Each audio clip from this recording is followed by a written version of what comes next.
Unnatural Causes by P.D. James. Read by Michael Jayston. Book 1, Chapter 1. The corpse without hands lay in the bottom of a small sailing dinghy, drifting just within sight of the Suffolk coast. It was the body of a middle-aged man, a dapper little cadaver, its shroud a dark pinstripe suit, which fitted a narrow body as elegantly in death as it had in life. The handmade shoes still gleamed, except for some scuffing of the toe-caps. The silk tie was knotted under the prominent Adam's apple. He had dressed with careful orthodoxy for the town, this hapless voyager, not for this lonely sea, nor for this death. It was early afternoon in mid-October, and the glazed eyes were turned upwards to a sky of surprising blue, across which the light southwest wind was dragging a few torn rags of cloud. The wooden shell, without mast or rowlocks, bounced gently on the surge of the North Sea, so that the head shifted and rolled as if in restless sleep. It had been an unremarkable face even in life, and death had given it nothing but a pitiful vacuity. The fair hair grew sparsely from a high, bumpy forehead. The nose was so narrow that the white ridge of bone looked as if it were about to pierce the flesh. The mouth, small and thin-lipped, had dropped open to reveal two prominent front teeth, which gave the whole face the supercilious look of a dead hare. The legs, still clamped in rigour, were wedged, one each side of the centreboard case, and the forearms had been placed resting on the thwart. Both hands had been taken off at the wrists. There had been little bleeding. On each forearm a trickle of blood had spun a black web between the stiff fair hairs, and the thwart was stained, as if it had been used as a chopping block. But that was all. The rest of the body and the boards of the dinghy were free of blood. The right hand had been taken cleanly off, and the curved end of the radius glistened white, but the left had been bungled, and the jagged splinters of bone, needle-sharp, stuck out from the receding flesh. Both jacket sleeves and shirt cuffs had been pulled up for the butchery, and a pair of gold initial cufflinks dangled free, glinting as they slowly turned and were caught by the autumn sun. The dinghy, its paintwork faded and peeling, drifted like a discarded toy on an almost empty sea. On the horizon, the divided silhouette of a coaster was making her way down the Yarmouth lanes. Nothing else was in sight. About 2 o'clock, a black dot swooped across the sky towards the land, trailing its feathered tail, and the air was torn by the scream of engines. Then the roar faded, and there was again no sound but the sucking of the water against the boat, and the occasional cry of a gull. Suddenly the dinghy rocked violently, then steadied itself and swung slowly round. As if sensing the strong tug of the onshore current, it began to move more purposefully. A black-headed gull, which had dropped lightly onto the prow and had perched there, rigid as a figurehead, rose with wild cries to circle above the body. Slowly, inexorably, the water dancing at the prow, the little boat bore its dreadful cargo towards the shore. Chapter 2. Just before 2 o'clock on the afternoon of the same day, Superintendent Adam Dalgliesh drove his Cooper Bristol gently onto the grass verge outside Blytheborough Church, and a minute later passed through the North Chantry Chapel door into the cold silvery whiteness of one of the loveliest church interiors in Suffolk. He was on his way to Monksmere Head, just south of Dunwich, to spend a 10-day autumn holiday with a spinster aunt, his only living relative, and this was his last stop on the way. He had started off from his city flat before London was stirring, and instead of taking the direct route to Monksmere through Ipswich, had struck north at Chelmsford to enter Suffolk at Sudbury. He had breakfasted at Long Melford, and had then turned west through Lavenham, to drive slowly and at will through the green and gold of this most unspoilt and unprettified of counties. His mood would have wholly matched the day if it weren't for one persistent nagging worry. He had been deliberately putting off a personal decision until this holiday. Before he went back to London, he must finally decide whether to ask Deborah Risco to marry him. Irrationally, the decision would have been easier if he hadn't known so certainly what her answer would be. This threw upon him the whole responsibility for deciding whether to change the present satisfactory status quo, well, satisfactory for him anyway, and it could be argued surely that Deborah was happier now than she had been a year ago, for a commitment which both of them, he suspected, would regard as irrevocable, no matter what the outcome. There are few couples as unhappy as those who are too proud to admit their unhappiness. Some of the hazards he knew.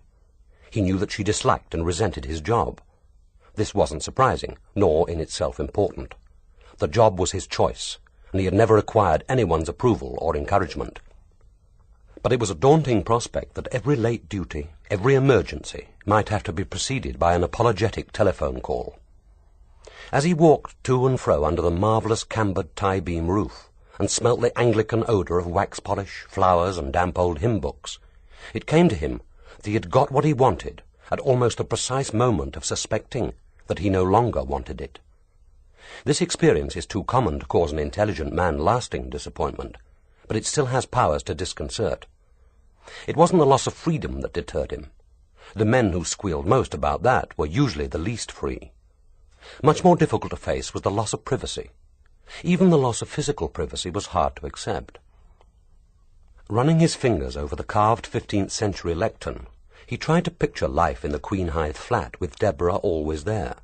No longer the eagerly awaited visitor, but part of his life, the legal certificated next of kin.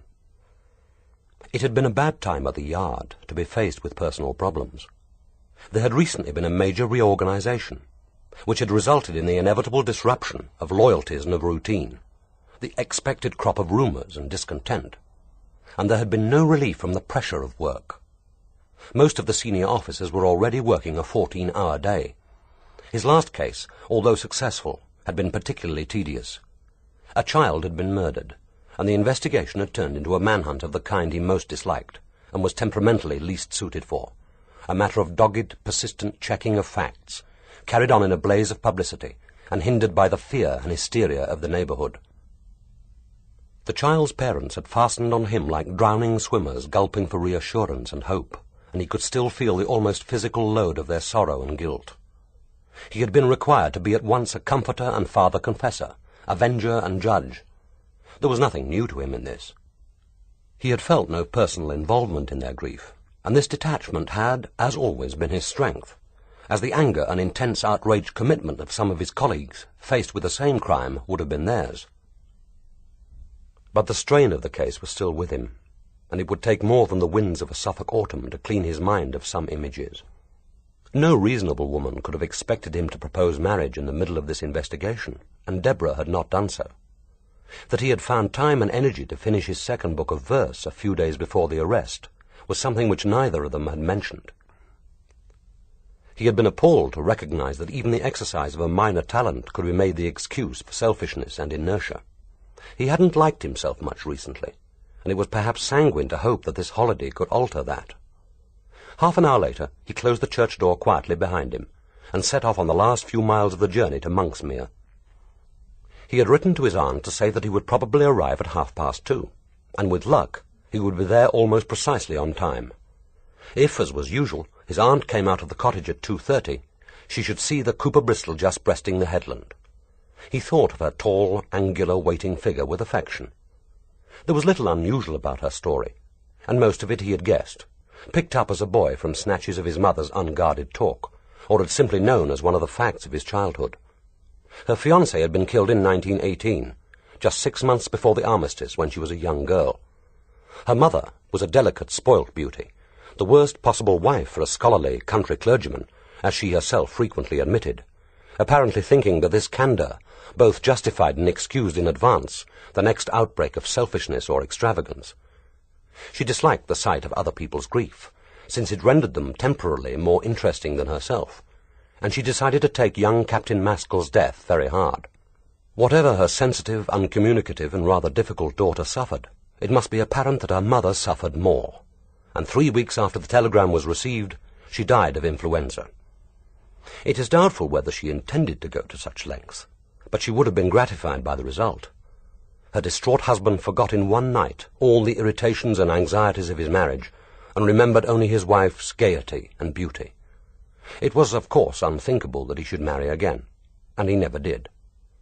Jane Dalgliesh, whose own bereavement hardly anyone now had the time to remember, took her mother's place as hostess at the vicarage, and remained with her father until his retirement in 1945, and his death 10 years later. She was a highly intelligent woman, and if she found unsatisfying the annual routine of housekeeping and parochial activities, Predictable and inescapable as the liturgical year, she never said so. Her father was so assured of the ultimate importance of his calling that it never occurred to him that anyone's gifts could be wasted in its service. Jane Dalgliesh, respected by the parishioners, but never loved, did what had to be done, and solaced herself with her study of birds. After her father's death, the paper she published, records of meticulous observation, brought her some notice, and in time, what the parish had patronizingly described as Miss Dalglish's little hobby made her one of the most respected of amateur ornithologists. Just over 5 years ago, she had sold her house in Lincolnshire and bought Pentlands, a stone cottage on the edge of Monksmere Head. Here Dalgliesh visited her at least twice a year. They were no mere duty visits, although he would have felt a responsibility for her if she were not so obviously self-sufficient that at times even to feel affection seemed a kind of insult. But the affection was there, and both of them knew it. Already he was looking forward to the satisfaction of seeing her, to the assured pleasures of a holiday at Monksmere. There would be a driftwood fire in the wide hearth scenting the whole cottage, and before it the high-backed armchair, once part of his father's study in the vicarage where he was born, the leather smelling of childhood. There would be a sparsely furnished bedroom, with a view of sea and sky, a comfortable, if narrow, bed, with sheets smelling faintly of wood smoke and lavender, plenty of hot water, and a bath long enough for a 6'2" man to stretch himself in comfort. His aunt was herself 6 foot tall, and had a masculine appreciation of essential comforts. More immediately, there would be tea before the fire, and hot buttered toast with home-made potted meat. Best of all, there would be no corpses, and no talk of them. He suspected that Jane Dalgliesh thought it odd that an intelligent man should choose to earn his living catching murderers, and she was not a woman to feign polite interest when she felt none.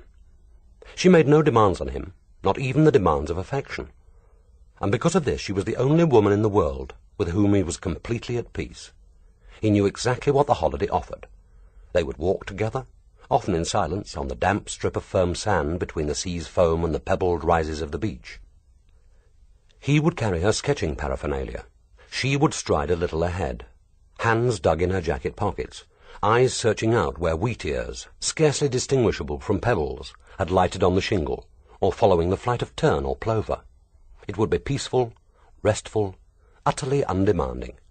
But at the end of 10 days, he would go back to London with a sense of relief. He was driving now through Dunwich Forest, where the Forestry Commission's plantations of dark firs flanked the road.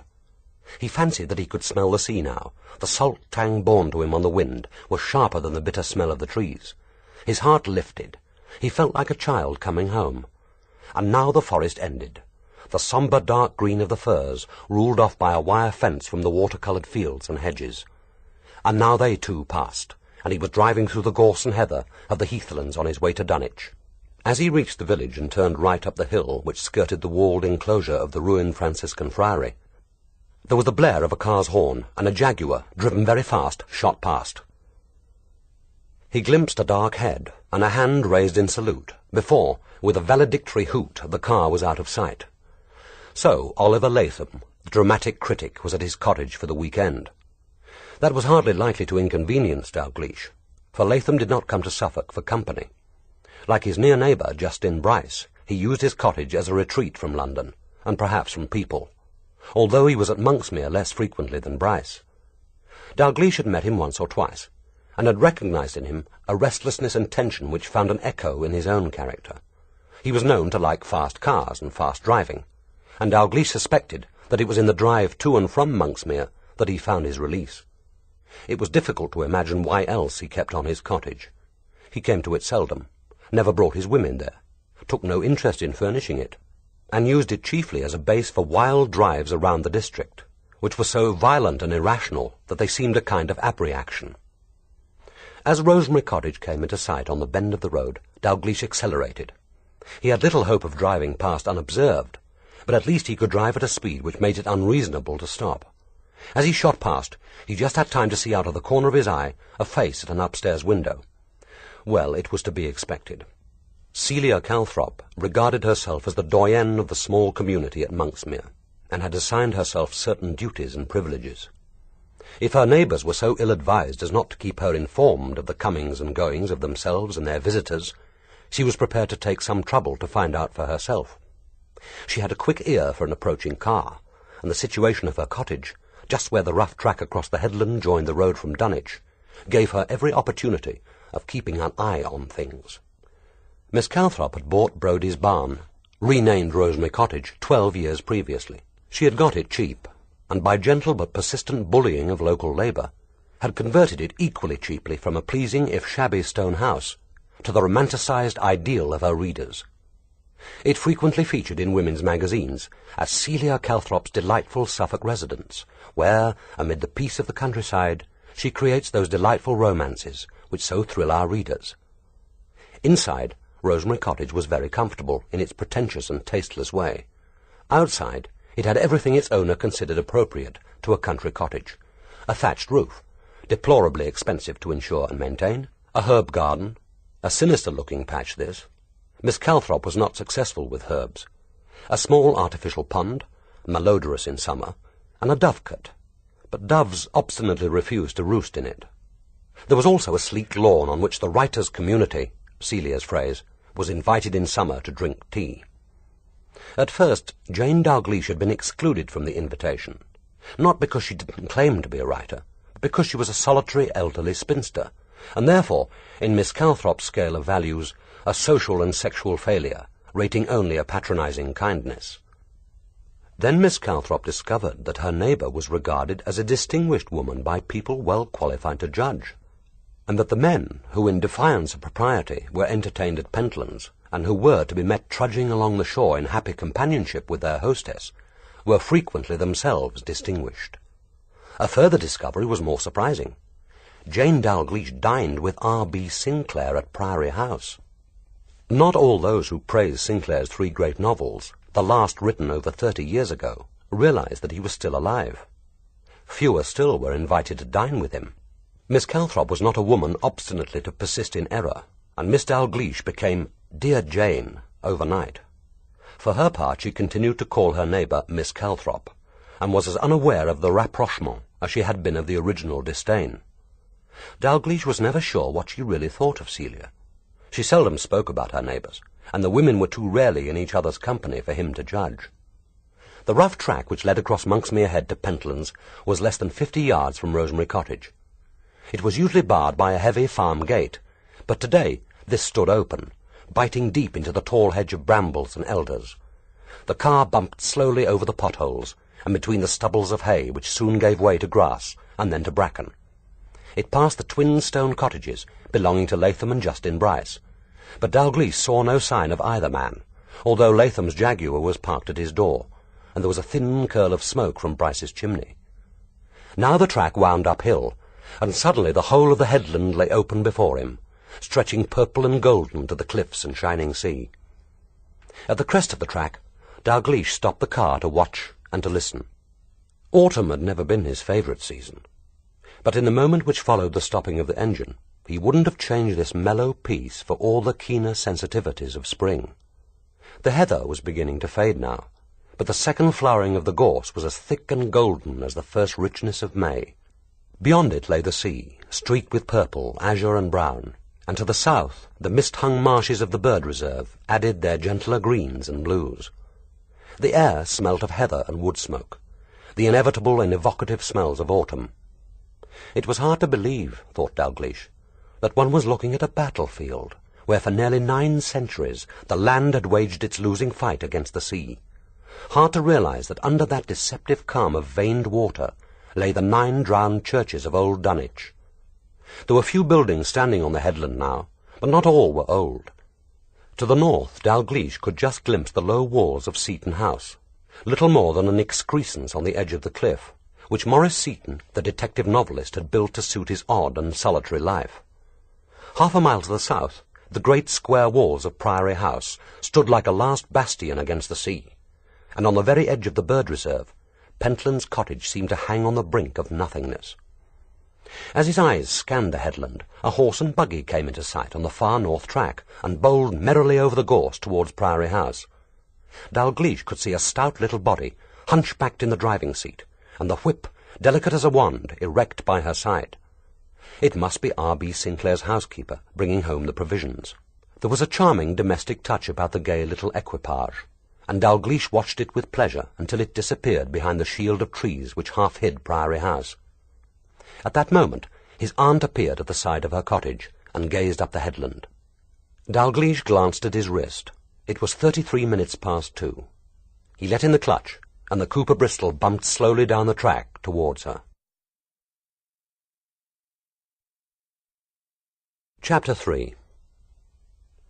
Stepping back instinctively into the shadows of his upstairs room, Oliver Latham watched the car as it bounced gently up the headland and laughed aloud. Then he checked himself, silenced by the explosive sound of his laughter in the stillness of the cottage. But this was too much. Scotland Yard's wonder boy, still reeking from his latest blood sport, had come most promptly upon his cue. The car was stopping now on the crown of the headland. It would be pleasant if that damned Cooper Bristol had broken down at last. But no, it looked as if Dalgliesh was pausing simply to admire the view. The poor fool was probably relishing in advance the sweets of a fortnight's cosseting at Pentlands. Well, he was in for a surprise.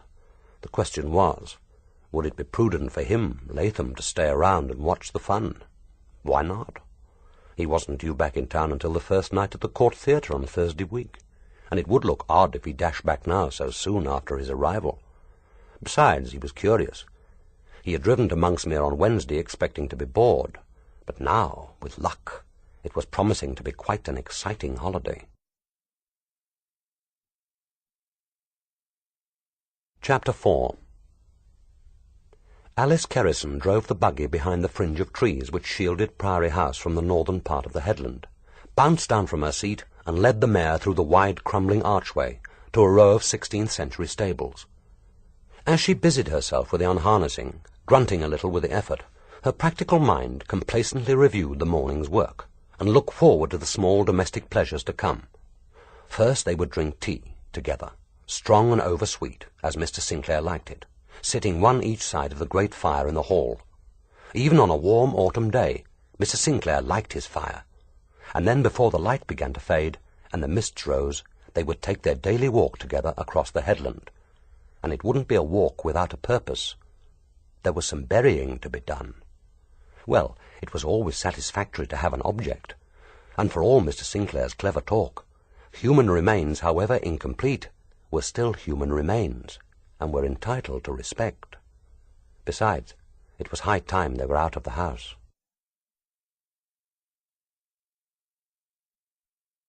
Chapter 5.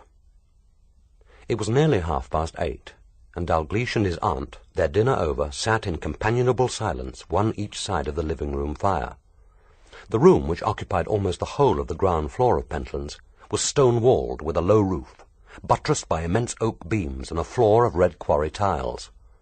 In front of the open fireplace, where a wood fire crackled and spurted, a neat stack of driftwood was drying. The smell of wood smoke drifted through the cottage like incense, and the air vibrated endlessly with the thudding of the sea. Dalgliesh found it hard to keep awake in this rhythmic, somnambulant peace. He had always enjoyed contrast in art or nature, and at Pentlands, once night had fallen, the pleasures of contrast were easily self-induced. Inside the cottage there was light and warmth, all the colours and comfort of civilized domesticity. Outside, under the low clouds, there was darkness, solitude, mystery. He pictured the shore 100 feet below, where the sea was spreading its fringe of lace over the cold, firm beach, and the Monksmere bird reserve to the south, quiet under the night sky, its reeds hardly stirring in the still water. Stretching his legs to the fire and wedging his head still more comfortably in the high back of the chair, he looked across at his aunt. She was sitting, as always, bolt upright, and yet she looked perfectly comfortable. She was knitting a pair of woolen socks in bright red, which Dalgliesh could only hope were not intended for him. He thought it unlikely. His aunt was not given to such domestic tokens of affection.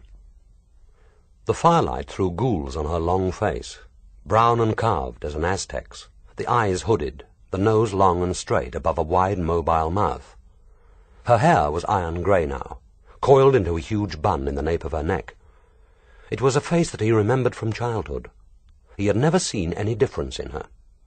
Upstairs in her room, stuck casually into the edge of a looking-glass, was the faded photograph of herself and her dead fiancé taken in 1916. Dalgliesh thought of it now. The boy, in the squashed peak cap and breeches, which had once looked slightly ridiculous to him, but now epitomized the romance and heartbreak of an age long dead. The girl, half an inch taller, swaying towards him with the angular grace of adolescence, her hair dressed wide and ribbon-bound, her feet in their pointed shoes just showing beneath a slim flowing skirt. Jane Dalgliesh had never talked to him of her youth, and he had never asked. She was the most self-sufficient, the least sentimental woman that he knew. Dalgliesh wondered how Deborah would get on with her, what the two women would make of each other. It was difficult to picture Deborah in any setting other than London. Since her mother's death, she hardly ever went home, and for reasons which they both understood only too well, he had never gone back to Martingale with her. He could only see her now against the background of his own city flat, of restaurants, theatre foyers, and their favourite pubs. He was used to living his life on different levels. Deborah was not part of his job, and as yet she had no place at Pentlands. But if he married her, she would necessarily have some share in both. Somehow, on this brief holiday, he knew he had to decide if that was what he really wanted. Jane Dalgliesh said, "Would you like some music? I have the new Mahler recording." Dalgliesh wasn't musical, but he knew that music meant a great deal to his aunt, and listening to her records had become part of a Pentlands holiday. Her knowledge and pleasure were infectious. He was beginning to make discoveries, and in his present mood he was even ready to try Mahler. It was then that they heard the car. "Oh, Lord," he said. "Who's this? Not Celia Calthrop, I hope." Miss Calthrop, if not firmly discouraged, was an inveterate dropper-in, trying always to impose on the solitariness of Monksmere the cosy conventions of suburban social life. She was particularly apt to call when Dalgliesh was at the cottage. To her, a personable and unattached male was natural prey. If she didn't want him herself, there was always somebody who did.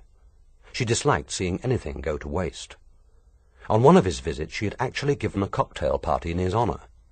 At the time he had enjoyed it, intrigued by the essential incongruity of the occasion.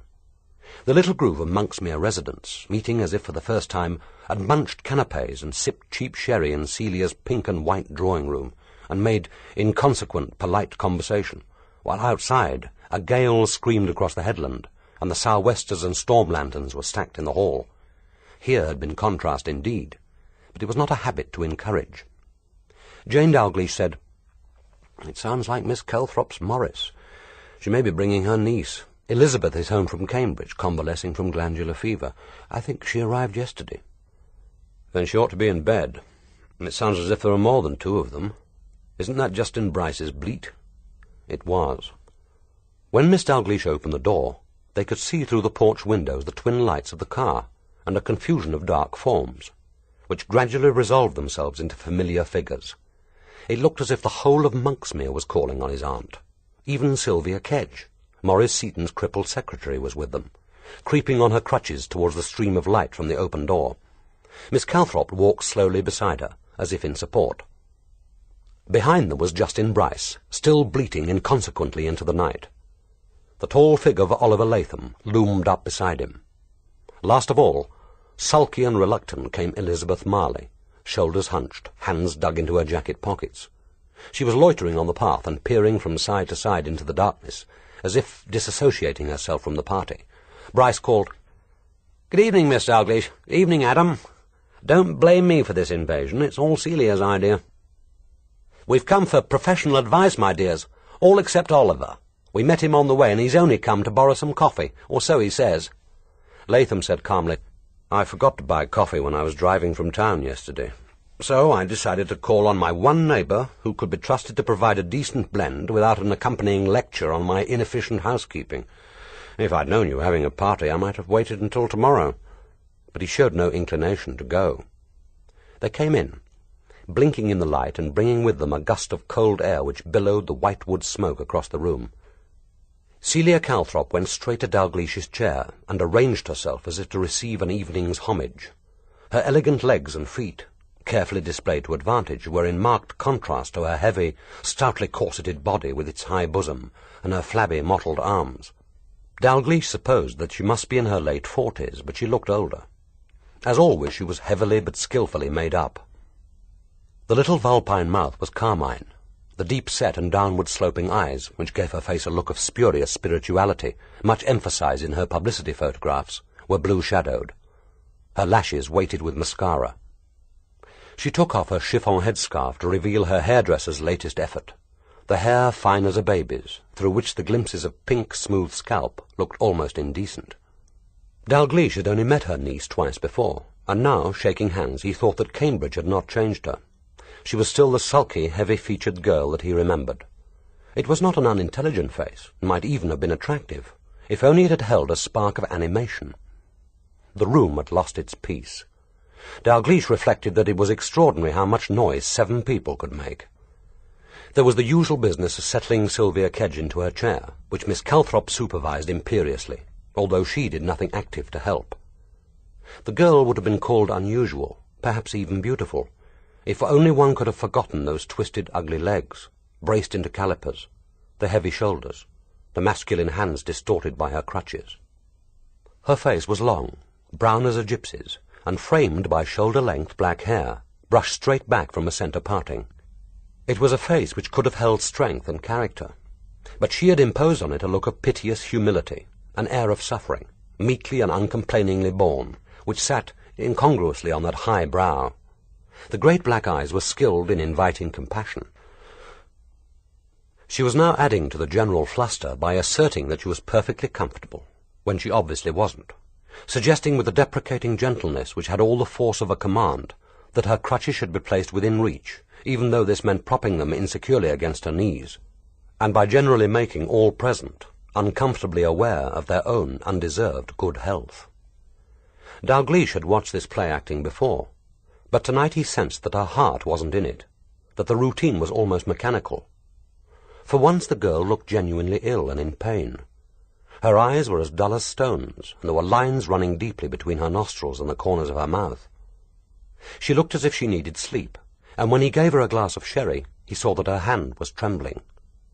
Seized by a spasm of genuine compassion, he wrapped his fingers around hers and steadied the glass until she could drink. Smiling at her, he asked gently, "Well, what's the trouble? What can I do to help?" But Celia Calthrop had appointed herself spokesman. "It's too bad of us all to come worrying you and Jane on your first evening together, I do realize that, but we're very worried. At least Sylvia and I are. Deeply concerned. While I," said Justin Bryce, "am not so much worried as intrigued, not to say hopeful. Maurice Seton's disappeared. I'm afraid it may only be a publicity stunt for his next thriller. We shall see him among us again all too soon. But let us not look on the gloomy side."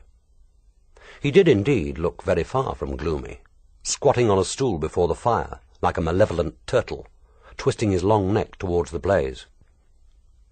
His had been, in youth, a striking head with its high cheekbones, wide mobile lips, and huge luminous grey eyes under the heavy lids. But he was 50 now, and becoming a caricature. Though they seemed even larger, his eyes were less bright and watered perpetually, as if he were always fighting against a high wind. The receding hair had faded and coarsened to dull straw. The bones jutted through his skin, giving him the appearance of a death's head. Only his hands were unchanged. He held them out now to the fire, soft-skinned, white and delicate as those of a girl. He smiled at Dalgliesh. "Lost, believed safe. One middle-aged detective writer. Nervous disposition, slight build, narrow nose, buck teeth, sparse hair, prominent Adam's apple. Finder please keep. So, we come to you for advice, dear boy. Fresh as I understand it from your latest triumph. Do we wait for Maurice to make his reappearance and then pretend we didn't notice that he got lost? Or do we play it his way and ask the police to help us find him? After all, if it is a publicity stunt, it would only be kind to cooperate. Poor Maurice needs all the help in that direction he can get. It's no joking matter, Justin," Miss Calthrop was severe, "and I don't for one moment think it's a publicity stunt. If I did, I wouldn't come worrying Adam at a time when he particularly needs a peaceful, quiet holiday to recover from the strain of that case. So clever of you, Adam, to catch him before he did it again. The whole case makes me feel sick, physically sick. And now what will happen to him? Kept in prison for a few years at the state's expense, then let out to murder some other child? Are we all mad in this country? I can't think why we don't hang him mercifully and be done with it." Dalgliesh was glad that his face was in shadow. He recalled again the moment of arrest. Pooley had been such a small man, small, ugly, and stinking with fear. His wife had left him a year before, and the inexpert patch which puckered the elbow of his cheap suit had obviously been his own work. Dalgliesh had found his eyes held by that patch, as if it had the power to assert that Pooley was still a human being. Well, the beast was caged now, and the public and press were free to be loud in their praise of the police work in general, and of Superintendent Dalgliesh in particular. A psychiatrist could explain, no doubt, why he felt himself contaminated with guilt. The feeling was not new to him, and he would deal with it in his own way. After all, he reflected wryly, it had seldom inconvenienced him for long, and never once had it made him want to change his job. But he was damned if he was going to discuss Pooley with Celia Calthrop. Across the room, his aunt's eyes met his. She said quietly, "What exactly do you want my nephew to do, Miss Calthrop? If Mr. Seton has disappeared, isn't that a matter for the local police?" "But is it? That's our problem." Miss Calthrop drained her glass, as if the Amontillado had been cooking sherry, and automatically held it out to be refilled. "Maurice may have disappeared for some purpose of his own, perhaps to collect material for his next book. He's been hinting that this is going to be something different, a departure from his usual classical detective novel. He's a most conscientious craftsman, doesn't like to deal with anything outside his personal experience. We all know that. Remember how he spent 3 months with a travelling circus before he wrote Murder on the High Wire? Of course, it does imply he's a little deficient in creative imagination. My novels are never restricted to my own experience." Justin Bryce said, "In view of what your last heroine went through, Celia, darling, I'm relieved to hear it." Dalgliesh asked when Seton had last been seen. Before Miss Calthrop could answer, Sylvia Kedge spoke. The sherry and warmth of the fire had put some colour into her cheeks, and she had herself well under control. She spoke directly to Dalgliesh and without interruption. "Mr. Seton went to London last Monday morning to stay at his club. That's the Cadaver Club in Tavistock Square. He always spends a week or 2 there in October. He prefers London in the autumn, and he likes to do research for his books in the club library. He took a small suitcase with him and his portable typewriter. He went by train from Halesworth. He told me that he was going to make a start on a new book, something different from his usual style, and I got the impression he was rather excited about it, although he never discussed it with me. He said that everyone would be surprised by it. He arranged for me to work at the house for mornings only while he was away, and said he would telephone me about 10 o'clock if he had any messages. That's the usual arrangement when he's working at the club. He types the manuscript in double spacing and posts it to me in installments, and I make a fair copy. Then he revises the whole book, and I type it ready for the publishers. Of course, the installments don't always connect. When he's in London, he likes to work on town scenes. I never know what's going to arrive next. Well, he telephoned on Tuesday morning to say that he hoped to post some manuscript by Wednesday evening, and to ask me to do 1 or 2 small mending jobs. He sounded perfectly all right, perfectly normal then. Miss Calthrop could contain herself no longer. "It was really very naughty of Maurice to use you for jobs like darning his socks and polishing the silver. You're a qualified shorthand typist, and it's a dreadful waste of skill. Goodness knows I've enough stuff on tape waiting for you to type. However, that's another matter. Everyone knows my views." Everyone did. There would have been more sympathy for them if people hadn't suspected that dear Celia's indignation was chiefly on her own account. If there was any exploiting to be done, she expected priority. The girl took no notice of her interruption. Her dark eyes were still fixed on Dalgliesh. He asked gently, "When did you next hear from Mr. Seton?" "I didn't, Mr. Dalgliesh. There was no call on Wednesday when I was working at Seton House. But of course that didn't worry me. He might not telephone for days. I was there again early this morning to finish some ironing when Mr. Plant rang. He's the caretaker at the Cadaver Club, and his wife does the cooking.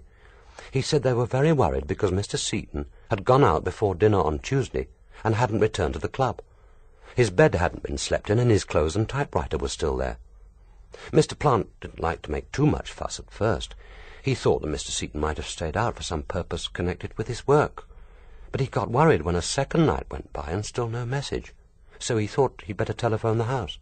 But I didn't know what to do. I couldn't contact Mr. Seton's half-brother, because he recently moved to a new flat and we didn't know the address. There aren't any other relatives. You see, I wasn't sure whether Mr. Seton would want me to take any action. I suggested to Mr. Plant that we should wait a little longer, and we agreed to phone each other the minute there was any news. And then, just before lunchtime, the post arrived and I got the manuscript." "We have it here," proclaimed Miss Calthrop, "and the envelope."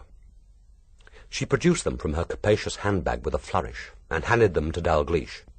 The envelope was the ordinary commercial buff-coloured 4x9-inch size, and was addressed in typing to Maurice Seton, Esquire, Seton House, Monksmere, Suffolk. Inside were 3 quarto sheets of inexpert typescript, double-spaced. Miss Kedge said dully, "He always addressed the manuscript to himself, but that isn't his work, Mr. Dalgliesh. He didn't write it, and he didn't type it." "How can you be sure?" "It was hardly a necessary question. There are few things more difficult to disguise than typing, and the girl had surely copied enough Maurice Seton manuscripts to recognize his style. But before she had a chance to reply, Miss Calthrop said, "I think it would be best if I just read part of it." They waited while she took from her handbag a pair of immense jewelled spectacles, settled them on her nose, and arranged herself more comfortably in the chair. Maurice Seton, thought Dalgliesh, was about to have his first public reading. He would have been gratified by the listener's rapt attention, and possibly, too, by Miss Calthrop's histrionics. Celia, faced with the work of a fellow craftsman and sure of the audience, was prepared to give of her best. She read, "Carruthers pulled aside the bead curtain and entered the night-club. For a moment he stood motionless in the doorway, his tall figure elegant as always in the well-cut dinner jacket, his cool, ironic eyes surveying with a kind of disdain the close-packed tables, the squalid pseudo-Spanish decor, the shabby clientele. So this was the headquarters of perhaps the most dangerous gang in Europe. Behind this sordid but commonplace nightclub, outwardly no different from 100 others in Soho, was a mastermind which could control some of the most powerful criminal gangs in the West. It seemed unlikely, but then this whole fantastic adventure was unlikely. He sat down at the table nearest the door to watch and wait. When the waiter came, he ordered fried scampi, green salad, and a bottle of Chianti. The man, a grubby little Cypriot, took his order without a word. Did they know he was here? Carruthers wondered. And if they did, how long would it be before they showed themselves? There was a small stage at the end of the club, furnished only with a cane screen and a single red chair. Suddenly, the lights were dimmed, and the pianist began to play a slow, sensuous tune. From behind the screen came a girl. She was blonde and beautiful, not young, but mature and full-bosomed, with a grace and arrogance which Carruthers thought might indicate white Russian blood. She moved forward sensuously to the single chair, and with great deliberation began to unzip her evening dress. It fell about her knees to the ground. Underneath she wore nothing but a black brassiere and G-string. Sitting now with her back to the audience, she twisted her hands to unhook the brassiere. Immediately from the crowded tables there came a hoarse murmuring, "Rosie! Rosie! Come on, Rosie! Give! Give!" Miss Calthrop stopped reading. There was complete silence. Most of her listeners seemed stunned. Then Bryce called out, Well, go on, Celia. Don't stop now. It's getting really exciting. Does Rosie fall on the Honourable Martin Carruthers and rape him? He's had it coming to him for years. Or is that too much to hope?" Miss Calthrop said, "There's no need to go on. The proof we need is there." Sylvia Kedge turned again to Dalgliesh. "Mr. Seton would never call a character Rosie, Mr. Dalgliesh. That was his mother's name. He told me once that he would never use it in any of his books, and he never did." "And particularly not for a Soho prostitute," broke in Miss Calthrop. "He talked to me about his mother quite often. He adored her, absolutely adored her. Nearly broke his heart when she died, and his father married again." Miss Calthrop's voice throbbed with all the yearning of frustrated motherhood. Suddenly Oliver Latham said, "Let me see that." Celia handed the manuscript to him, and they all watched with anxious expectancy while he scanned it. Then he handed it back without a word. "Well?" asked Miss Calthrop. "Nothing. I just wanted to have a look at it. I know Seton's handwriting, but not his typing. But you say that he didn't type this?" "I'm sure he didn't," said Miss Kedge, "although I can't exactly say why. It just doesn't look like his work. But it was typed on his machine." "What about the style?" asked Dalgliesh. The little group considered. At last Bryce said, One couldn't really call that typical Seton.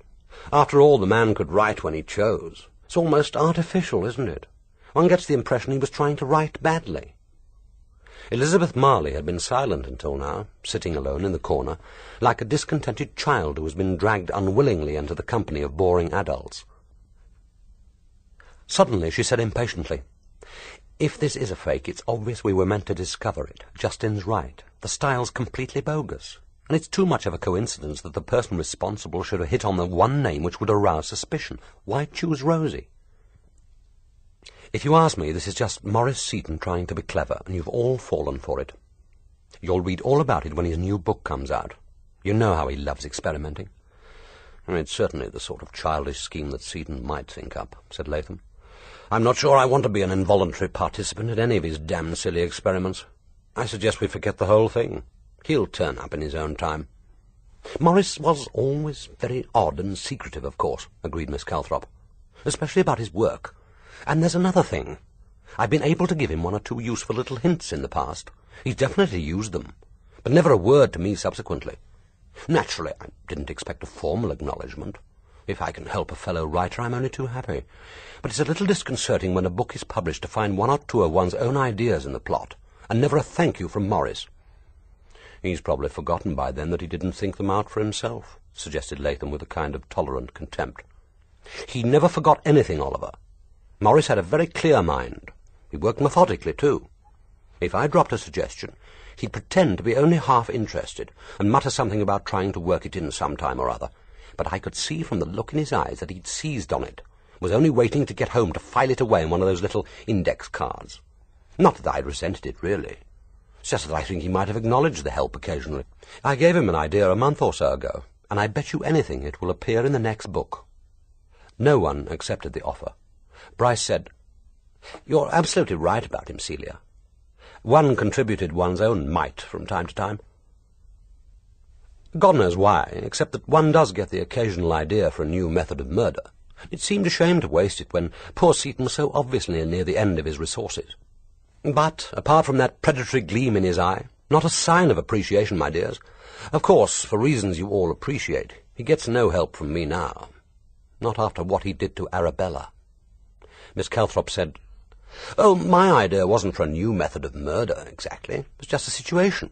I thought it might make rather an effective opening chapter. I kept telling Maurice that you must capture your readers from the very start.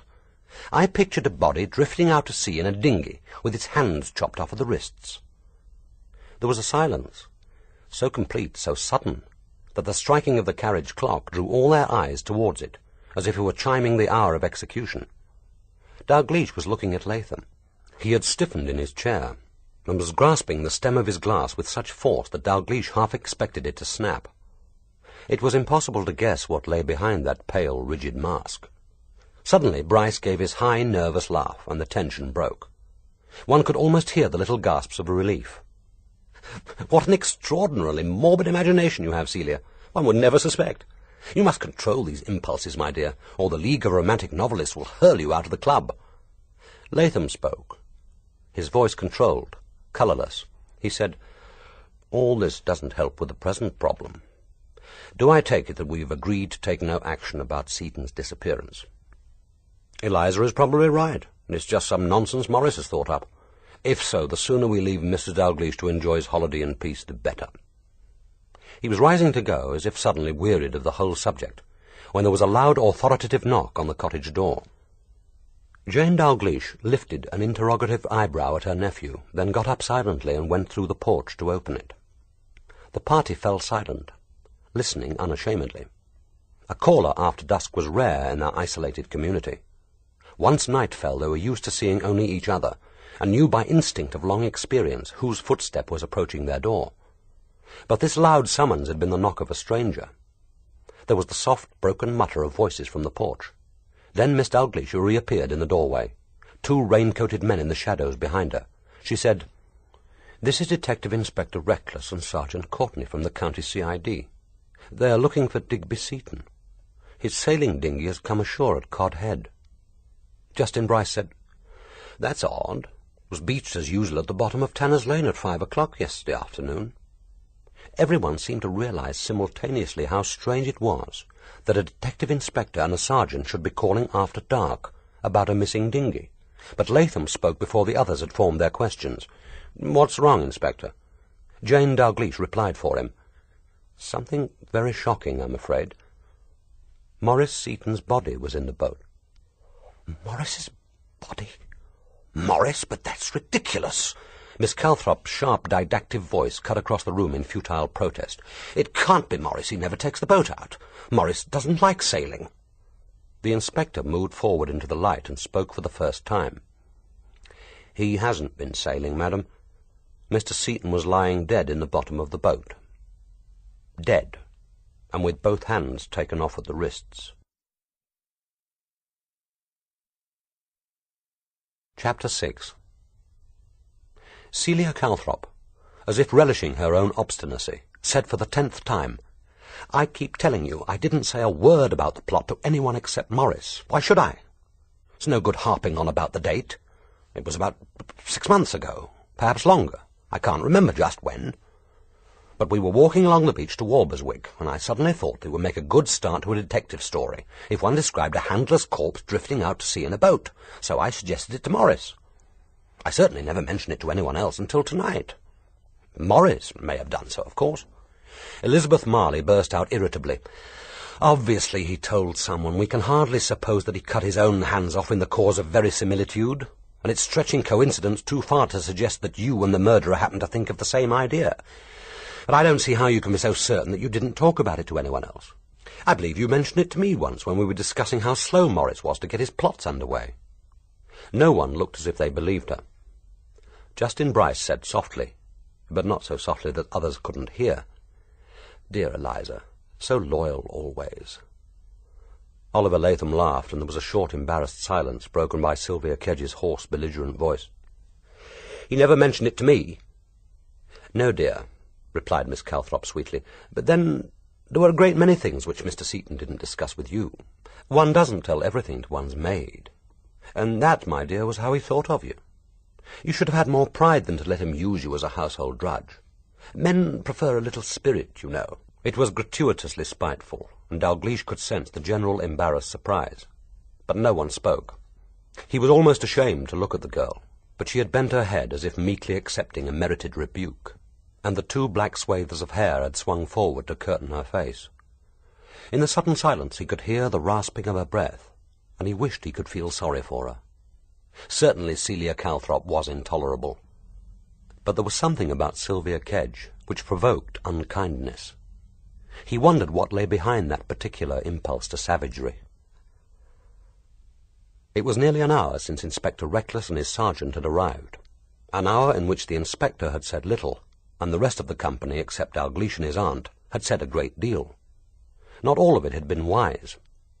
Reckless had settled himself on arrival in a high chair against the wall, and sat there, still, solid as a bailiff, his sombre eyes watchful in the light of the fire. Despite the warmth of the room, he was wearing his raincoat, a grubby gabardine, which looked too fragile to sustain the weight of its armour of metal buttons, buckles, and studs. On his lap he nursed with careful hands a pair of immense gauntlet gloves and a trilby hat, as if fearful that someone was going to snatch them from him. He looked like an interloper, the minor official there on sufferance, the little man who dares not risk a drink on duty. And that, thought Dalgliesh, was exactly the effect he aimed to produce. Like all successful detectives, he was able to subdue his personality at will, so that even his physical presence became as innocuous and commonplace as a piece of furniture. The man was helped by his appearance, of course. He was small, surely only just the regulation height for a policeman, and the sallow, anxious face was as neutral and unremarkable as any of a million faces seen crowding into a football ground on a Saturday afternoon. His voice, too, was flat, classless, giving no clue to the man. His eyes, wide-spaced and deep-set under jutting brows, had a trick of moving expressionlessly from face to face as people spoke, which the present company might have found disconcerting if they had bothered to notice. By his side Sergeant Courtney sat with the air of one who has been told to sit upright, keep his ears and eyes open, and say nothing, and who is doing just that. Dalgliesh glanced across the room to where his aunt sat in her usual chair. She had taken up her knitting, and seemed serenely detached from the business in hand. She had been taught to knit by a German governess, and held the needles upright in the continental manner. Celia Calthrop seemed mesmerized by their flashing tips, and sat glaring across at them as if both fascinated and affronted by her hostess's unusual expertise. She was less at ease, crossing and uncrossing her feet and jerking back her head from the fire, as if she found its heat intolerable. It was certainly getting hot in the sitting-room. All the other visitors, except Reckless, seemed to feel it too. Oliver Latham was pacing up and down, his brow wet with sweat, his restless energy seeming to raise the temperature still higher. Suddenly he swung round at Reckless. "When did he die?" he demanded. "Come on, let's have some facts for a change. When did Seton die?" "We shan't know that precisely until we get the PM report, sir." "In other words, you're not telling. Let me phrase it another way, then. For what hours are we expected to provide alibis?" Celia Calthrop gave a little squeak of protest, but turned to Reckless as anxiously as the rest for his reply. "I shall want a statement from all of you covering the time Mr. Seton was last seen, which was, I understand, 7:30 on Tuesday evening until midnight on Wednesday." Latham said, "That's putting it a bit late, surely. He must have been shoved out to sea long before midnight. Sunset and evening star and one clear call for me. I'll begin then, shall I? I was at the New Theatre Guild first night on Tuesday, and afterwards went on to a party given by our dear theatrical knight. I got back to my flat shortly after 1 and spent what remained of the night with a friend. I can't say who at present, but I expect I'll be able to give you the name tomorrow. We got up late, lunched at the Ivy, and parted when I got my car to drive down here. I arrived at my cottage shortly after 7:30 yesterday evening, and didn't go out again except to take a short walk along the beach before bed. Today I spent driving around the country and getting in supplies. After dinner I discovered I hadn't bought any coffee, and came to the one neighbour who could be relied upon to provide a drinkable blend without a coy accompanying lecture on men and their inefficient housekeeping. To make it easy for you, I would emphasize that I have apparently an alibi for the time of death, presuming him to have died on Tuesday, but not for the time he was sent off on his last journey, presuming that to have been yesterday night. During the first part of this recital, Miss Calthrop had assumed a quick variety of expressions: curiosity, disapproval, lubricity, and a gentle sadness, as if trying to decide which suited her best. She settled for the gentle sadness, a good woman grieving once more over the frailty of men. Inspector Reckless said quietly, "I shall have to ask you for the lady's name, sir." "Then you'll ask in vain, at least until I had a chance to talk to her. Charming of you to assume that it was a woman, though. Look, Inspector, be reasonable. If I had anything to do with Seton's death, I should have fixed my alibi by now. And if I'd set out to concoct a false one, it would hardly involve a woman. Apart from considerations of misplaced chivalry, we could hardly fox you for long. No one remembers all the details. You would only have to ask what we talked about, who drew the curtains, on what side of the bed I slept, how many blankets, what we ate for breakfast. It amazes me that anyone tries to concoct an alibi. One would need a better head for detail than I claim to." "Well, you seem to be in the clear, Oliver," proclaimed Celia severely. "It is a matter of murder, after all. No reasonable woman could make difficulties." Latham laughed. "But she's not reasonable, my dear Celia. She's an actress. Not that I'm expecting trouble. My father gave me one piece of useful advice.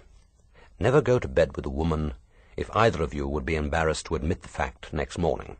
It's a little restricting to one's sex life, but now you can see the practical advantages." Dalgliesh doubted whether Latham found it in fact so very restricting. In his sophisticated circle, few people minded a liaison becoming public, provided it enhanced their standing. And Oliver Latham, wealthy, handsome, urbane, and reputedly hard to get, stood high in the market. Bryce said peevishly, "Well, you've nothing to worry about then, if, as seems likely, Seton died on Tuesday night. Unless, of course, the inspector is unkind enough to suggest that your sleeping partner would provide you with an alibi in any case." "Oh, she would provide almost anything if asked nicely," said Latham lightly. "But it would be dangerous, surely. It's a question of histrionics. As long as she was playing the gallant little liar, risking her reputation to save her lover from jail, I should be all right. But suppose she's decided to change her role? It's probably as well that I shall be requiring her merely to tell the truth. Celia Calthrop, obviously tired of the general interest in Latham's sex life, broke in impatiently. I hardly think I need to describe my movements. I was a very dear friend of poor Maurice, perhaps the only real friend he ever had. However, I haven't any objection to telling you, and I suppose it may help to clear someone else. Every piece of information is important, isn't it? I was at home for most of the time. On Tuesday afternoon, however, I drove Sylvia to Norwich, and we both had our hair washed and set. Estelle's near the Madder Market. Makes a pleasant little treat for Sylvia, and I do think it's important not to let oneself go just because one lives in the country. We had a late tea in Norwich, and I took Sylvia home at about 8:30. Then I drove back to my cottage.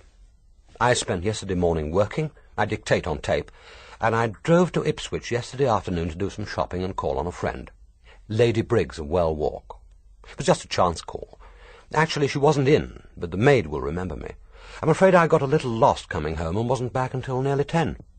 By then my niece had arrived from Cambridge, and she, of course, can vouch for me for the rest of the night. Just before lunch this morning, Sylvia telephoned to tell me about the manuscript and Maurice being missing. I wasn't at all sure what to do for the best, but when I saw Superintendent Dalgliesh driving past this evening, I rang Mr. Bryce and suggested that we all come up to consult him. By then I had a premonition that something was dreadfully wrong, and how right I am proved. Justin Bryce spoke next. Dalgliesh was intrigued by the readiness with which the suspects were volunteering information, for which no one had yet officially asked. They were reciting their alibis with the glib assurance of converts at a revivalist meeting. Tomorrow, no doubt, they would pay for this indulgence with the usual emotional hangover. But it was hardly his job to warn them. He began to feel a considerable increased respect for Reckless. At least the man knew when to sit still and listen. Bryce said, "I was at my Bloomsbury flat in town until yesterday, too. But if Seton died late on Tuesday night, I'm definitely out of the running, my dears. I had to telephone the doctor twice that night. I was really dreadfully ill. One of my asthma attacks. You know how I suffer, Celia. My doctor, Lionel Forbes Denby, can confirm it. I phoned him first just before midnight and begged him to visit at once. He wouldn't come, of course. Just told me to take 2 of my blue capsules and ring again if they hadn't acted in an hour. It was really naughty of him. I told him I thought I was dying. That's why my type of asthma is so dangerous. You can die with it if you think you're going to." "But not if Forbes Denby forbids it, surely," said Latham. "That's all very well, Oliver, but he can be wrong." "He was Maurice's doctor, too, wasn't he?" asked Miss Calthrop. "Maurice always swore by him. He had to be terribly careful of his heart, and he always said that Forbes Denby kept him alive."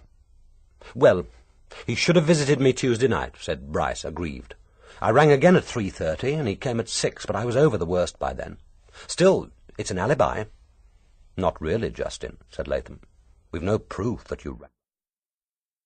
"I phoned from the flat. I told you. I was practically at death's door. Besides, if I sent a false message and was rushing around London murdering Seton, what would I do when Forbes Denby turned up at the flat? He'd never treat me again." Latham laughed. "My dear Justin, if Forbes Denby says he isn't coming, and well you know it." Bryce assented sadly. He seemed to take the destruction of his alibi remarkably philosophically. Dalgliesh had heard of Forbes Denby. He was a fashionable West End practitioner who was also a good doctor. He and his patients shared a common belief in the medical infallibility of Forbes Denby, and it was rumoured that few of them would eat, drink, marry, give birth, leave the country, or die without his permission. They gloried in his eccentricities, recounted with gusto his latest rudeness, and dined out on the recent Forbes Denby outrage, whether it were hurling their favourite patent medicine through the window or sacking the cook. Dalgliesh was glad that it would be Reckless or his minions who would have the task of asking this unamiable eccentric to provide medical information about the victim and an alibi for one of the suspects. Suddenly Justin burst out with a violence that caused them all to turn and stare at him. "I didn't kill him, but don't ask me to be sorry about it. Not after what he did to Arabella." Celia Calthrop gave Reckless the resigned, slightly apologetic look of a mother whose child is about to make a nuisance of himself, but not altogether without excuse. She muttered confidentially, "Arabella, his Siamese cat. Mr. Bryce thought that Maurice had killed the animal." "One didn't think, Celia. One knew. He turned to Reckless. "I ran over his dog about 3 months ago. It was the purest accident. I like animals. I like them, I tell you. Even Towser, who admitted Celia was the most disagreeable, ill-bred and unattractive mongrel. It was the most horrible experience. He ran straight under my wheels. Seton was utterly devoted to him. He practically accused me of deliberately running the dog down.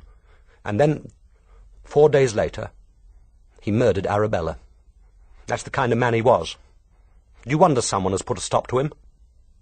Miss Calthrop, Miss Dalgliesh and Latham all spoke at once, thus effectively defeating their good intention. "Justin, dear, there really wasn't a particle of proof." "Mr. Bryce, no one is going to suppose that Arabella has anything to do with it." "For God's sake, Justin, why drag up—" Reckless broke in quietly. "And when did you arrive at Monksmere, sir?" "Wednesday afternoon, just before 4. And I didn't have Seton's body in the car with me either. Luckily for me, I had trouble with the gearbox all the way from Ipswich, and had to leave it in Baines' garage just outside Saxmundham. I came on by taxi. Young Baines brought me. So if you want to check the car for blood and fingerprints, you'll find it with Baines, and good luck to you." Latham said, "Why the hell are we bothering anyway? What about the next of kin? Dear Maurice's half-brother. Shouldn't the police be trying to trace him? After all, he's the heir. He's the one with the explaining to do." Eliza Marley said quietly, "Digby was at Seton House last night. I drove him there." It was only the second time she had spoken since the inspector's arrival, and Dalgliesh sensed that she wasn't anxious to speak now. But no one hoping for a sensation could have wished for a more gratifying response. There was an astounded silence broken by Miss Calthrop's sharp, inquisitorial voice. "What do you mean? Drove him there?" It was, thought Dalgliesh, a predictable question. The girl shrugged. "What I said. I drove Digby Seton home last night. He telephoned from Ipswich Station before catching the connection, and asked me to meet him off the 8:30 train at Saxmundham. He knew Maurice wouldn't be at home, and I suppose he wanted to save the cost of a taxi. Anyway, I went. I took the Mini." "You never told me about this when I got home," said Miss Calthrop accusingly. The rest of the party shifted uneasily, apprehensive that it might be in for a family row. Only the dark figure sitting against the wall seemed utterly unconcerned. "I didn't think you'd be particularly interested. Anyway, you were pretty late back, weren't you? But what about tonight? You didn't say anything earlier." "Why should I? If Digby wanted to beetle off again somewhere, it's no business of mine. Anyway, that was before we knew that Maurice Seton was dead." "So, you met Digby at his request off the 8:30? asked Latham, as if anxious to get the record straight. "That's right. And what's more, Oliver, he was on the train when it pulled in. He wasn't lurking in the waiting room or hanging about outside the station. I bought a platform ticket, saw him get off the train, and was with him when he gave up his ticket. A London ticket, incidentally. He was complaining about the cost. The ticket collector will remember him anyway. There were only about half a dozen other passengers." "And presumably he hadn't a body with him?" asked Latham. "Not unless he was carrying it in a hold-all measuring about 3 feet by 2. "And you drove him straight home?" "Of course. That was the idea. Sax is hardly a haunt of gaiety after 8 o'clock, and Digby isn't my favourite drinking companion." "I was just saving the cost of a taxi. I told you." "Well, go on, Eliza," encouraged Bryce. "You drove Digby to Seton House, and then?" "Nothing. I left him at the front door. The house was quiet, and there were no lights. Well, naturally. Everyone knows that Maurice stays in London during mid-October. Digby asked me in for a drink, but I said I was tired and wanted to go home. Aunt Celia would probably be home and waiting up for me. We said goodbye, and Digby let himself in with his own key." "He had a key, then?" interposed Reckless. "He and his brother were on those terms?" "I don't know what terms they were on. I only know that Digby has a key." Reckless turned to Sylvia Kedge. "You knew about this, that Mr. Digby Seton had open access to the house?" Sylvia Kedge replied, "Mr. Maurice Seton gave his brother a key about 2 years ago. From time to time he did mention asking for it back, but Mr. Digby used it so seldom when his brother wasn't at home that I suppose he thought it didn't matter letting him keep it." "Why, as a matter of interest, did he want it back?" inquired Bryce. Miss Calthrop obviously considered this the kind of question that Sylvia should not be expected to answer. With an expression and voice clearly indicating, "not in front of the servants," she replied, "Maurice did mention the key to me on one occasion, and said that he might ask for it to be returned. There was no question of not trusting Digby. He was merely a little worried in case it got lost or stolen at one of those nightclubs Digby is so fond of." "Well, apparently he didn't get it back," said Latham. "Digby used it to get into the house at about 9 o'clock last night, and no one has seen him since." "Are you sure the house was empty, Eliza?" "How could I be? I didn't go in. But I heard no one, and there were no lights." "I was there at 9:30 this morning," said Sylvia Kedge. "The front door was locked as usual, and the house was empty. None of the beds had been slept in. Mr. Digby hadn't even poured himself a drink." There was an unspoken comment that something sudden and drastic must indeed have occurred. There were surely few crises which Digby Seton would not suitably fortify himself to meet. But Celia was speaking. "That's nothing to go by. Digby always carries a hip flask. It was one of those little idiosyncrasies of his that used to irritate Maurice so. But where on earth can he have gone?" "He didn't say anything to you about going out again?" Latham turned to Eliza Marley. "How did he seem?" "Well, no, he didn't say anything. I'm not particularly perceptive of Digby's moods, but he seemed much as usual." "It's ridiculous," proclaimed Miss Calthrop.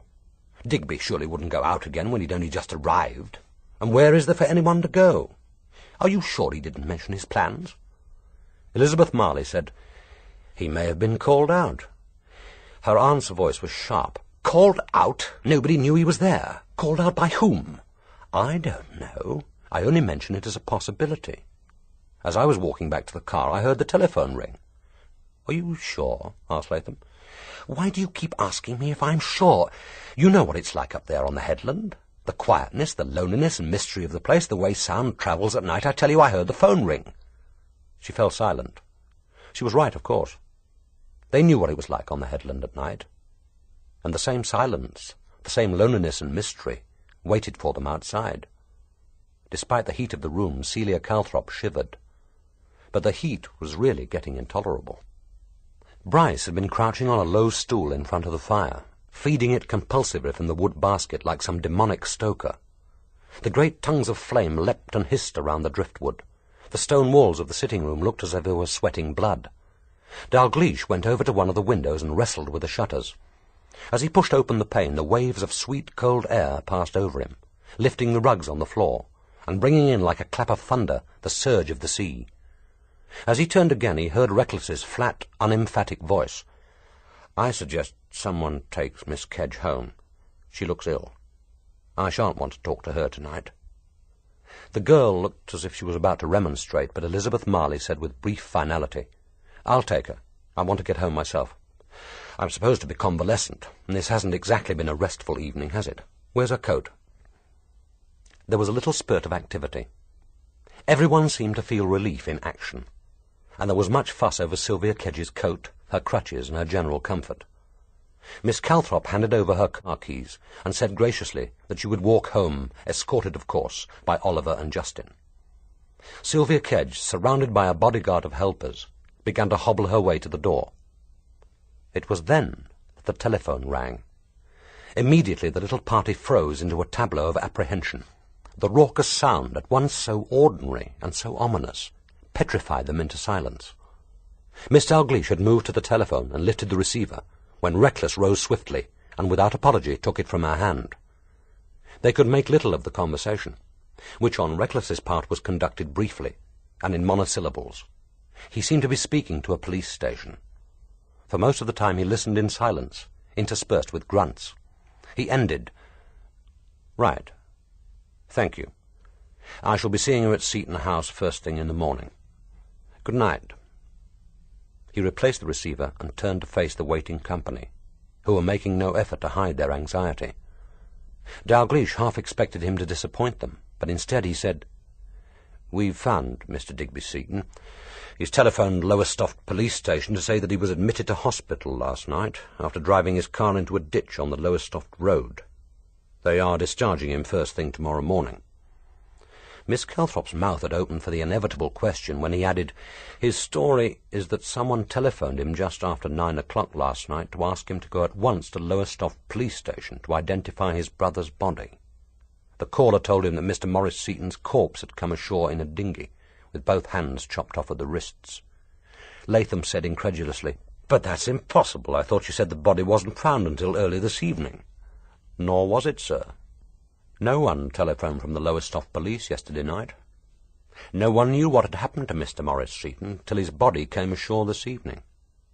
Except one person, of course." He looked round at them, the melancholy eyes moving speculatively from face to face. No one spoke or moved. It was as if they were all fixed in a moment of time, waiting helplessly for some unavoidable cataclysm. It was a moment for which no words seemed adequate. It cried out for action, for drama, and Sylvia Kedge, as if obligingly doing her best, slid with a moan from Eliza's supporting arms and crumpled to the floor.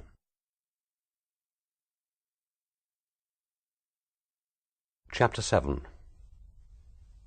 Reckless said, "He died at midnight on Tuesday, give or take an hour. That's my guess, based on the stage of rigour and the general look of him. I shall be surprised if the PM doesn't confirm it. The hands were taken off some time after death. There wasn't much bleeding, but it looked as if the seat of the dinghy had been used as a chopping block. Assuming that Mr. Bryce was telling the truth and the dinghy was still beached here at 5 o'clock Wednesday afternoon, he was almost certainly pushed out to sea after the tide turned an hour later. The butchery must have been done after dusk, but he had been dead then for the best part of 18 hours, maybe longer. I don't know where he died or how he died, but I shall find out."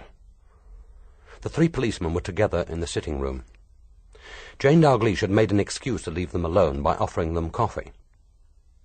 From the kitchen, Dalgliesh could hear the faint tinkling sounds of its preparation. It was over 10 minutes since the rest of the company had left.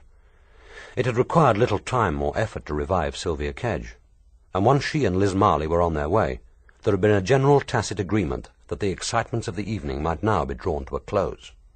The visitors looked suddenly bedraggled with weariness. When Reckless, as if gaining energy and animation from their exhaustion, began to question them about a possible weapon, he was met by weary incomprehension. No one seemed able to remember whether he or she owned a chopper, a cleaver, or an axe, where these implements were kept, or when they had last been seen. No one except Jane Dalgliesh. And even Miss Dalglish's calm admission that she had lost a chopper from her woodshed some months previously provoked no more than mild interest. The company had had enough of murder for one night. Like overexcited children at the end of the party, they wanted to go home. It was not until Miss Dalgliesh had also left them that Reckless spoke of the case. This was to be expected, but Dalgliesh was irritated to discover how much he resented the obvious implication.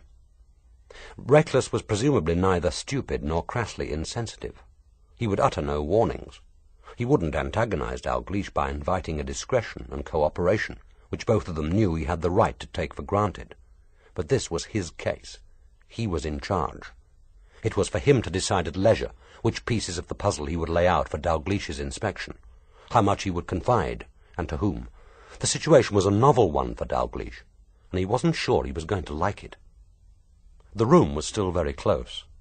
The fire was dying now into a pyramid of white ash, but the heat trapped between the stone walls beat on their faces as if from an oven, and the air smelt heavy. The inspector seemed unaffected by it. He said, "These people who were here this evening, Mr. Dalgliesh, tell me about them. Do they all call themselves writers?" Dalgliesh replied, "I imagine that Oliver Latham would call himself a dramatic critic. Miss Calthrop likes to be known as a romantic novelist, whatever that may mean. I don't know what Justin Bryce would call himself. He edits a monthly literary and political review which was founded by his grandfather." Reckless said surprisingly, "I know, the monthly critical review. My father used to take it. That was in the days when sixpence meant something to a working man. And for sixpence the monthly crit gave you the message, warm and strong. Nowadays it's about as pink as the Financial Times.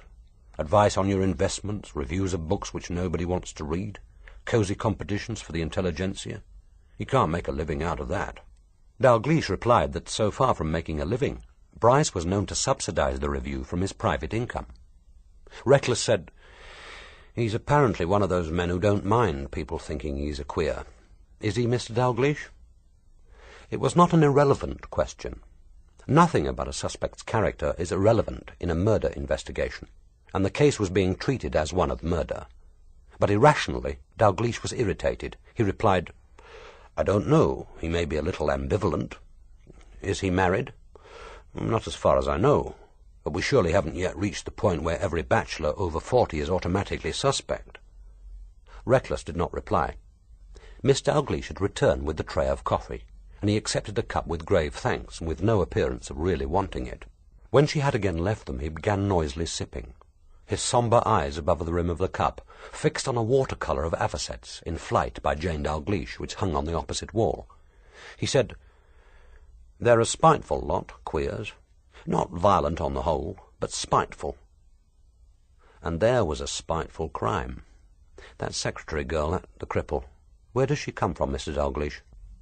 Dalgliesh, feeling like a candidate at a viva voce examination, said calmly, "Sylvia Kedge is an orphan who lives alone in a cottage in Tanner's Lane. She's said to be highly competent shorthand typist. She worked chiefly for Maurice Seton, but she does quite a bit for Miss Calthrop and Bryce. I know very little about her, about any of them. You know enough for my needs at present, Mr. Dalgliesh. And Miss Marley, also an orphan. Her aunt brought her up. At present she's at Cambridge. And all these people are friends of your aunt?" Dalgliesh hesitated. Friendship was not a word his aunt used easily, and he thought it doubtful whether she would in fact speak of more than one person at Monksmere as a friend. But one does not willingly deny one's acquaintances when they are about to be suspected of murder. Resisting the temptation to reply that they knew each other intimately but not well, he said cautiously, "You had better ask my aunt. But they all know each other. After all, it's a small and isolated community. They manage to get on together." Reckless said, "When they're not killing each other's animals." Dalgliesh didn't reply. Reckless added, "They weren't particularly upset, were they? Not a word of regret the whole evening. Being writers, you'd think one of them might have managed a stylish little epitaph." "Miss Kedge took it badly," suggested Dalgliesh. "That wasn't grief, that was shock. Clinical shock. If she isn't better tomorrow morning, someone should get a doctor to her." He was right, of course, thought Dalgliesh. It had been shock, and that in itself was interesting. Certainly the evening's news had been shocking enough, but would it have been quite so shocking to someone to whom it wasn't news? There had been nothing faked about the final faint, and it hardly suggested guilty knowledge. Suddenly Reckless got up from his chair, looked at his empty cup as if uncertain how it had come to be in his hand, and replaced it with slow deliberation on the coffee tray. Sergeant Courtney, after a moment's hesitation, did the same with his. It looked as if they were at last preparing to go. But first there was something which Reckless had to be told. Since it was a perfectly straightforward piece of information which might or might not prove to be important, Dalgliesh was irritated at his reluctance to get it out. He told himself that the next few days were going to be difficult enough, without letting Reckless inveigle him into a mood of morbid self-analysis. Firmly he said, "There's something you ought to know about that fake manuscript. I may be wrong. There's not a lot to go on. But I think I recognize the description of the nightclub. It sounds like the Cortez Club in Soho. L.J. Luca's place. You probably remember the case. It was in 1959. Luca shot his partner, was sentenced to death, but was released when the verdict was quashed by the Court of Criminal Appeal." Reckless said slowly, "I remember Luca. Mr. Justice Brothwick's case, wasn't it? The Cortez Club would be a useful place to know if you were hoping to pin a murder on someone. And Luca would be as good a man to pin it on as any." He walked to the door, his sergeant following him like a shadow. Then he turned for a last word. "I can see that it's going to be a great advantage having you here, Mr. Dalgliesh." He made it sound like an insult. Chapter 8. The contrast between the brightness of the sitting-room and the cool darkness of the autumn night was absolute. It was like stepping into a pit. As the door of Pentlands closed behind them, Celia Calthrop experienced a moment of blind panic. The night pressed round her. She breathed darkness like a physical weight. It was as if the air had thickened with night, had become a heaviness through which she had to fight her way. There was no longer direction or distance. In this black and numinous void, the sullen, melancholy thudding of the seas sounded on all sides, so that she felt menaced and rooted like a lost traveller on some desolate shore. When Latham shone his torch on the path, the ground looked unreal and very far away like the surface of the moon. It was impossible that human feet could make contact with this remote and insubstantial soil. She stumbled and would have lost her balance if Latham hadn't gripped her arm with sudden and surprising force. They started together on the inland path. Celia, who had not expected to walk home, was wearing light, high-heeled shoes, which alternately skidded on the smooth sea pebbles which littered the path, or sank into soft patches of sand, so that she lurched forward in Latham's grip like a graceless and recalcitrant child. But her panic was over. Her eyes were getting accustomed to the night, and with every stumble forward the roar of the sea grew fainter and less insistent. But it was a relief when Justin Bryce spoke, his voice unaltered, ordinary. "Asthma is a peculiar complaint. This has been a traumatic evening, one's first contact with murder, and yet one feels quite well. Yet last Tuesday one had the most appalling attack with no apparent cause. One may get a reaction later, of course." "One certainly may," agreed Latham caustically, "especially if Forbes Denby doesn't confirm one's alibi for Tuesday night." "Oh, but he will, Oliver. And one can't help thinking that his testimony will carry rather more weight than anything your sleeping partner may say." Celia Calthrop, gaining confidence from their nearness, their normality, said quickly, "It's such a comfort that Adam Dalgliesh happens to be here. After all, he does know us. Socially, I mean. And being a writer himself, I feel he belongs at Monksmere." Latham gave a shout of laughter. "If you find Adam Dalgliesh a comfort, I envy your capacity for self-deception. Do tell us how you see him, Celia. The gentleman's sleuth, dabbling in detection for the fun of it, treating his suspects with studied courtesy. A kind of professional Carruthers, straight out of one of Seton's dreary sagas. My dear Celia, Dalgliesh would sell us all to Reckless if he thought it would enhance his reputation one iota. He's the most dangerous man I know." He laughed again. She felt his grip tighten on her arm. Now he was really hurting her, hurrying her forward as if she were in custody. Yet she could not bring herself to shake free. Although the lane was wider here, the ground was still uneven. Stumbling and slipping, her feet bruised and her ankles aching, she had no chance of keeping up with them except in Latham's remorseless grip, and she could not bear to be left alone. Bryce's voice fluted in her ear. "Oliver's right, you know, Celia. Dalgliesh is a professional detective and probably one of the most intelligent in the country. I don't see that his 2 volumes of verse, much as I personally admire them, can alter that." "Reckless is no fool, though." Latham still seemed amused. "Did you notice how he hardly said a word, but just encouraged us to babble on in our childish, egotistical way? He probably learned more from us in 5 minutes than other suspects would tell him in hours of orthodox questioning. When will we learn to keep our mouths shut?" "As we've nothing to hide, I don't see that it matters," said Celia Calthrop. Really, Oliver was extraordinarily irritating tonight. One might almost imagine that he was a little drunk. Justin Bryce said, "Oh, Celia, everyone has something to hide from the police. That's why one is so ambivalent about them. Wait until Dalgliesh asks why you kept referring to Seton in the past tense, even before we heard that his body had been found. You did, you know. Even I noticed it, so it must have struck Dalgliesh. I wonder whether he'll feel it his duty to mention the matter to Reckless." But Celia was too tough to be intimidated by Bryce. She said irritably, "Don't be stupid, Justin. I don't believe you. And even if I did, it was probably because I was speaking of Maurice as a writer. And one does somehow feel that, as a writer, poor Maurice has been finished for quite a time." "God, yes," said Latham. "Dead and done for. Finished. Written out. Maurice Seton only wrote one effective passage of prose in his life, but that was straight from the heart, all right, and from the brain. It produced exactly the effect he intended. Every word selected to wound, and the whole lethal." "Do you mean his play?" asked Celia. "I thought you despised it. Maurice always said it was your notice that killed it." "Celia, darling, if my notice could kill a play, half the little pieces now running in London would have folded after the first night." He jerked her forward with fresh impetus, and for a minute Justin Bryce lagged behind them. Hurrying to catch them up, he called breathlessly, "Maurice must have been killed on Tuesday night, and his body was pushed out to sea late on Wednesday evening. So how did the murderer get it to Monksmere? You drove from London on Wednesday, Oliver. It wasn't in the boot of your Jaguar, was it?" "No, dear," said Latham easily. "I'm very particular what I carry in the boot of my Jaguar." Celia said complacently, "Well, I'm in the clear. Sylvia can give me an alibi until late on Tuesday. That's obviously the crucial time. Now, I admit that I was alone on Wednesday night, but Reckless will hardly suspect me of mutilating the body. And that reminds me. There's one person who doesn't even claim an alibi for Tuesday or Wednesday. Jane Dalgliesh. And what's more, it was her chopper. Latham said, "Why in God's name should Miss Dalgliesh wish to kill Seton?" "Why should any of us want to?" retorted Celia.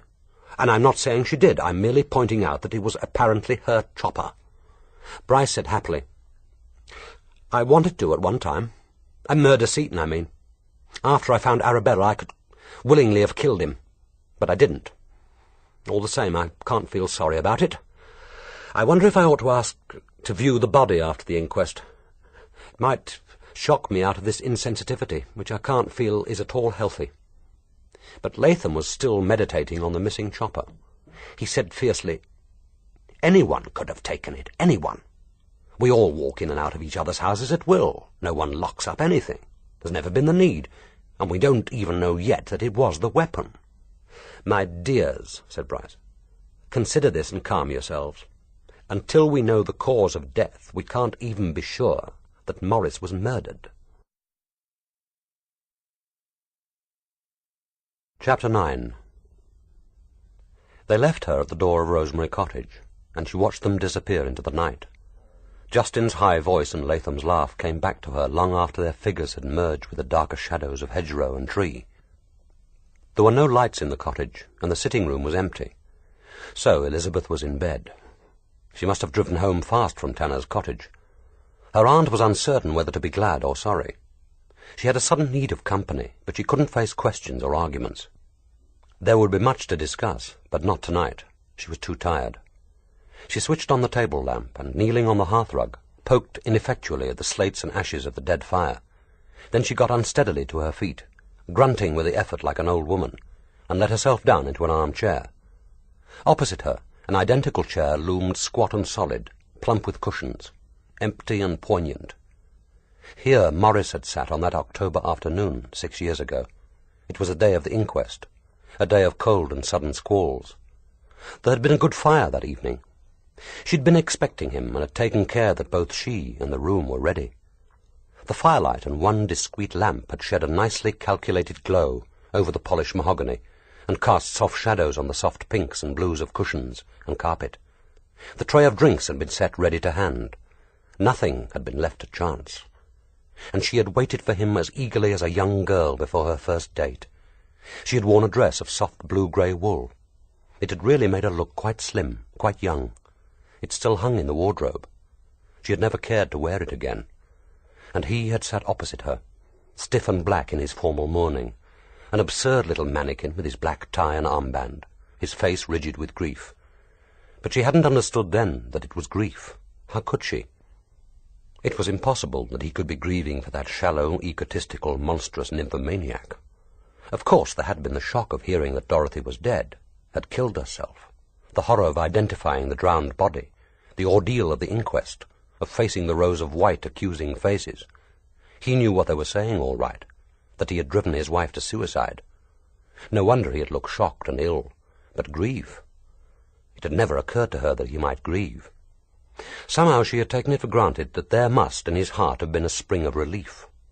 Relief that the long years of torment and self-control were over at last, that he could begin to live again. And she would be there to help him. Just as she had helped with her sympathy and advice when Dorothy was alive. He was a writer, an artist.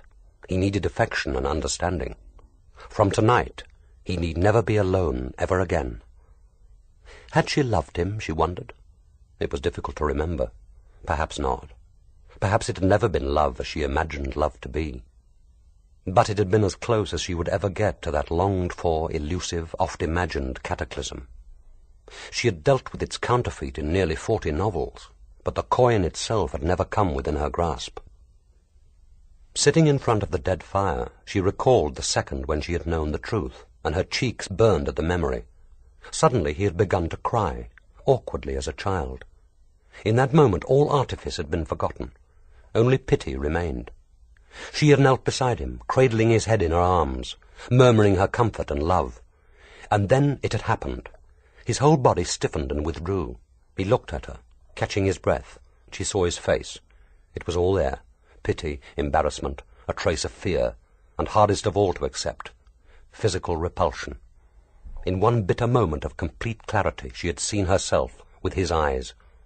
He had been grieving for that slim, gay, beautiful creature, and an ugly middle-aged woman had chosen that moment to throw herself into his arms.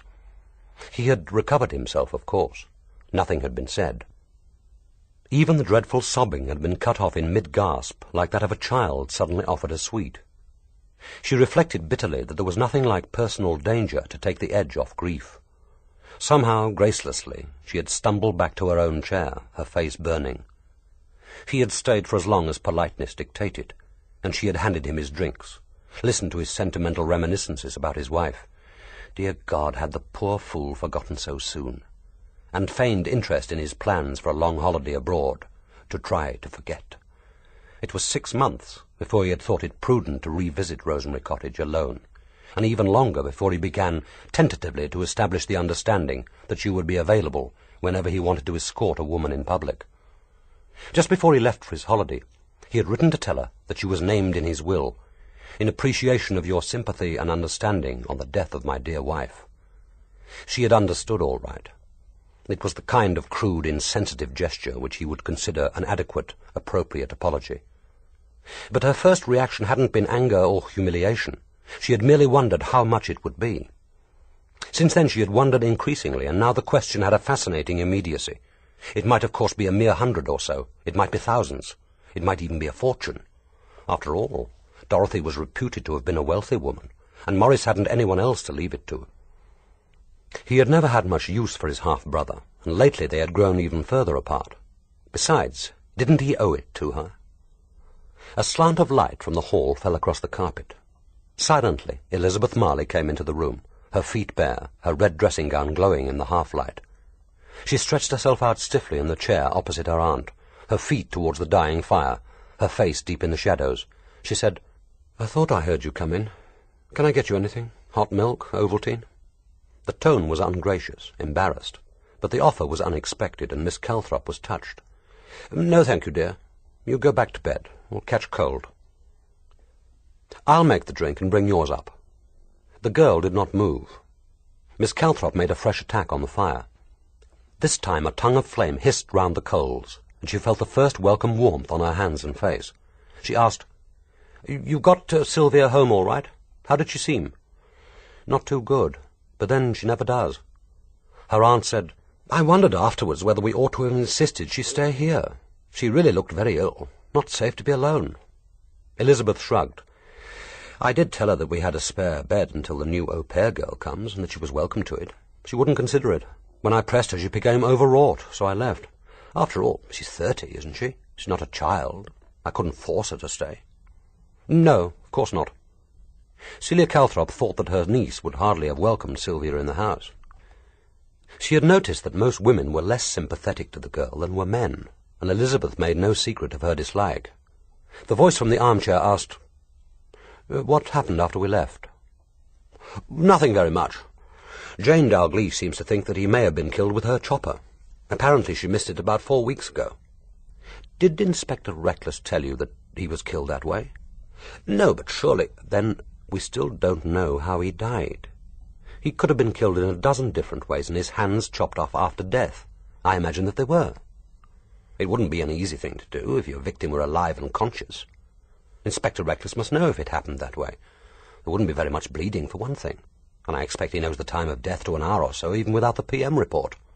Her aunt said, "Surely he died on Tuesday night. Something must have happened to him on Tuesday. Maurice would never walk out of his club like that and spend the night away without a word to anyone. He died on Tuesday night when Sylvia and I were at the pictures." She spoke with stubborn confidence. She wished it to be so, therefore it must be so. Maurice had died on Tuesday night, and her alibi was assured. She added, "It's unfortunate for Justin and Oliver that they happened to be in town that evening. They've got alibis of a sort, of course, but it's a pity all the same." The girl said quietly, "I was in London on Tuesday night, too." Before her aunt could speak, she went on quickly, "All right, I know what you're going to say. I was supposed to be on a bed of sickness in Cambridge. Well, they let me up earlier than I told you.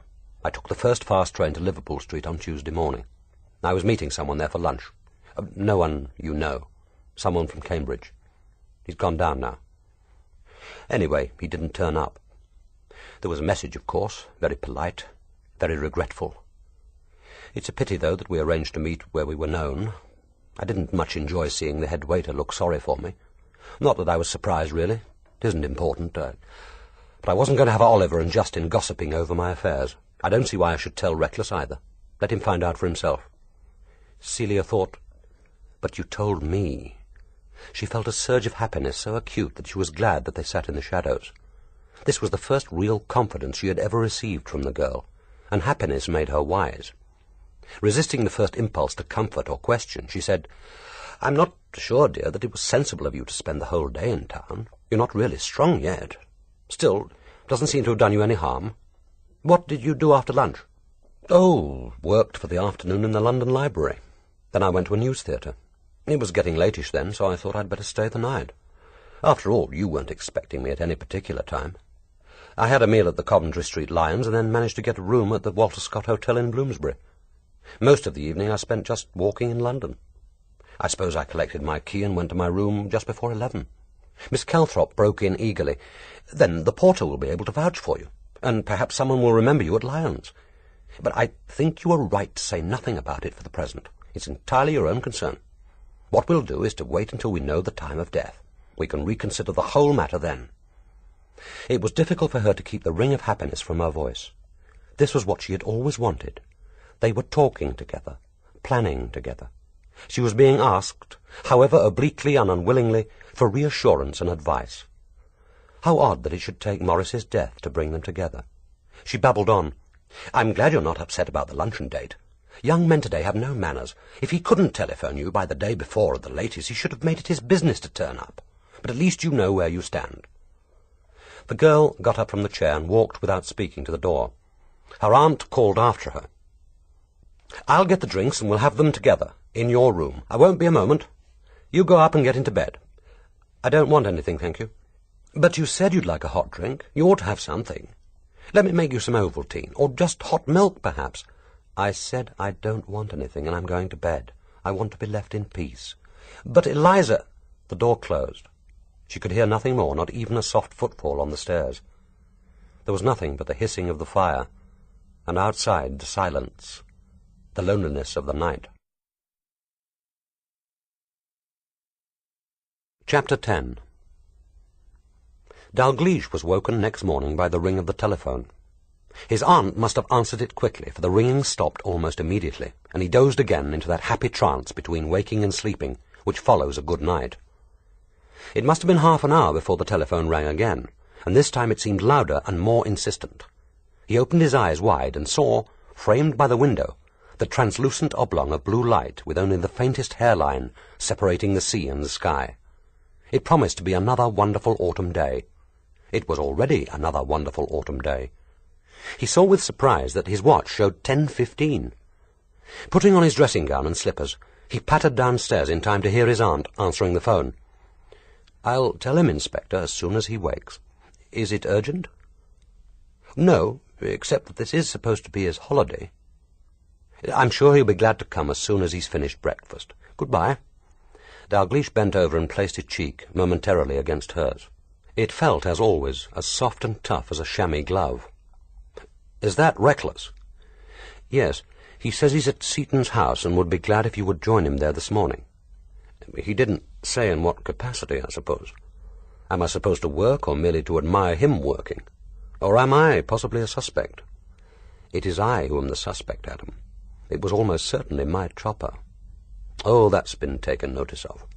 Even so, you rate lower than most of your neighbours, I imagine, and certainly lower than Digby Seton.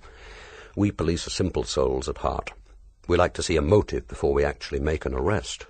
And no motive so gladdens our heart as the prospect of gain. I take it that Digby is his half-brother's heir. It's generally supposed so. 2 eggs or 1, Adam? 2, please. But I'll see to them. You stay and talk. Didn't I hear 2 calls? Who telephoned earlier? His aunt explained that B.Sinclair had rung to invite them both to dinner on Sunday night. She had promised to ring back. Dalgliesh, paying loving attention to his frying eggs, was intrigued, but he said little beyond expressing his willingness to go. This was something new. His aunt, he guessed, was a fairly frequent visitor to Priory House, but never when he was at Pentlands. It was, after all, well understood that R.B.Sinclair neither visited nor received visitors. His aunt was uniquely privileged. But it wasn't hard to guess the reason for this innovation. Sinclair wanted to talk about the murder with the one man who could be expected to give a professional opinion. It was reassuring, if a little disillusioning, to discover that the great man wasn't immune to common curiosity. Violent death held its macabre fascination, even for this dedicated non-participant in the human charade. But of course Dalgliesh would go to dinner. The temptation was too great to resist. He had lived long enough to know that few experiences can be so disenchanting as meeting the famous. But with R.B.Sinclair, any writer would be willing to take the risk.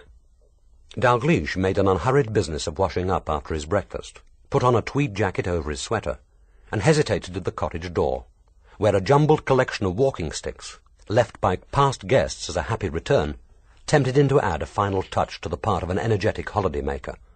He selected a sturdy ash, balanced it in his hand, then replaced it. There was no point in overdoing the act. Calling "Goodbye" to his aunt, he set off across the headland. The quickest way would have been by car, turning right at the road junction, driving about half a mile on the Southwold Road, then taking the narrow but reasonably smooth track which led across the headland to the house. Perversely, Dalgliesh decided to walk. He was, after all, supposed to be on holiday, and the inspector's summons had made no mention of any urgency. He was sorry for Reckless. Nothing is more irritating and frustrating to a detective than any uncertainty about the extent of his responsibility. In fact, there was none. Reckless was in sole charge of the investigation, and both of them knew it. Even if the chief constable decided to ask for the help of the yard, it was highly improbable that Dalgliesh would be given the case. He was too personally involved. But Reckless would hardly relish conducting his investigation under the eyes of a CID superintendent, particularly one with Dalglish's reputation.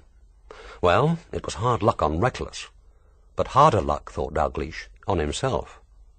This was the end of his hope of a solitary, uncomplicated holiday. That blessed week of undemanding peace, which almost without effort on his part was to soothe his nerves and solve his personal problems. From the first, this plan was probably an unsubstantial fabrication, built on tiredness and his need to escape. But it was disconcerting to see it fall so early into ruin. He was as little inclined to interfere in the case as Reckless was to seek his help. There would have been tactful telephone calls to and from the yard, of course. It would be understood by all concerned that Dalglish's familiarity with Monksmere and his knowledge of the people concerned would be at the inspector's service. That was no more than any citizen owed the police. But if Reckless thought that Dalgliesh craved any more positive participation, he must be speedily disillusioned. It was impossible not to rejoice in the beauty of the day, and as he walked, much of Dalglish's irritation fell away. The whole headland was bathed in the yellow warmth of the autumn sun. The breeze was fresh but without chill. The sandy track was firm under his feet, sometimes passing straight between the gorse and heather, sometimes twisting among the thick brambles and stunted hawthorn trees, which formed a succession of little caverns where the light was lost and the path dwindled to a thread of sand. For most of the walk Dalgliesh had a view of the sea, except when he passed behind the grey walls of Priory House. It stood 4 square to the sea, within 100 yards of the cliff edge, and was bounded on the south by a tall stone wall, and on the north by a fringe of fir trees. At night there was something eerie and unwelcoming about the house, which reinforced its natural privacy. Dalgliesh thought that Sinclair, if he craved seclusion, could hardly have found a more perfect site. He wondered how long it would be before Inspector Reckless violated that privacy with his questions. It would hardly take him long to learn that Sinclair had a private flight of steps leading to the beach from his land. Assuming that the body had been taken to the boat, and not the boat rowed some considerable distance along the coast to the body, it must have been carried down to the beach by one of 3 paths. There was no other access. One way, and perhaps the most obvious, was Tanner's Lane, which led past Sylvia Kedge's cottage. As the dinghy had been beached at the bottom of Tanner's Lane, this would have been the most direct route. The second was the steep and sandy slope which led from Pentlands to the shore. It was difficult enough in daylight. At night it would be hazardous even to the experienced and unburdened. He could not see the murderer risking that route. Even if his aunt did not hear the distant car, she would know that someone was passing the cottage. People who lived alone and in so remote a place were quick to sense the unfamiliar noises of the night. His aunt was the most attached and incurious of women, to whom the habits of birds had always appeared of greater interest than those of humans. But even she would hardly watch unconcerned while a dead body was carried past her door. There would, too, be the problem of carrying the corpse the half-mile along the shore to where Sheldrake was beached. Unless, of course, the killer left it half-buried in the sand while he collected the dinghy and rowed it to the corpse.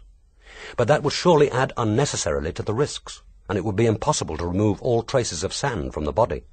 More to the point, it would require oars and rowlocks.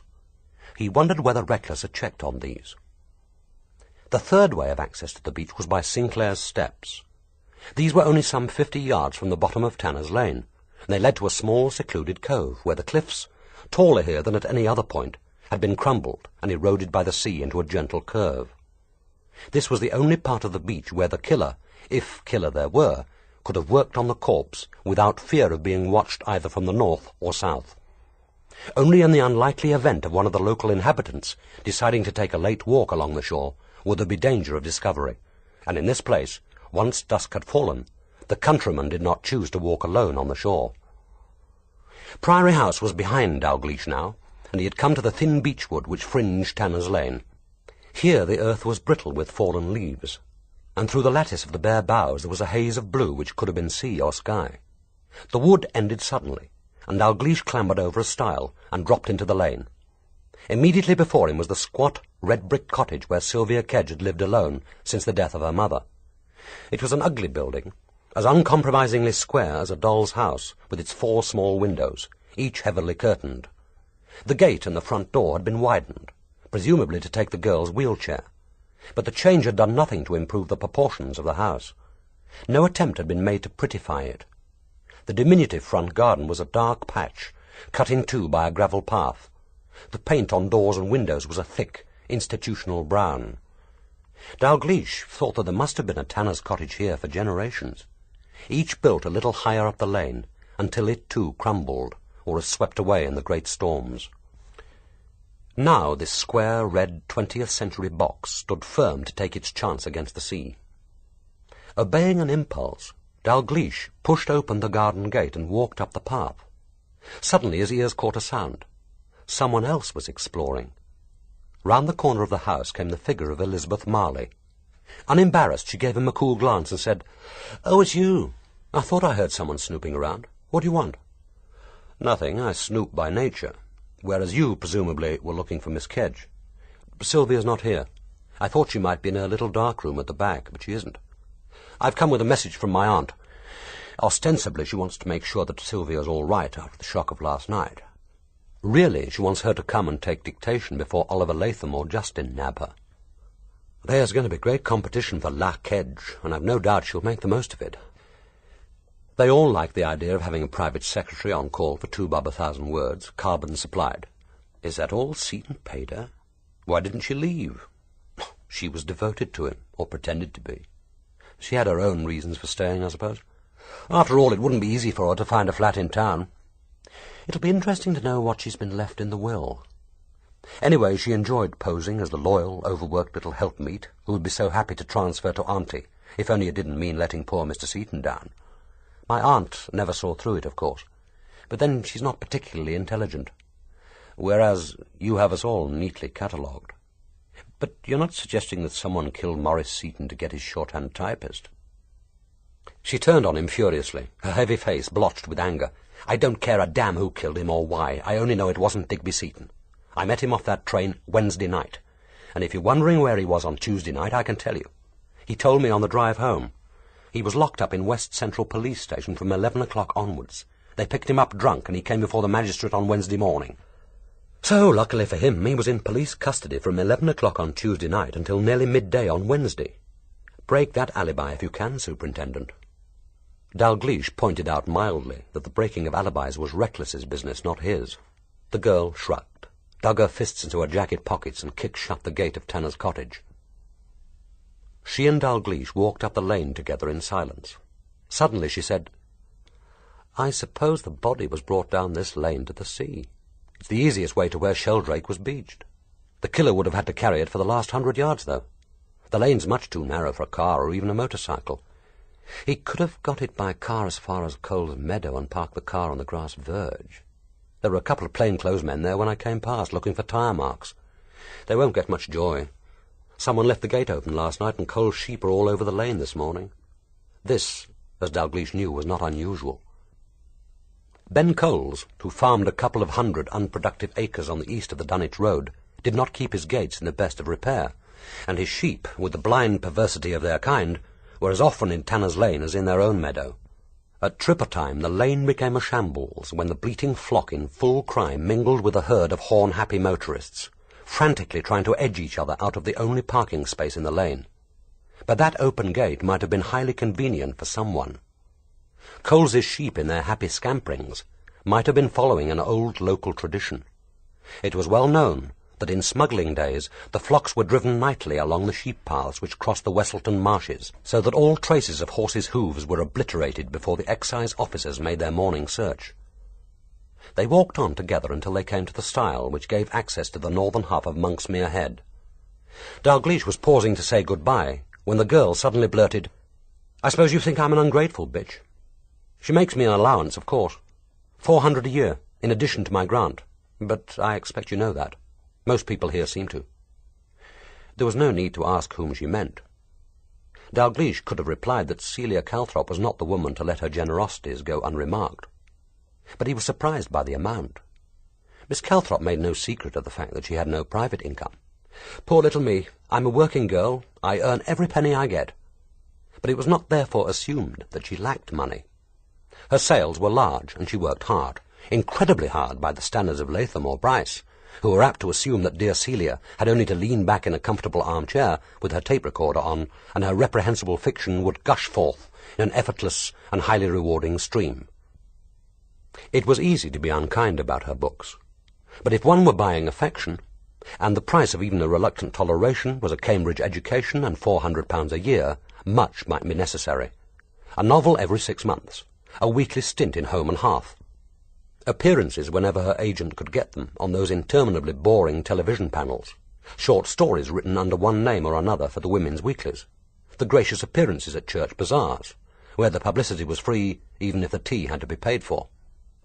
He felt a spasm of pity for Celia.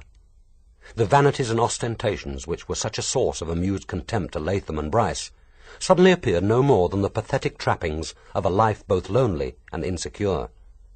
He wondered whether she had really cared for Maurice Seton, and he wondered, too, whether she was mentioned in Seton's will. Elizabeth Marley seemed in no hurry to leave him, and it was difficult to turn away from that resolutely persistent figure. He was used to being a confidant. That, after all, was part of his job.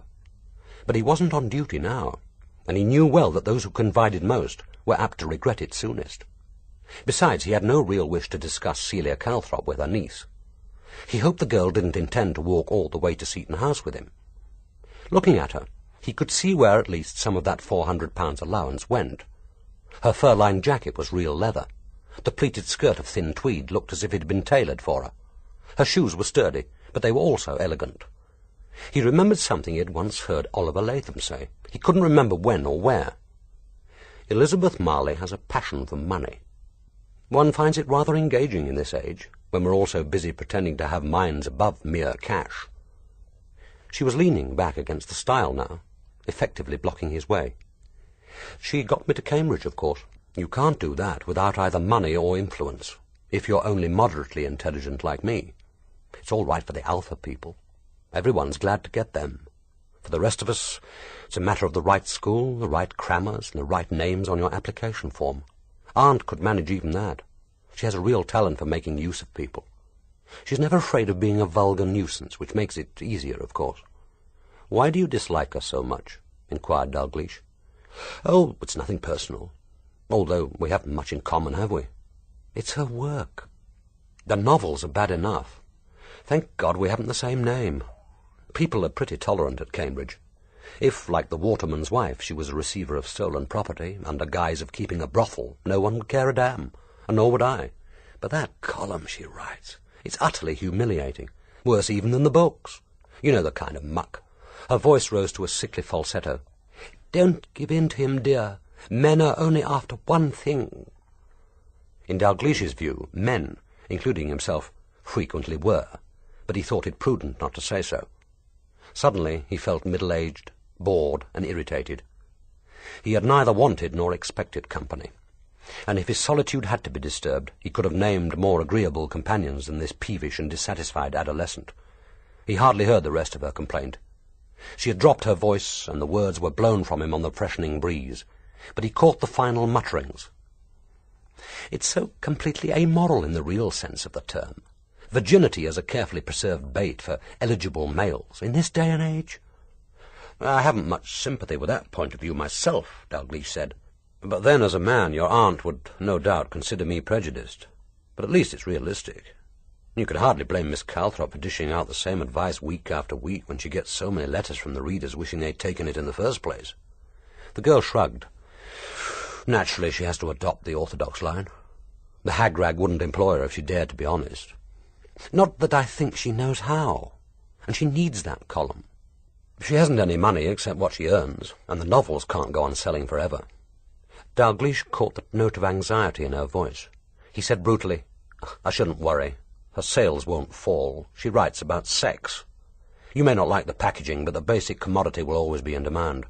I should think your £400 is safe for the next 3 years." For a moment he thought she was going to smack his face.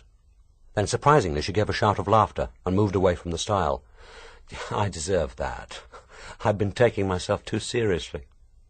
Sorry for boring you. You're on your way to Seton House, I suppose?" Dalgliesh said that he was, and asked if he should give any message to Sylvia Kedge if she were there. "Not to Sylvia. Why should you pimp for Auntie?" "No, it's to Digby. Just to say there'll be meals for him at the cottage until he gets fixed up if he cares to come. It's only cold meat and salad today, so he won't be missing much if he can't make it. But I don't suppose he'll want to depend on Sylvia. They hate each other. And don't get any wrong ideas, Superintendent. I may be willing to drive Digby home and feed with him for a day or two, but it's as far as it goes. I'm not interested in pansies." "No," said Dalgliesh, "I wouldn't suppose that you were." For some reason she blushed. She was turning away when, prompted by no more than mild curiosity, Dalgliesh said, "One thing intrigues me. When Digby Seton telephoned to ask you to meet him at Saxmundham, how did he know you weren't at Cambridge?" She turned back and met his gaze without embarrassment or fear. She didn't even appear to resent the question. Instead, to his surprise, she laughed. "I've wondered how long it would be before someone asked that. I might have known it would be you. The answer's simple. I met Digby in London, quite by chance, on Tuesday morning. At Piccadilly Underground, to be precise. I stayed in London that night and on my own, so I probably haven't an alibi. Are you going to tell Inspector Reckless?" "But of course you are." "No," replied Dalgliesh. "You are." Chapter 11. Maurice Seton had been fortunate in his architect, and his house had that characteristic of all good domestic buildings. It seemed indigenous to its site. The grey stone walls curved from the heather to buttress the highest point of Monksmere Head, with a view north over Sole Bay and south over the marshes and the bird reserve as far as Sizewell Gap. It was an unpretentious and agreeable building, single-storied and L-shaped, and built only 50 yards from the cliff edge. Presumably these elegant walls, like those of Sinclair's sturdy bastion, would one day crumble into the North Sea, but there seemed no immediate danger of it. The cliffs here had a strength and height which gave some hope of permanence. The long arm of the L faced southeast, and was composed almost entirely of double-glazed windows, which opened onto a terrace of paved stones. Here Seton had taken a hand in the planning. Dalgliesh thought it unlikely that the architect had chosen to set up the 2 ornate urns which marked the ends of the terrace, and in which a couple of bushes, their boughs contorted by the cold winds of the Suffolk coast, were failing to thrive, nor the pretentious sign swinging between 2 low posts, on which the words Seton House were carved in Gothic lettering. It didn't need the car parked at the terrace edge to tell Dalgliesh that Reckless was there. He could see no one, but he knew that his approach was being watched. The tall windows seemed full of eyes. One of them was ajar. Dalgliesh drew it open and stepped into the living room. It was like walking onto a stage set. Every corner of the long, narrow room was warm with light, as if bathed in the glare of arc lamps. It was a modern set. From centre back, an open staircase curved to the upper story. Even the furniture, contemporary, functional, and expensive-looking, added to the air of impermanence and unreality. Almost the whole of the window space was taken up with Seton's desk, an ingeniously designed fitment, with a complex of drawers, cupboards, and bookcases, spreading each side of the central working surface. It had probably been made to the owner's specification, a functional status symbol in light polished oak. On the pale grey walls there were 2 popular Monet prints, unimaginatively framed. The 4 people who turned to watch, unsmiling as Dalgliesh stepped over the window-sill, were as immobile and carefully disposed about the room as actors who have taken up their pose, ready for the curtains to rise. Digby Seton was lying on a couch, placed diagonally across the centre of the room. He was wearing a mauve dressing-gown of artificial silk over red pyjamas, and might have looked more the part of a romantic lead, had it not been for the cap of grey stockinette, which fitted close to his head and came down level to his eyebrows. The modern method of bandaging is effective, but scarcely becoming. Dalgliesh wondered whether Seton had a temperature. He would hardly have been discharged from hospital unfit, and Reckless, who was neither inexperienced nor a fool, would have telephoned the doctor to make sure that the man was fit to be questioned. But his eyes were unnaturally bright, and a red moon burnt high on each cheekbone, so that he looked like a gaudy circus clown, a bizarre focus of interest against the grey couch. Inspector Reckless sat at the desk with Sergeant Courtney by his side. In this morning light, Dalgliesh saw the boy clearly for the first time, and was struck by his pleasant good looks. He had the type of honest, open face which looks out of advertisements extolling the advantages of a career in banking for the intelligent and ambitious young man. Well, Sergeant Courtney had chosen the police. In his present mood, Dalgliesh thought it rather a pity. The 4th player was hardly on stage. Through the open door which led to the drawing-room, Dalgliesh caught a glimpse of Sylvia Kedge. She was sitting at the table in her wheelchair. There was a tray of silver in front of her, and she was engaged in polishing a fork with as little enthusiasm as a bit player who knows that the attention of the audience is elsewhere. She lifted her eyes momentarily to Dalgliesh, and he was shocked by the misery in her drawn face. She looked very ill. Then she bent again to her task. Digby Seton heaved his legs from the couch, walked deliberately to the dining-room door, and prodded it gently shut with his stockinged foot. None of the policemen spoke. Seton said, "Sorry and all that. Don't want to be rude, but she gives me the willies. Damn it, I've said I'll pay her the £300 Maurice left her. Thank God you've come, Superintendent. Are you taking over the case?" It could hardly have been a worse beginning. Dalgliesh said, "No, it's nothing to do with the yard. Surely Inspector Reckless has explained to you by now that he's the officer in charge." He felt that Reckless deserved that snide innuendo. Seton protested, "But I thought they always called in the yard tricky cases of murder." "What makes you think this is a case of murder?" asked Reckless. He was slowly sorting out papers from the desk, and did not turn to Seton as he spoke. His voice was quiet, unemphatic, almost uninterested. "Well, isn't it? You tell me. You're the experts. But I don't see how Maurice could have cut off his own hands. One, perhaps, but hardly 2. If that's not murder, then what is it? Damn it all, you've got a Scotland Yard chap on the spot." "On holiday, remember," said Dalgliesh. "I'm in exactly the same position as you are. Like hell you are." Seton twisted himself into a sitting position, and groped under the couch for his shoes. "Brother Maurice hasn't left you £200,000. God, it's crazy. Unbelievable. Some sod pays off an old score and I get a fortune. Where the hell did Maurice get that kind of money anyway?" "Apparently partly from his mother and partly from the estate of his late wife," replied Reckless. He had finished with the papers and was now going through a small drawer of index cards, with the methodical intentness of a scholar looking for a reference. Seton gave a snort of laughter.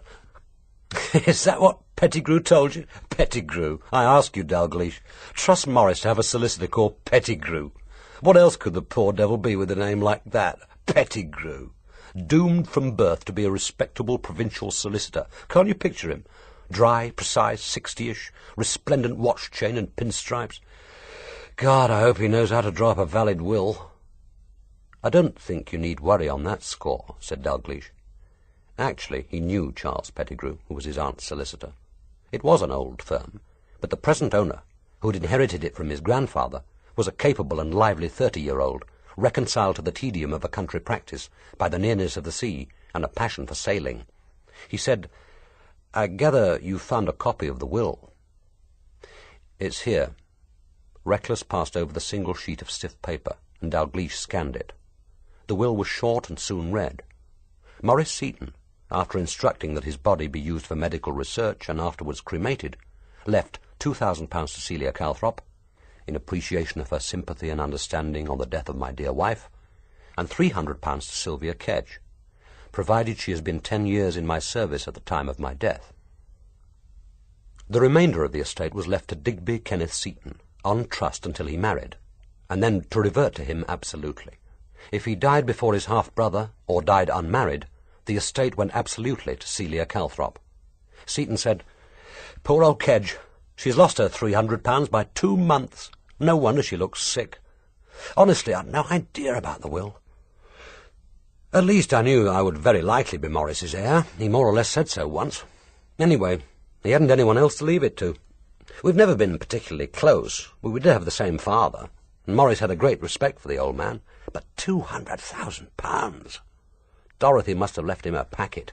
Funny that, when you consider that their marriage was pretty well on the rocks when she died." "Mrs. Maurice Seton had no other relatives, then?" asked Reckless. "Not that I know of. Lucky for me, isn't it? When she killed herself, there was some talk of a sister who ought to be contacted. Or was it a brother? Honestly, I can't remember. Anyway, no one turned up, and no one but Maurice was mentioned in the will. Her father was a property speculator, and Dorothy was left pretty well off. It all came to Maurice. But 200,000! "Perhaps your half-brother did well with his books," suggested Reckless. He had finished with the card index, but was still seated at the desk, making entries in a notebook, and seemingly only half interested in Seton's reactions. But Dalgliesh, himself a professional, knew that the interview was going very much according to plan. "Oh, I shouldn't think so. Maurice always said that writing wouldn't keep him in socks. He was rather bitter about it. He said that this was the age of soap-powder fiction. If a writer hadn't a gimmick, no one was interested. Bestsellers were created by the advertisers. Good writing was a positive disadvantage, and the public libraries killed sales. I dare say he was right. If he had £200,000, I don't know why he bothered. Except, of course, that he liked being a writer. It did something for his ego, I suppose. I never understood why he took it seriously, but then he never understood why I wanted my own club. And I'll be able to have it now. Whole chain of them if things go my way. You're both invited to the opening night. Bring the whole of West Central with you, if you like. No sneaking in on expenses to check on the drinking and see that the floor show isn't too naughty. No women sergeants tarted up to look like provincial tourists on the spree. The best tables, everything on the house. Do you know, Dalgliesh, I could have made a go of the Golden Pheasant, if only I'd had the capital behind me. Well, I've got it now." "Not unless you also get a wife," Dalgliesh reminded him unkindly. He had noted the names of the trustees in Seton's will, and couldn't see either of those cautious and conservative gentlemen parting with trust funds to finance a second Golden Pheasant. He asked why Maurice Seton had been so anxious for Digby to marry. "Maurice was always hinting that I ought to settle down. He was a great one for the family name. He hadn't any children himself, none that I know of, anyway, and I don't suppose he was keen to marry again after the Dorothy fiasco. Besides, he had a dicky heart. He was afraid, too, that I might set up house with a queer. He didn't want his money shared with a pansy boyfriend. Poor old Maurice. I don't think he'd recognize a queen if he met one. He just had the idea that London, and West End clubs in particular, are full of them." "Extraordinary," said Dalgliesh dryly. Seton seemed unaware of the irony. He said anxiously, "Look, you do believe me about that phone call, don't you? The murderer phoned me as I arrived here Wednesday night and sent me off on a fool's errand to Lowestoft. The idea was to get me away from the house and make sure I hadn't an alibi for the time of death. At least, I suppose that was the idea. It doesn't make sense otherwise. Puts me in a spot, all right. I wish to God that Liz had come in with me. I don't see how I can prove that Maurice wasn't in the house when I got here, or that I didn't take a late-night walk on the beach with him, conveniently armed with a kitchen knife. Have you found the weapon, by the way?" The inspector replied briefly that they hadn't. He said, It would help me, Mr. Seton, if you could remember more about this phone call. Well, I can't. Seton sounded suddenly peevish. He added sullenly, You keep asking me about it and I keep telling you I don't remember. Damn it, I've had a bloody great bang on the head since then. If you told me I'd imagined the whole thing, I wouldn't be surprised, except that it must have happened, or I wouldn't have taken out my car. I was dog-tired. I wouldn't have set off to Lowestoft just for the fun of it. Someone phoned, I'm sure of that. But I can't remember what the voice sounded like. I'm not even sure if it was a man or a woman. And the message? I've told you, Inspector. The voice said it was speaking from Lowestoft Police Station, that Maurice's body had come ashore in my dinghy with the hands chopped off. Chopped or cut? Oh, I don't know. Chopped, I think. Anyway, I was to go to Lowestoft at once and identify the body, so I set off. I knew where Maurice keeps the car keys, and luckily the Vauxhall had plenty of juice in her. Or unluckily. I'd damn near kill myself. Oh, I know you're going to say it was my fault. I admit I had a pull or two from my hip flask on the way. Well, do you wonder? I was bloody tired before I started. I had a lousy night on Tuesday. The West Central's hardly a hotel. And then that long train journey. And yet you set off for Lowestoft straight away without bothering to check, asked Reckless. I did check. When I got to the road, it occurred to me to see if Sheldrake had really gone. So I drove down Tanner's Lane as far as I could and walked to the beach. The boat wasn't there. That was good enough for me. I suppose you think that I ought to have rung back the police station, but it never occurred to me that the message might be a hoax, until I was on my way, and then the easiest thing was to check on the boat. I say... Yes? Inquired Reckless calmly.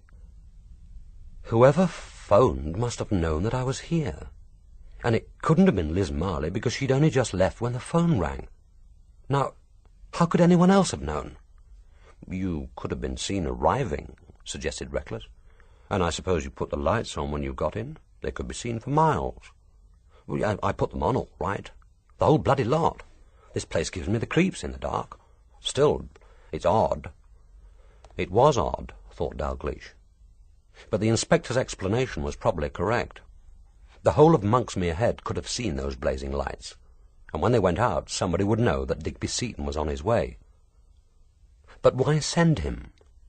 Was there something still to be done at Seton House? Something to be searched for? Some evidence to be destroyed? Was the body hidden in Seton House?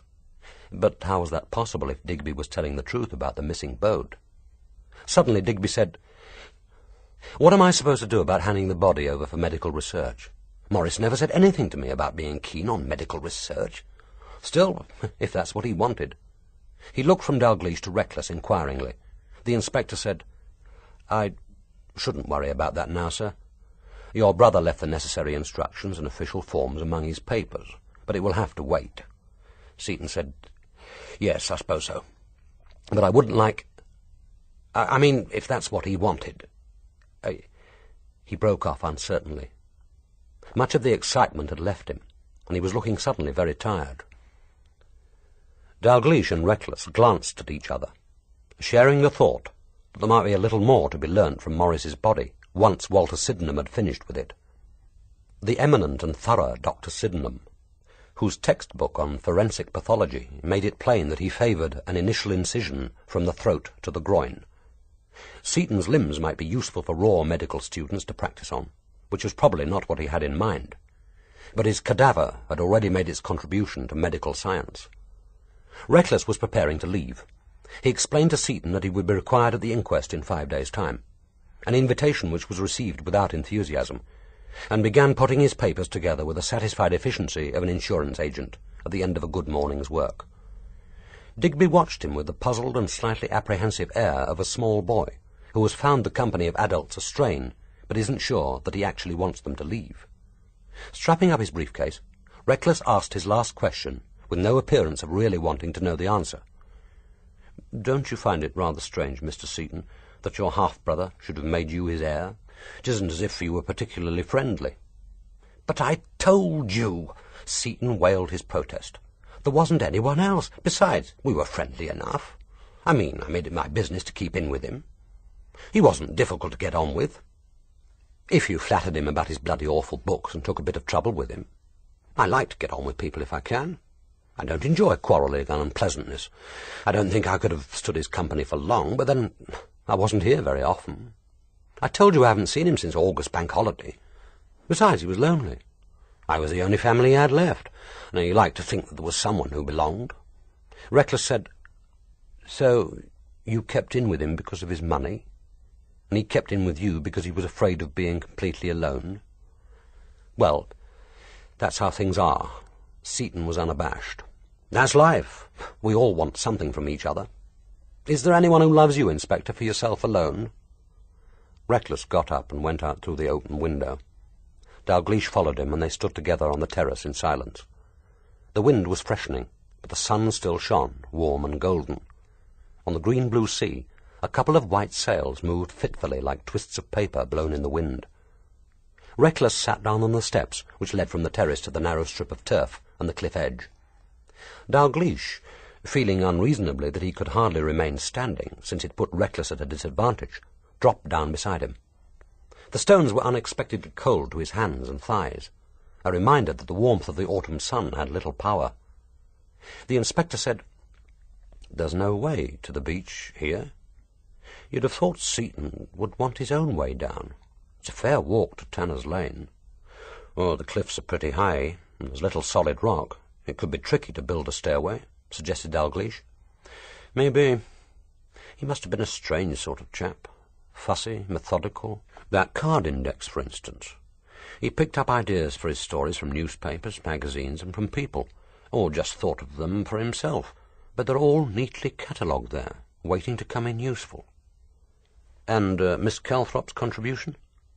"Not there. That doesn't mean very much, though. Sylvia Kedge told me that the house was usually left unlocked when Seton was living here. They all seem to leave their houses unlocked. Anyone could have got in and taken the card. Anyone could have read it, for that matter. They just seem to wander in and out of each other's places at will. It's the loneliness, I suppose. But it's assuming that Seton wrote out a card." "Or that Miss Calthrop ever gave him the idea," said Dalgliesh. Reckless looked at him. "That struck you too, did it? What do you think of Digby Seton?"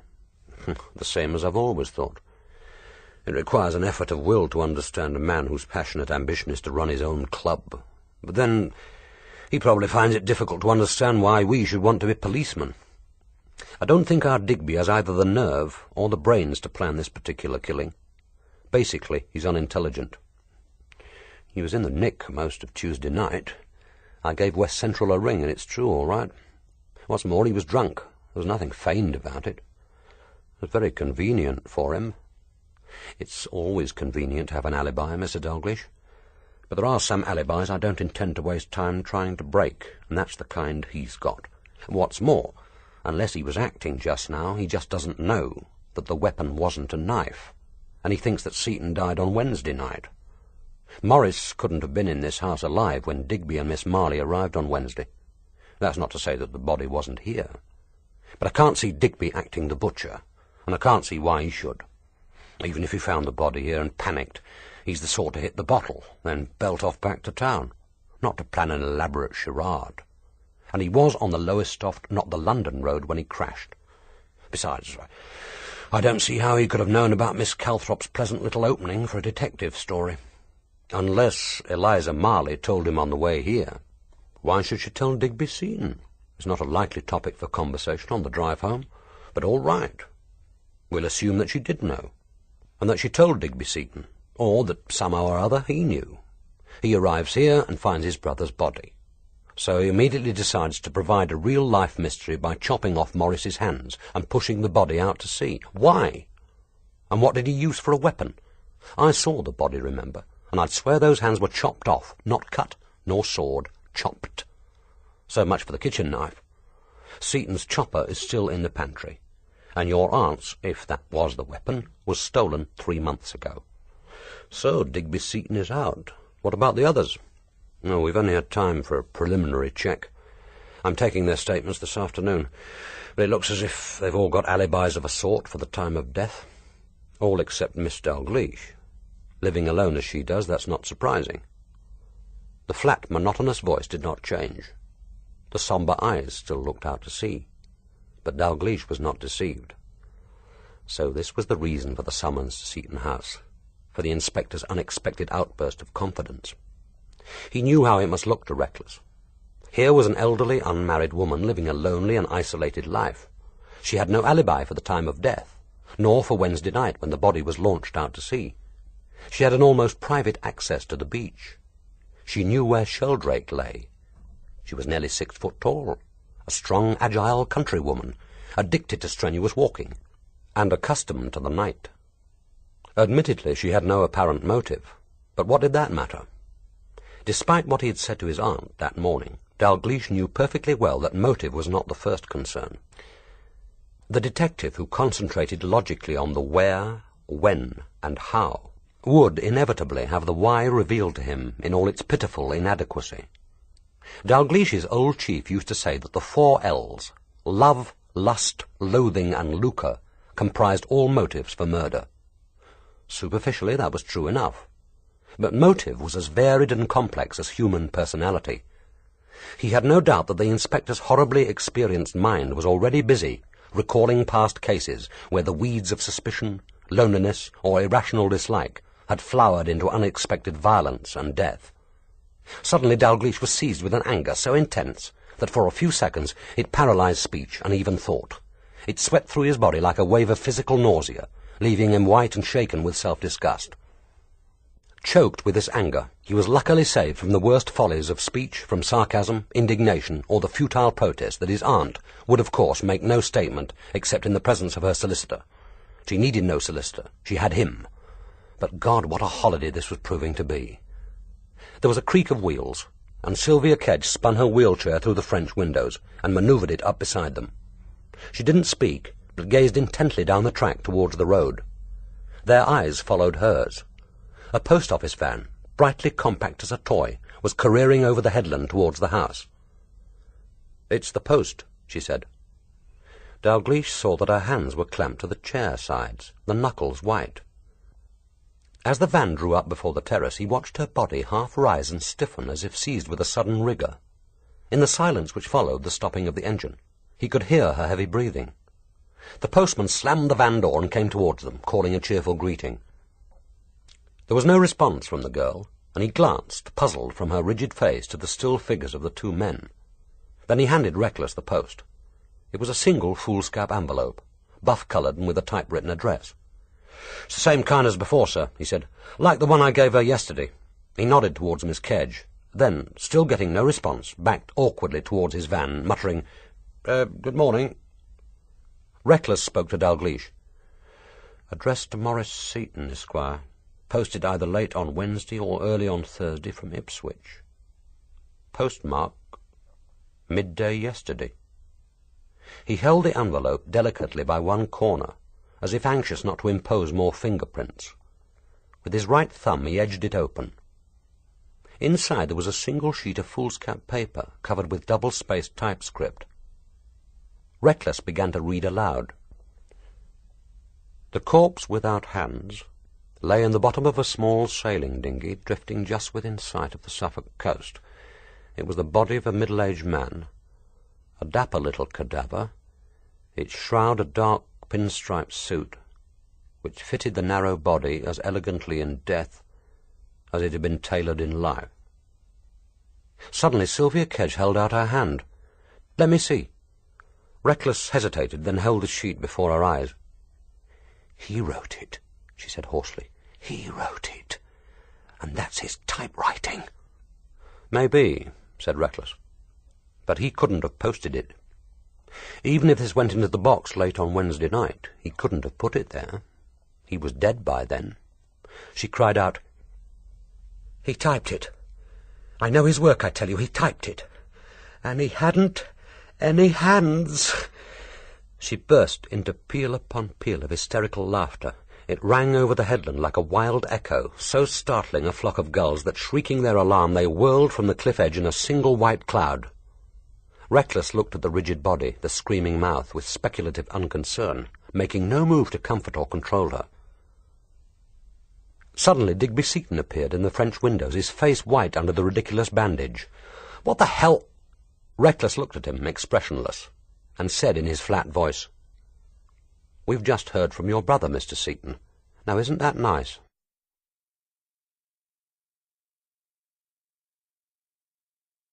Chapter 12. It took some time to pacify Miss Kedge. Dalgliesh had no doubt that her hysteria was genuine. This was no play-acting. He was only surprised that she should be so upset.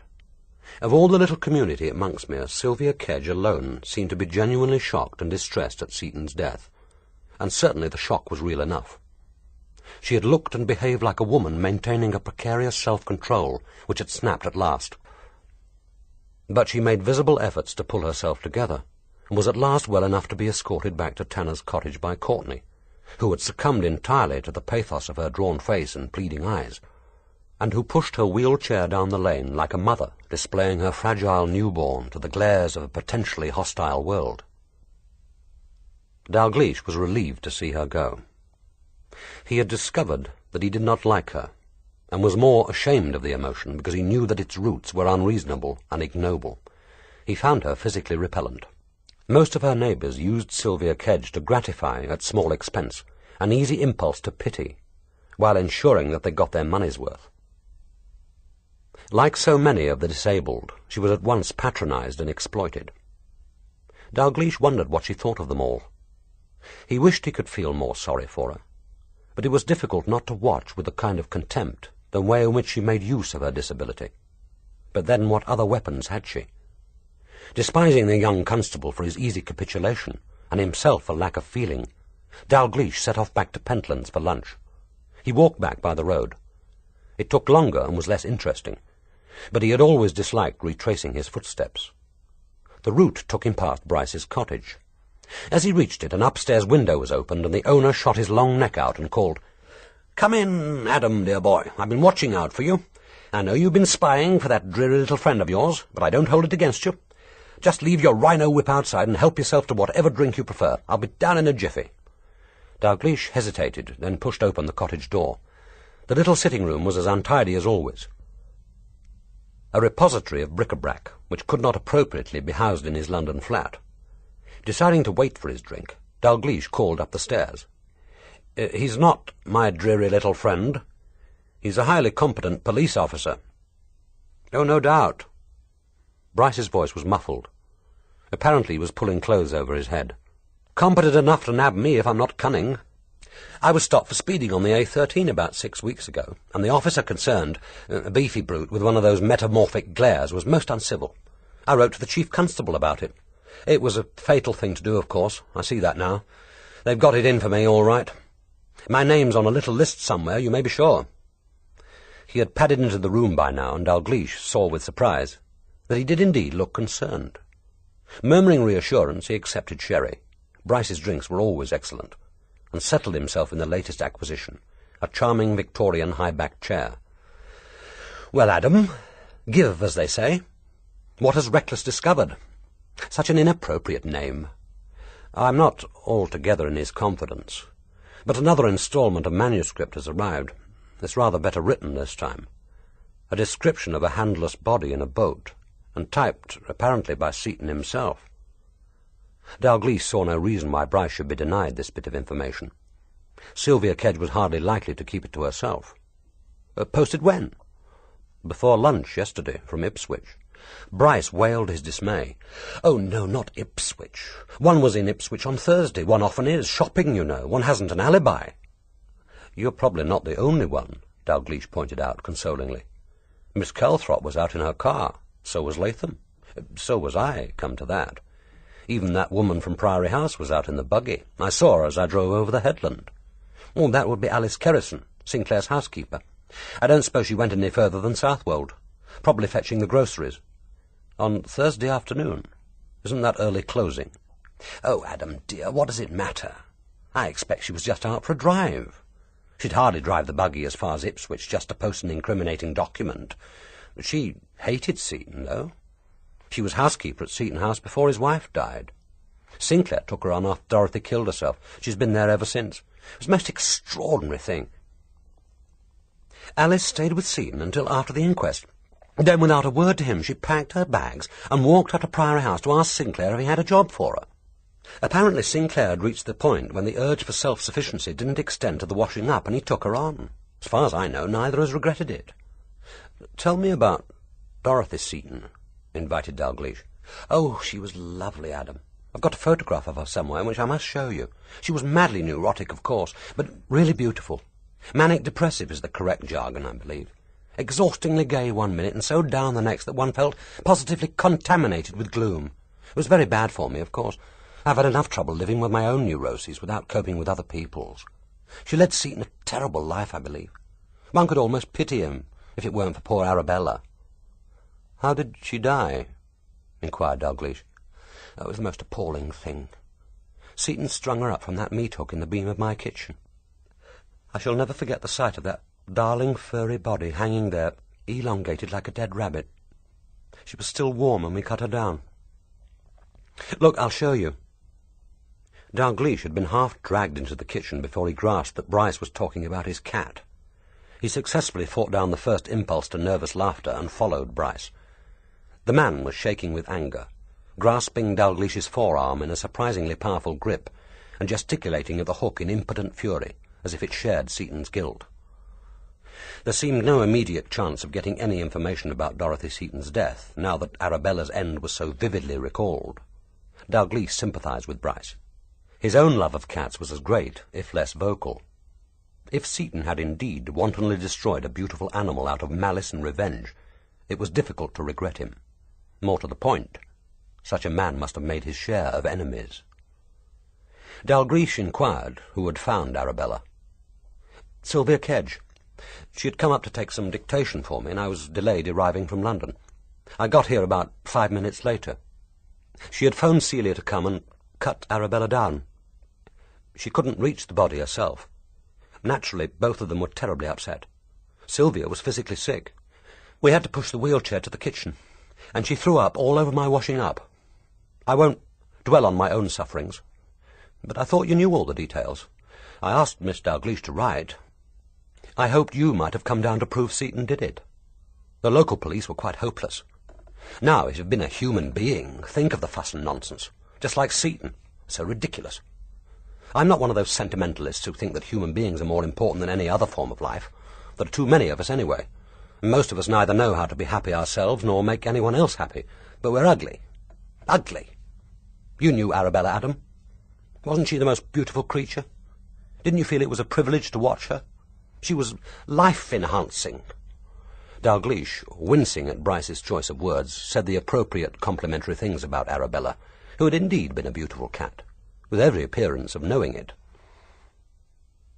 His aunt had told him of the incident in one of her fortnightly letters, but not surprisingly had made no mention of Bryce's request that he should come down and take over the investigation. Dalgliesh forbore to point out that no actual evidence had been produced against Seton. There had been a great deal of anger, ill-feeling, and suspicion, but remarkably little rational thought applied to the problem. But he had no stomach for solving it now. He induced Bryce to return to the sitting-room and asked again how Dorothy Seton had died. Dorothy? She'd gone to Le Touquet for an autumn holiday with Alice Kerrison. Things were pretty bad between her and Seton by then. She'd become terribly dependent on Alice, and I suppose Seton thought it would be a good idea if there was someone to keep an eye on her. When they had been away a week, Seton realized that he couldn't face living with her again, and wrote to say he wanted a separation. No one knows what exactly was in the letter, but Alice Kerrison was with Dorothy when she opened it, and said at the inquest that it had upset Mrs. Seton terribly, and that she said they must go home at once. Seton had written from the Cadaver Club, and the house was empty when they got back. Alice said that Dorothy seemed all right, perfectly calm, and really much more cheerful than usual. She began preparing supper for the two of them, and Dorothy wrote at her desk for a short time. Then she said she'd go for a walk along the beach to see the moon on the sea. She walked to the bottom of Tanner's Lane, stripped herself naked, put her clothes in a neat pile with a stone on top, and walked out to sea. They recovered the body a week later. It was suicide, all right. She left a little note under the stone to say that she realized now that she was no use to herself or to anyone else, and had decided to kill herself. It was a very direct note, perfectly clear, perfectly lucid. I remember at the time thinking that most suicides talk about ending it all. Dorothy just wrote that she decided to kill herself. What happened to the letter that Seton wrote her? it was never found. It wasn't with Dorothy's belongings, and Alice didn't see her destroy it. But Seton was quite open about it. He was sorry, but he'd acted for the best. It had become impossible to go on. I didn't realize exactly what living with Dorothy had done to him until I saw his play 2 years later. It was about marriage to a neurotic, but in the play it's the husband who kills himself. Well, naturally, Seton wanted to cast himself in the major role. Not literally, of course. Still, he might just as well have played the part. He couldn't have been much worse than poor Barry. Not that one can blame the actors. Such a very bad play, Adam, and yet written with a kind of terrible honesty and pain. "Were you there?" inquired Dalgliesh. "Bang in the middle of the third row of the stalls, my dear, and curling with embarrassment. Seton was in a box. He'd got Celia with him, and one must say she did him proud. Hardly a stitch above the waist, and tinkling away with imitation jewellery like a Christmas tree. Do you think Seton wanted people to think she was his mistress? I've a feeling our Maurice liked to be taken for a naughty boy. My dear, they looked like a couple of minor émigré royalties. Seton even wore a decoration. Home Guard medal or something of that kind. I was with Paul Markham. Such a sensitive boy. He was in tears by the end of the first act. So, admittedly, were a good third of the audience, but in their case I suspect it was tears of laughter. We left in the first interval and spent the rest of the evening drinking at Maloney's. I can bear quite an amount of suffering, provided it's not my own, but I do draw the line at public executions. Celia, gallant girl, stuck it out to the last. They even had a party at the Ivy afterwards. When I think of that evening, oh, Arabella, how thou art revenged. Latham's notice was Latham at his most vicious, wasn't it? Did you get the impression that he had a personal interest in killing the play? Oh, I shouldn't think so. The large eyes bent on Dalgliesh were as innocent as a child's, but Adam had a considerable respect for the intelligence behind them. Oliver can't tolerate bad writing nor bad acting, and when they come together it tends to make him savage. Now, if Oliver had been found dead with his hands hacked off, one could have understood it. Half those illiterate little secondary mods who swan round London calling themselves actresses could have done it happily, given the wit. But Latham knew Dorothy Seton, didn't he? Oh, Adam, how you do go on about a thing. Not very subtle, my dear. Yes, he knew her. We all did. She was a great dropper-in, sometimes drunk and sometimes sober, and equally tedious either way. Were she and Latham lovers? Inquired Dalgliesh bluntly. As he expected, Bryce was neither disconcerted nor surprised by the question.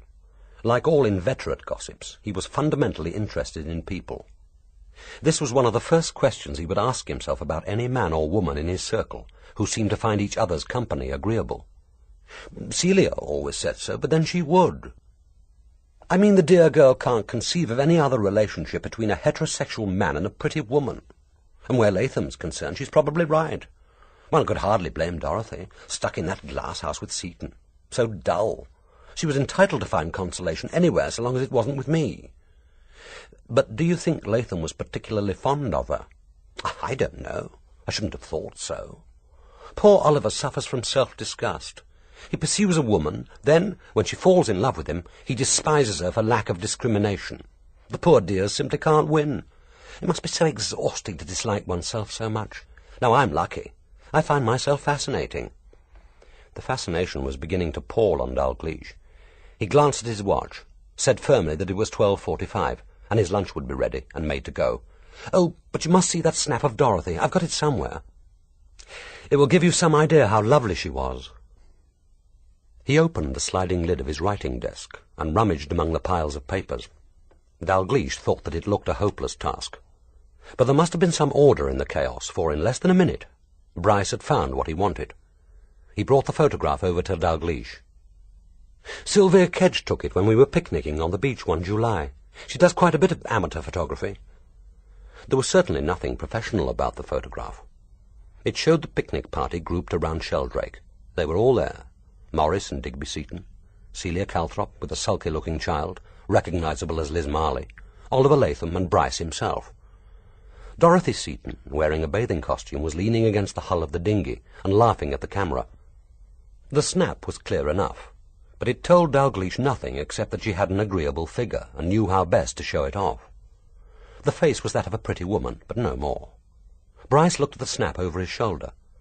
As if struck by this fresh evidence of the perfidy of time and memory, he said sadly, Funny. Doesn't really give one any idea of her. I thought it was better than this. Bryce came to the cottage gate with him. As Dalgliesh was leaving, an estate car came lurching up the lane and stopped with a bump at the gate. From it bounded a sturdy, black-haired woman with legs like jams above her white ankle socks and schoolgirl sandals, who was greeted by Bryce with squeaks of pleasure. "Mrs. Bain Porter, you haven't brought them. You have. How perfectly sweet of you." Mrs. Bain Porter had the deep, rich, upper-class female voice, which is trained to intimidate the helots of empire, or to carry across any hockey field in the teeth of a high gale. Her words boomed clearly in Dalglish's ears.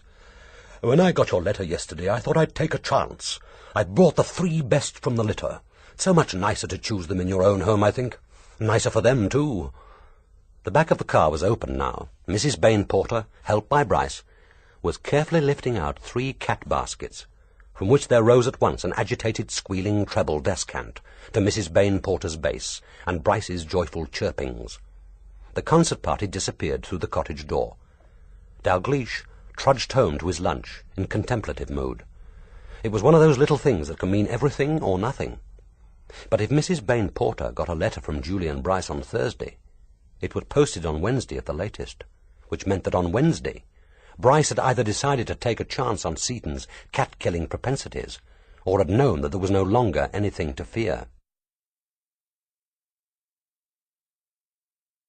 Chapter 13. On Friday afternoon the suspects walked, drove, or were driven to the small inn just outside Dunwich, which Reckless had taken as his headquarters, and there made their statements.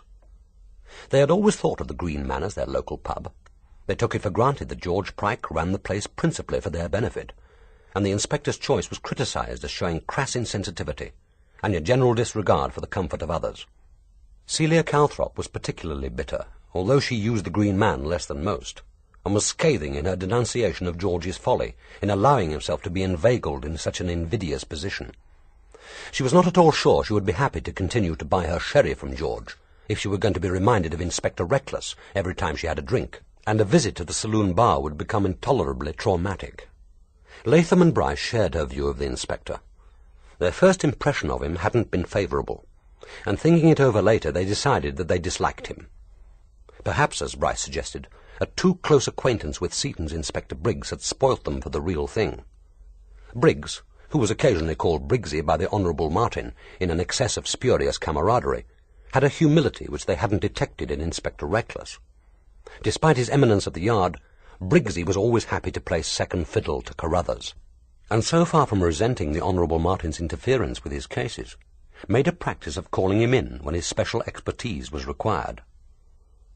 Since Carruthers was an expert on wine, women, heraldry, the landed gentry, esoteric poisons, and the finer points of the minor Elizabethan poets, his opinion was frequently invaluable.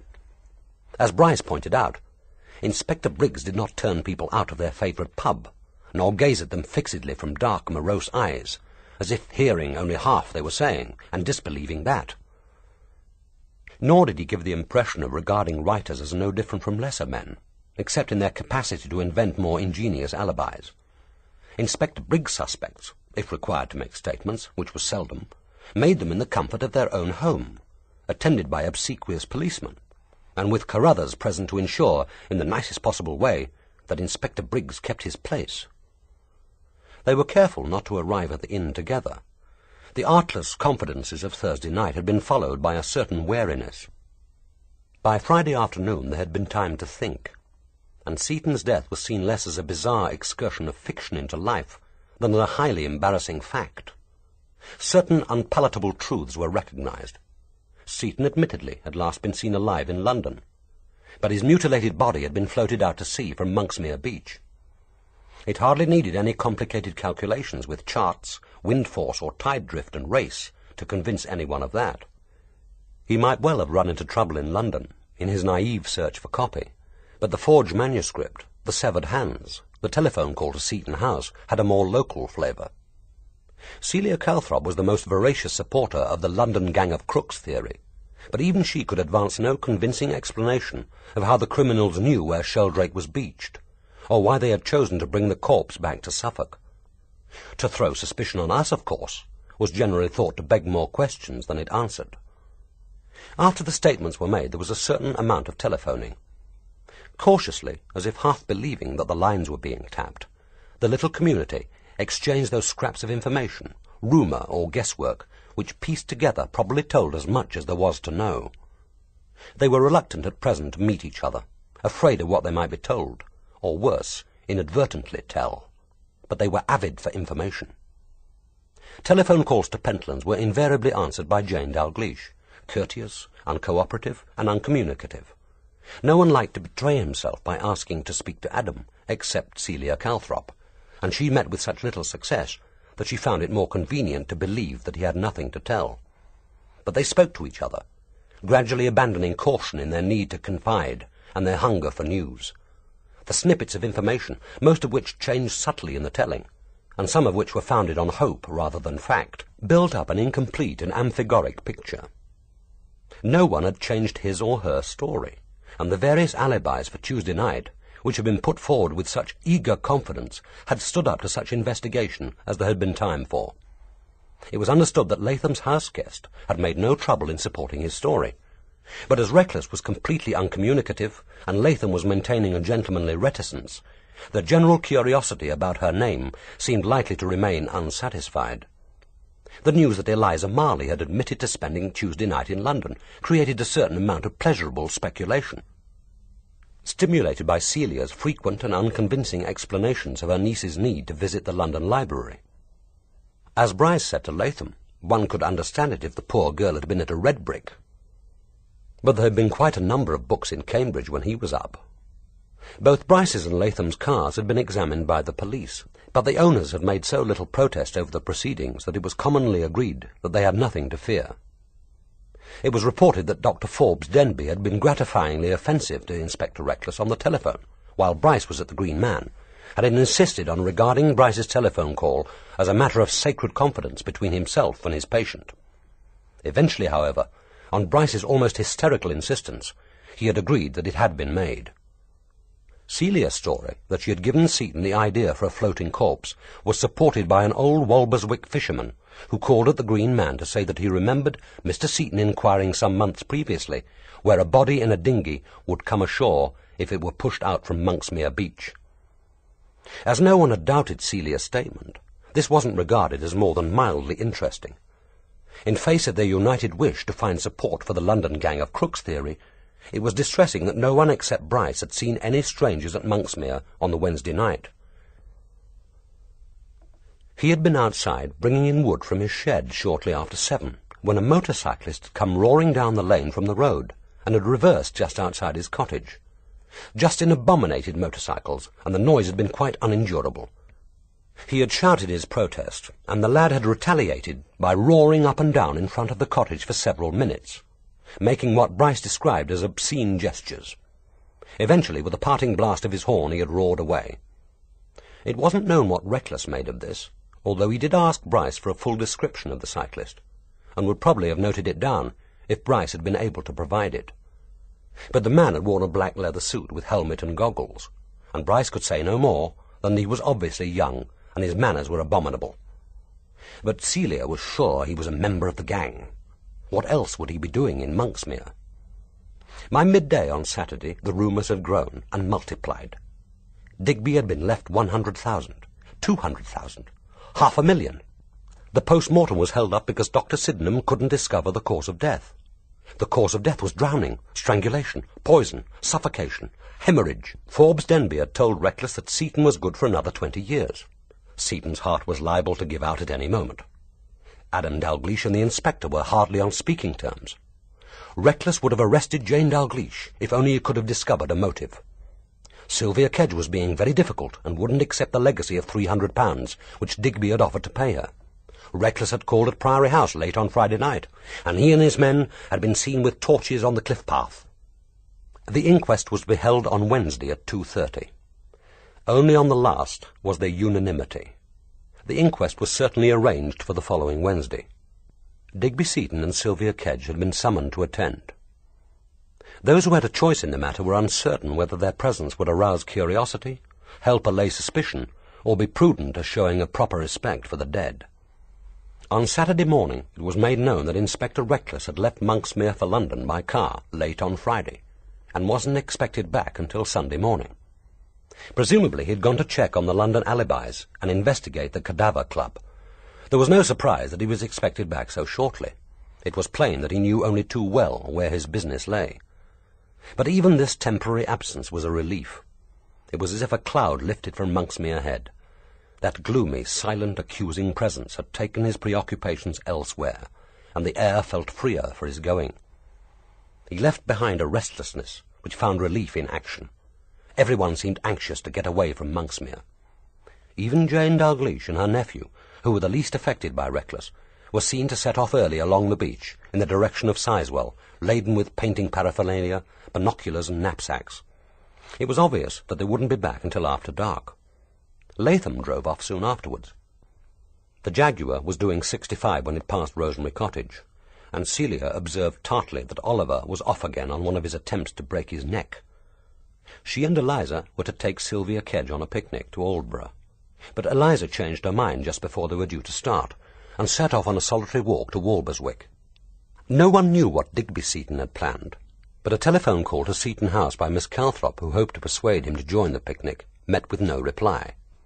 Bryce told everyone that he was driving to a country house sale just outside Saxmundham, where he hoped to bid for some 16th-century porcelain. By 9:30 he too was far away, and Monksmere was left to the half-dozen autumn trippers, who came in ones and twos throughout the day to park their cars in Tanner's Lane, and to the occasional couple of walkers from Dunwich or Walberswick, trudging along the sand dunes to the bird sanctuary. Reckless must have driven back to Monksmere late on Saturday. When dawn broke, his car was already outside the Green Man, and soon after 9 o'clock Sergeant Courtney had rung most of the suspects to request their presence at the inn. The invitation was perfectly polite, but no one was under the illusion that there was any choice in the matter. They took their time about arriving, and once again there was a tacit understanding that they wouldn't arrive together. Sylvia Kedge was collected, as usual, in a police car by Sergeant Courtney. There was a feeling that Sylvia was, on the whole, quite enjoying herself. Maurice Seton's portable typewriter was ready for them at the inn, placed squat and shining on the edge of a small oak table in the saloon bar. The attentions of the fingerprint men and the typewriting experts seemed to have given it an added lustre. It looked at once ordinary and menacing, innocent and dangerous. It was perhaps the most intimate object that Seton had owned. Looking at the gleaming keyboard, it was impossible not to think with repugnance of those bleeding stumps, to wonder what had happened to the severed hands. They knew at once why it was there. They were required to type 2 passages of prose, the description of Carruthers' visit to the nightclub, and of the handler's corpse drifting out to sea. Sergeant Courtney, who was in charge of the exercise, was beginning to fancy himself as a student of human nature, and the different reactions of his suspects provided gratifying material. Sylvia Kedge took some time to settle herself, but once started, the strong fingers, bony as a man's, danced over the keys to produce, in an incredibly short time, 2 accurate copies, elegantly set out and perfectly typed. It is always satisfying to see a job performed perfectly, and Sergeant Courtney received Miss Kedge's effort in respectful silence. Miss Dalgliesh, who arrived at the inn 20 minutes later, was unexpectedly competent. She had been used to typing her father's sermons and the church magazine, and had taught herself with the aid of a manual. She used all 5 fingers correctly, although her speed was only moderate. And unlike Miss Kedge, she kept her eyes firmly on the keys. Miss Calthrop, staring at the machine as if she hadn't seen one before, protested shortly that she couldn't type. All her work was dictated on tape, and didn't see why she should waste her time trying. Eventually she was persuaded to make a start, and after 30 minutes' effort, produced an appallingly typed 2 pages, which she flourished at the sergeant with the air of a vindicated martyr. Observing the length of Miss Calthrop's nails, Courtney was only surprised that she had managed to depress the keys. Bryce, when he could bring himself to touch the typewriter, was surprisingly quick and accurate, although he found it necessary to keep up a scathing commentary on the style of the prose. Latham was almost as expert as Miss Kedge, and rattled away in sullen silence. Miss Marley said briefly that she couldn't type, but had no objection to trying. She refused Courtney's help, spent about 5 minutes examining the keyboard, and the carriage and settled down to the laborious task of copying the passage, word by word. The result was quite creditable, and Sergeant Courtney privately marked Miss Marley as an intelligent worker, in contrast to her aunt's assessment of could do better if she tried. Digby Seton was hopeless, but even Courtney couldn't believe that the man was faking. In the end, to everyone's relief, he was allowed to give up. Predictably, none of the copies, including Digby's abortive effort, bore any resemblance to the originals. Sergeant Courtney, who believed that the second, and probably the first also, had been typed by Maurice Seton, would have been surprised if they had. But the final verdict would not be his. The copies would now be sent to an expert and examined for more subtle similarities. He didn't tell his suspects this, but then he didn't need to. They hadn't read their Maurice Seton for nothing. Before they left the inn, their fingerprints were taken. When her turn came, Miss Calthrop was outraged. She began for the first time to regret the desire to economize which had made her earlier decide not to seek the help of her solicitor. But she mentioned his name freely, together with that of her Member of Parliament and the Chief Constable. Sergeant Courtney, however, was so reassuring, so understanding of her feelings, so anxious for her help, so different in every way from that uncouth inspector, that she was at last persuaded to cooperate. Silly old bitch, thought the sergeant, as he directed the pudgy fingers. If the rest of them make half this fuss, I'll be lucky to be through before the old man gets back. But the rest of them made no fuss at all. Digby Seton was tediously facetious about the whole proceedings, attempting to hide his nervousness by an exaggerated interest in the technique. Eliza Marley was sulkily acquiescent, and Justin Dalglish's thoughts appeared to be elsewhere. Bryce disliked it most. There was something portentous and irrevocable about parting with a symbol so uniquely peculiar to himself. He understood why primitive tribes were so careful that no scraps of their hair should fall into an enemy's hand. As he pressed his fingers on the pad with a moue of distaste, he felt that virtue had gone out of him. Oliver Latham jabbed his fingers into the pad as if it were Reckless's eye. When he looked up, he saw that the inspector had come quietly in and was watching him. Sergeant Courtney got to his feet. Reckless said, "Good evening, sir. That's just a formality." "Oh, I know all about that, thank you." The sergeant has trotted out all the routine reassurance. "I was wondering where you got to after your trip to town. I hope you enjoyed yourself questioning, as you would no doubt term her, my lady friend, and the porter at the flat. Duncan was cooperative, I hope?" "Everyone was very helpful, thank you, sir." "Oh, I'm sure they were. I've no doubt they enjoyed themselves immensely. Things are a bit quiet in town at present. I must be providing the best bit of gossip in weeks. And as we're all being so cooperative, what about a little cooperation from your end? I suppose there's no objection to my knowing how Seton died?" "None at all, sir, in due course. But we haven't got the PM report yet." "Your chap's being a bit slow, isn't he?" "On the contrary, sir. Dr. Sydenham is very quick. But there are still a number of tests to be done. This isn't a straightforward case." "I should rank that remark, Inspector, as the understatement of the year."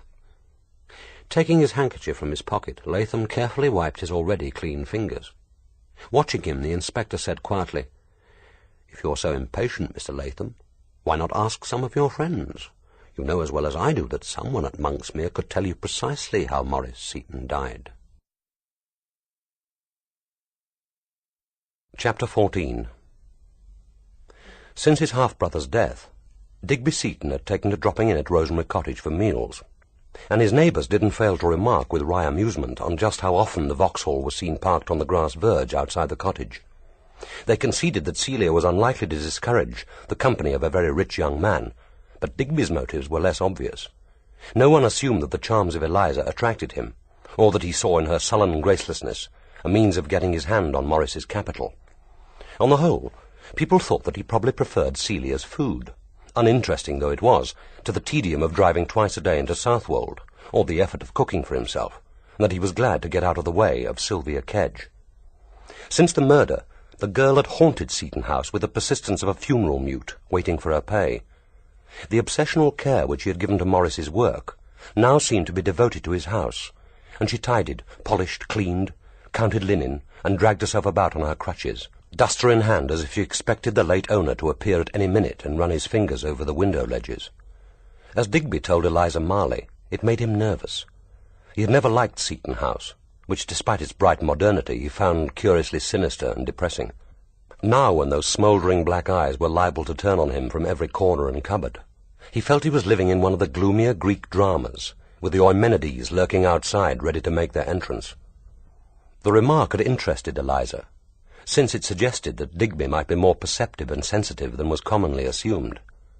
Without being in the least attracted to him physically, she was beginning to find him interesting, even a little intriguing. It was surprising what the possession of £200,000 could do for a man. Already she could detect the subtle patina of success, the assurance and complacency which the possession of money or power invariably gives. The glandular fever had left her depressed and fatigued. In this mood, without the energy to work and fretted by boredom, almost any company was better than none. Despising the easy capitulation to self-interest which had changed her aunt's opinion of him overnight from Maurice's problem brother to a perfectly charming young man, she nevertheless was beginning to admit that there might be more in Digby Seton than met the eye, but not much more. He hadn't accepted Miss Calthrop's invitation to dinner on Sunday night, but he turned up at Rosemary Cottage shortly after 9, and having arrived, was apparently in no hurry to leave. It was now nearly 11, but he was still there, swivelling himself to and fro on the piano stool, and spasmodically playing snatches of his own or other people's tunes. Eliza, curled into her fireside chair, watched and listened, and was in no hurry for him to go. He didn't play badly. There was no real talent there, of course, but when he was taking trouble, which was seldom, he was agreeably competent. She remembered that there had once been talk by Maurice of making a pianist out of Digby. Poor Maurice. That was when he was still desperately trying to persuade himself that his only living relative had some qualities to justify the relationship. Even when Digby was at school, his modest successes, the time when he had won the boxing championship, for example, had been trumpeted by Maurice as major achievements. It was unthinkable that Maurice Seton's half-brother should be entirely without some talent, and nor was he. He had, single-handed, designed and built Sheldrake, and had sailed her with competence, even if his enthusiasm had only lasted a couple of seasons. But this hearty gamesmanship, in some way so untypical of Digby, was hardly likely to impress an intellectual snob like Maurice. In the end, of course, he had given up pretending, just as Celia had given up hope that her niece was pretty, that she was going to have an orthodox success as a woman. Eliza glanced across at the large coloured photograph of herself that bore witness to Celia's humiliating and ludicrous ambitions. It had been taken when she was 11, 3 years after the death of her parents. The thick dark hair was preposterously curled and ribboned. The white organdy dress with its pink sash looked vulgarly inappropriate to such a heavy-featured and graceless child. No, it hadn't taken her aunt long to shed that particular delusion. But then, of course, it had been succeeded by another. Dear Eliza, if she couldn't be pretty, had to be clever. Now the theme was, "My niece has a brilliant brain. She's at Cambridge, you know." Poor Aunt Celia. It was petty to grudge her this vicarious intellectual pleasure. After all, she was paying hard cash for it. But Eliza felt some sympathy with Digby Seton. To an extent, both of them had suffered from the pressure of another's personality. Both had been accepted for qualities which they had no hope of ever possessing. Both had been marked down as a bad buy. On impulse, she suddenly asked him, "Which of us do you think killed your brother?" He was syncopating a number from one of the recent London shows, inaccurately and rather too loudly for comfort. He had almost a shout above the noise of his own row. "You tell me. You're the one who's supposed to be clever."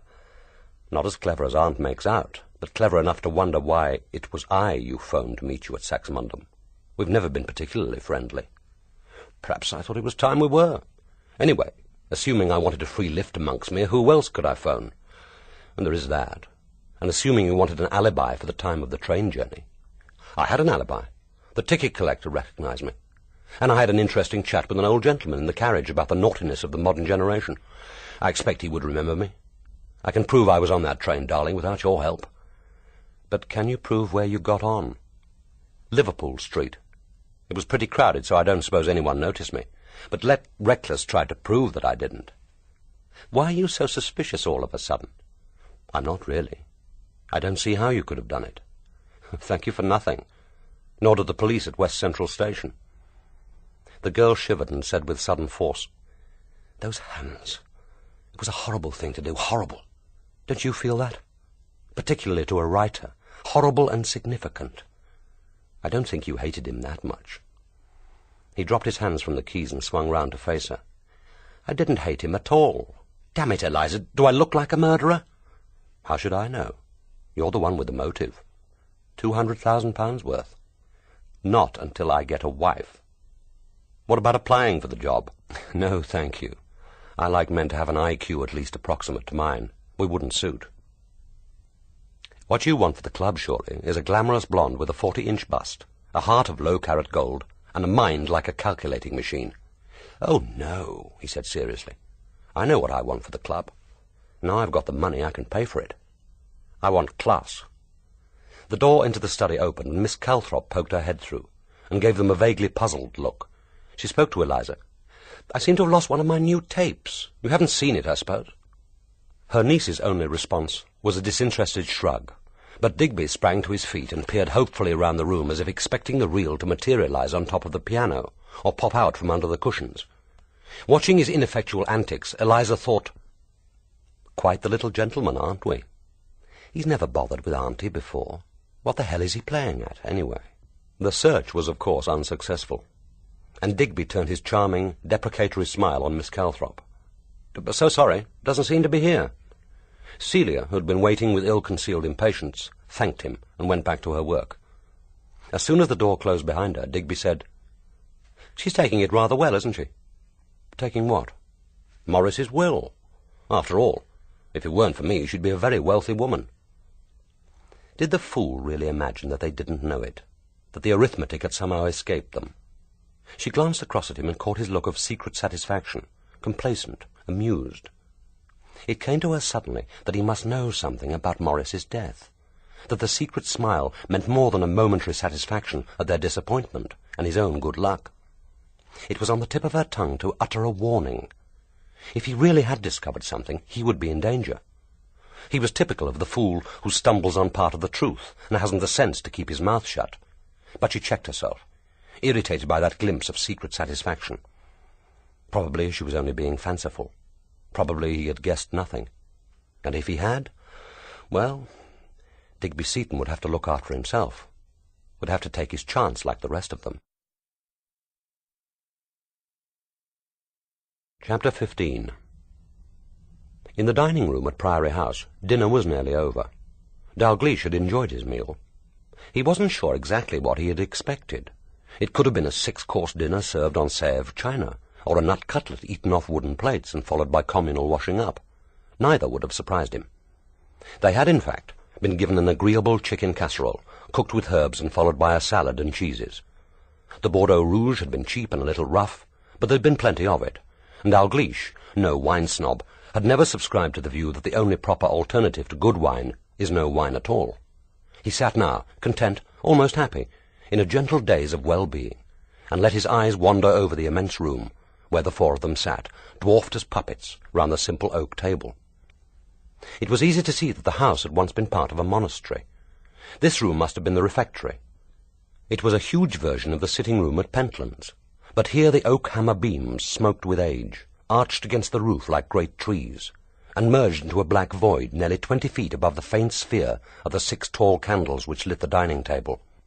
The fireplace was the stone hearth of Pentland's, but magnified into a small cavern in which the great logs burned steady as coal. The 6 vaulted windows to seawards were shuttered now, but Dalgliesh could still hear the murmur of the sea, and from time to time a soft moan, which suggested the wind was rising. Alice Kerrison sat opposite Sinclair, a plump, quiet, self-possessed woman, sure of her place and chiefly concerned, as far as Dalgliesh could see, to ensure that Sinclair over-ate. When they were first introduced, he had the immediate sensation that he had met her before, that he'd even known her well. Then almost instantly he realized why. Here, personified, was the Mrs. Noah of childhood's Noah's Ark. Here was the same straight hair, black and smooth as paint, drawn back from a central parting into a tight little bun at the nape of the neck. Here was the same dumpy and compact figure, with its tiny waist and well-recalled face, round, ruddy-cheeked, and beaded with 2 bright eyes. Even her clothes were familiar. She wore a plain black dress, long-sleeved and bordered at neck and cuffs with narrow bands of lace. The whole was as evocative of the doldrums of childhood Sundays at his father's vicarage as the sound of church bells or the morning smell of clean woolen underwear. He glanced across at her as she poured the coffee, and wondered what her relationship with Sinclair was. It was hard to guess. She didn't treat him as if he were a genius. He didn't treat her as a servant. Obviously, she enjoyed looking after him, but there was something matter-of-fact, almost irreverent in her calm acceptance of him. At times bringing the food to the table together, as was their obvious habit, conferring a little anxiously over the wine, they seemed as close and secret as conspirators. He wondered what had prompted her to pack her bags that morning 6 years ago and leave Maurice Seton for Sinclair. It struck him that Alice Kerrison probably knew more about Seton and his relationship with his wife than anyone else in the world. He wondered what else she knew. He let his eyes slew round to where Sinclair sat with his back to the fire. The writer looked smaller than his photograph suggested, but the broad shoulders, the long, almost simian arms, still gave an impression of great strength. His face was thickening with age, so that the features were smudged and amorphous as an underexposed print. The heavy folds of skin hung about his face. The tired eyes were sunk so deep under the springing brows that they were almost invisible. But there was no mistaking the proud carriage of his head, nor that great dome of white hair, which shone now like a burning bush in the light of the fire, reinforcing the impression of some archaic Jehovah. How old was he? Dalgliesh wondered. The last of his 3 great novels had been published over 30 years ago, and he had been middle-aged then. 3 books were a slight foundation for such a solid reputation.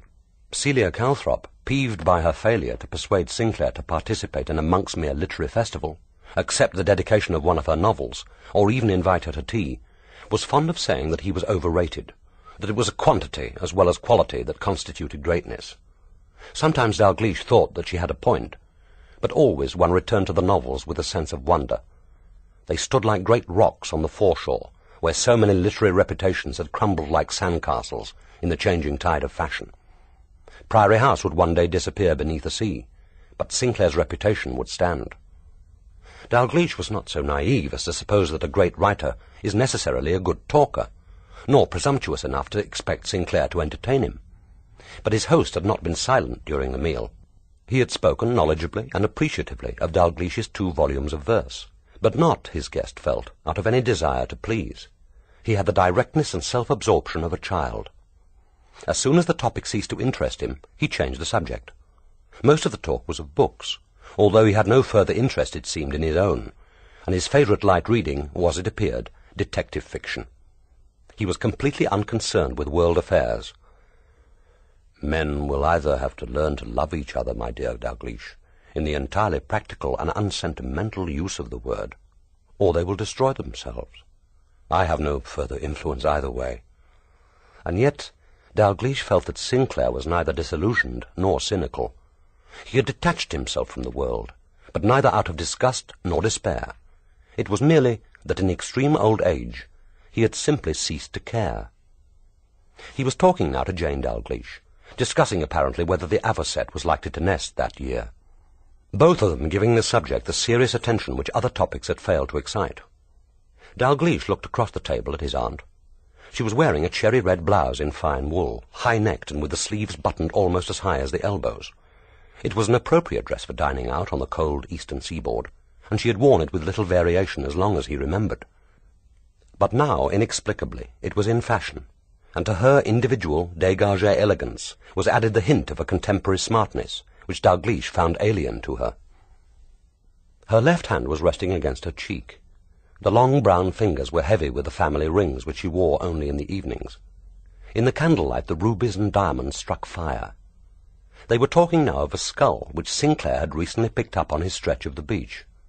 It was usual for the drowned graveyards to yield up their bones, and after a storm, walkers on the shore could expect to find an occasional femur or scapula bleached by the sea and friable with age. It was less usual to find a whole skull. Sinclair was discussing its probable age, and with some expertise. But so far there had been no mention of that other, more recent body. Perhaps, thought Dalgliesh, he had been wrong about the motive for this dinner party. Perhaps Sinclair wasn't interested in Seton's murder after all. But it was difficult to believe that he had merely had a whim to meet Jane Dalglish's nephew. Suddenly his host turned to him and said in his slow, rumbling voice, "I suppose a great many people ask you why you choose to be a detective." Dalgliesh answered evenly, Not many whom I care to answer. I like the job. It's one I can do reasonably well. It allows me to indulge a curiosity about people, and for most of the time, anyway, I'm not bored by it. Oh, yes, boredom. The intolerable state for any writer. But isn't there something else? Doesn't being a policeman protect your privacy?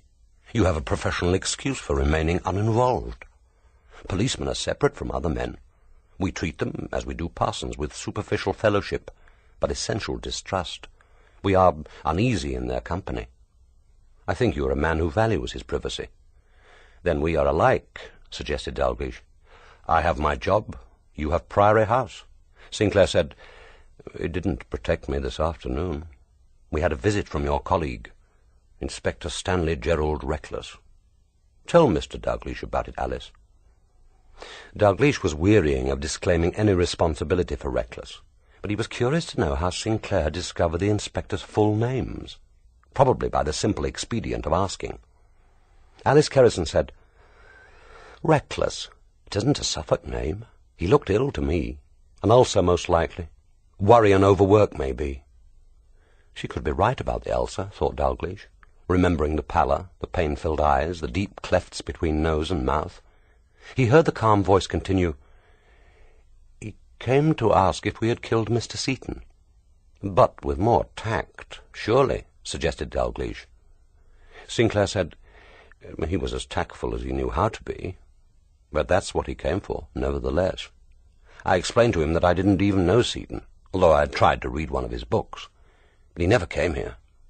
Just because I can no longer write myself, I'm under no obligation to spend my time with those who never could. Unfortunately, Alice and I can give each other an alibi for Tuesday and Wednesday nights, which we understand are the significant times.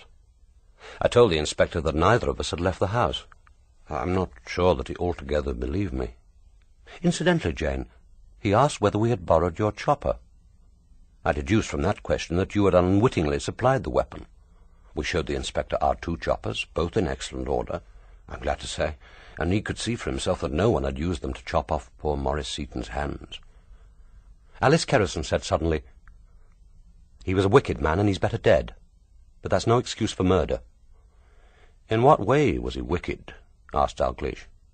The question was a formality. He was going to be told whether he wanted it or not. He could feel Sinclair's amused and interested eyes searching his face. So this was one reason for the dinner party.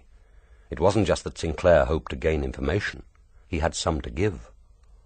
Alice Kerrison was sitting bolt upright, her face blotched with emotion, her hands clasped under the table. She gave Dalgliesh the truculent, half-pleading look of an embarrassed child, and muttered, "That letter he wrote to her, it was a wicked letter, Mr. Dalgliesh. He drove her to death as surely as if he'd forced her into the sea and held her head under the water." "So, you read the letter?" "Not all of it. She handed it to me almost unthinking, and then took it back again when she'd pulled herself together. It wasn't a letter any woman would want another woman to read. There were things in it I couldn't ever tell a soul, things I'd rather forget. He meant her to die. That was murder." Dalgliesh asked, "Can you be sure he wrote it?" "It was in his handwriting, Mr. Dalgliesh. All 5 pages of it.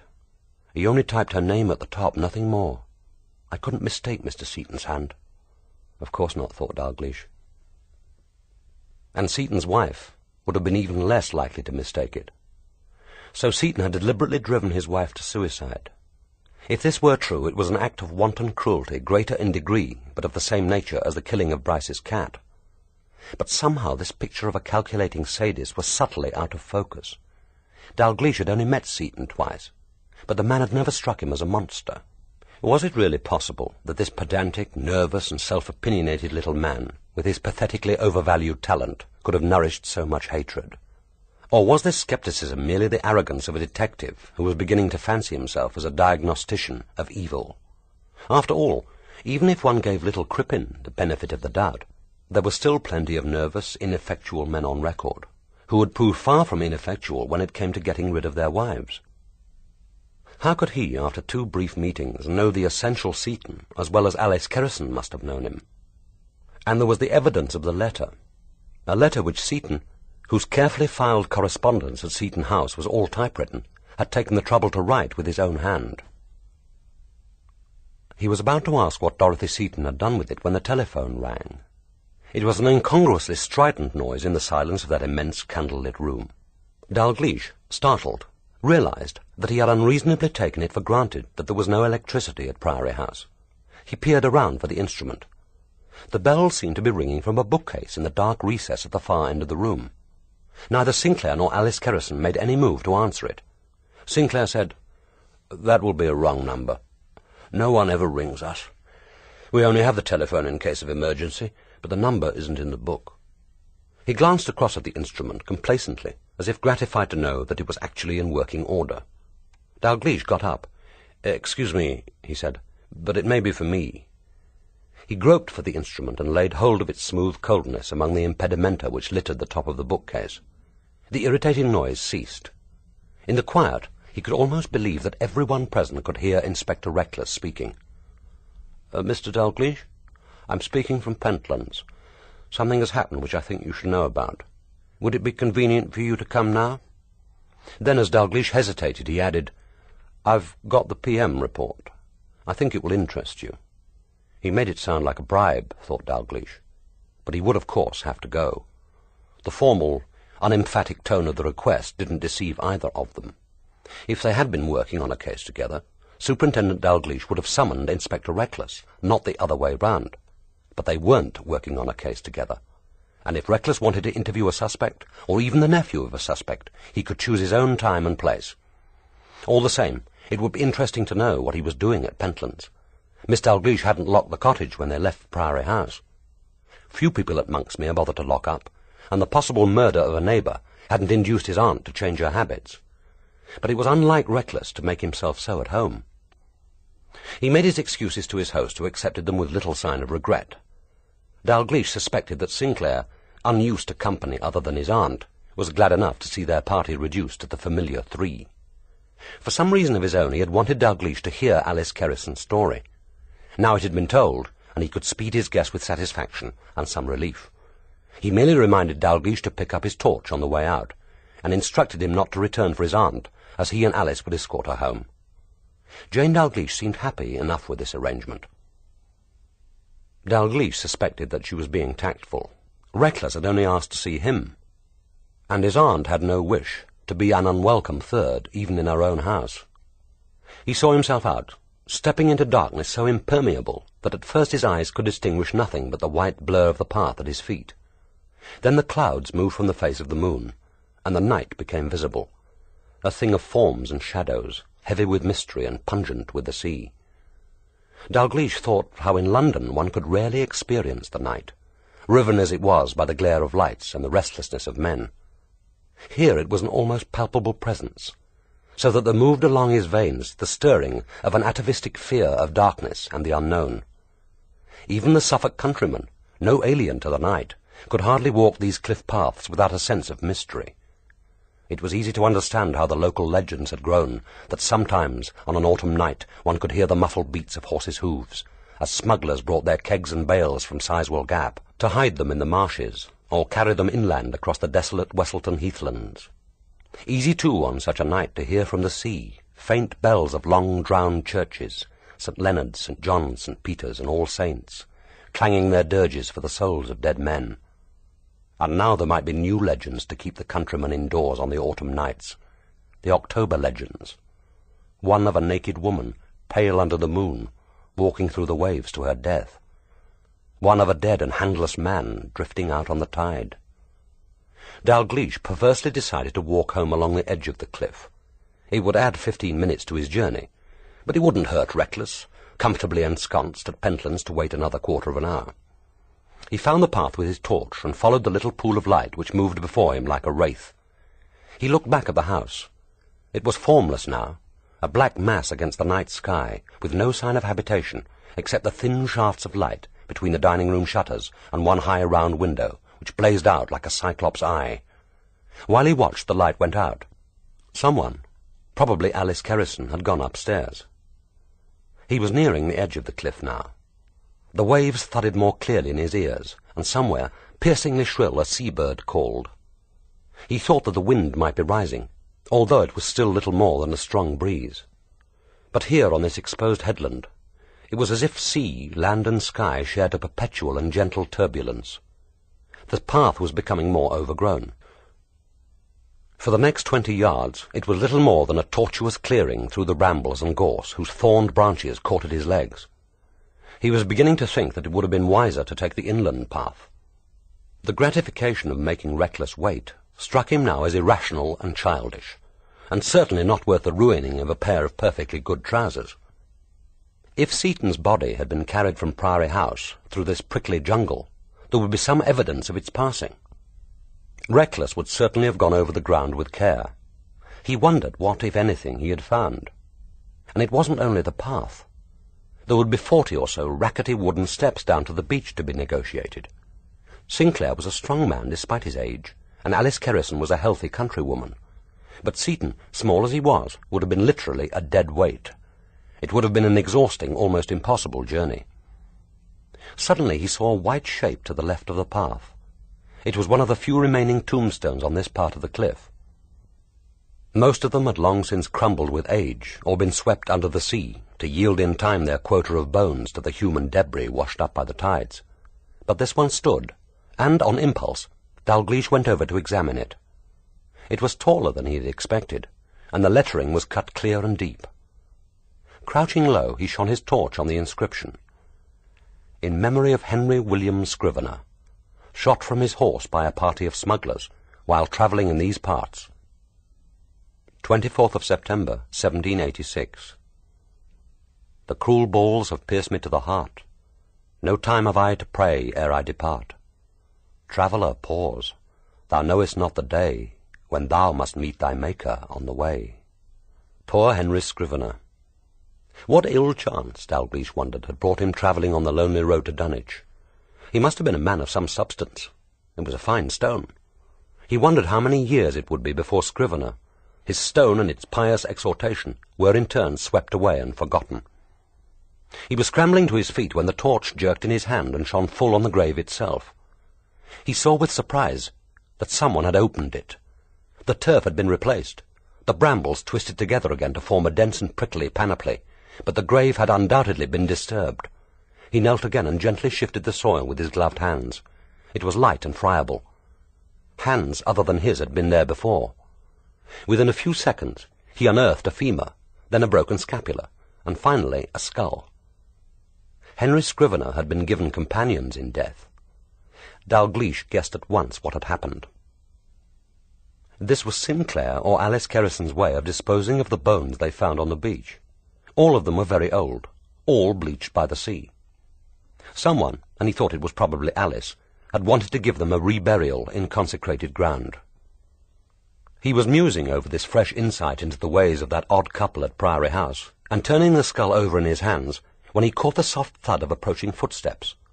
There was a rustle of parted branches, and suddenly a dark figure was standing over him, blotting out the night sky. He heard Oliver Latham's light, ironic voice. "Still detecting, Superintendent? You look, if I may say so, like an under-rehearsed first grave-digger. What a glutton for work you are. But surely you can let poor Henry Scrivener rest in peace.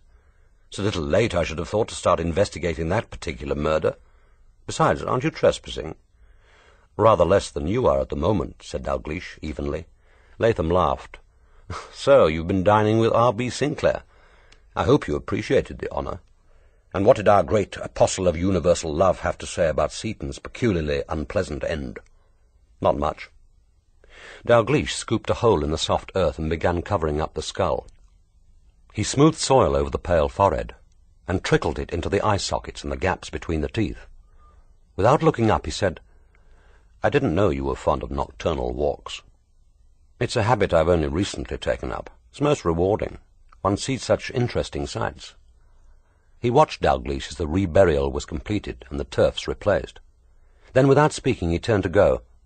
Dalgliesh called quietly after him, "Did Dorothy Seton send you a letter shortly before she died?" The dark figure stood stock still, then slowly turned. Latham asked softly, "Is that any concern of yours?" And as Dalgliesh hesitated, he added, "Then why ask?" Without another word, he turned again and disappeared into the darkness.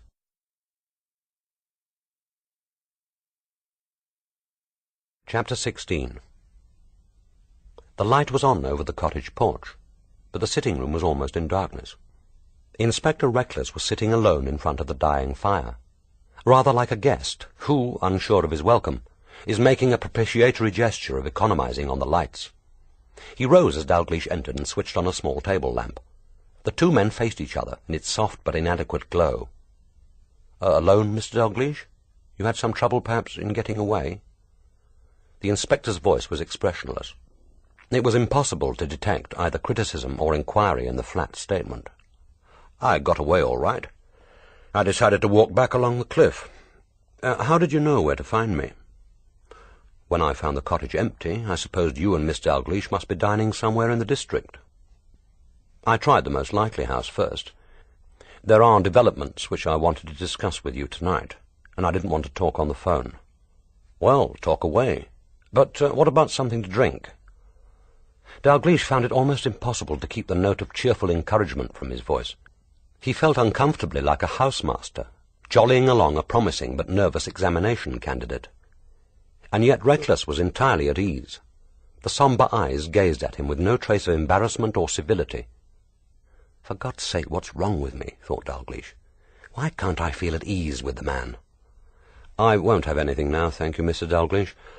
I thought you'd be interested in the pathologist's report. I got it early this evening. Dr. Sydenham must have been up all last night with him. Would you like to take a guess at the cause of death?" "No," thought Dalgliesh, "I wouldn't.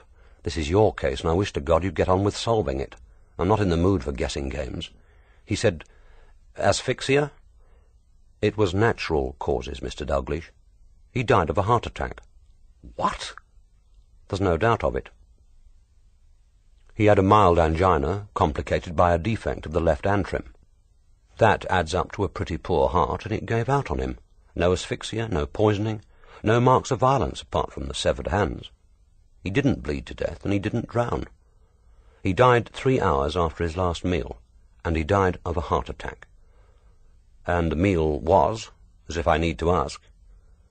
"Fried scampi with sauce tartare, green salad with French dressing, brown bread and butter, Danish blue cheese and biscuits, washed down with Chianti."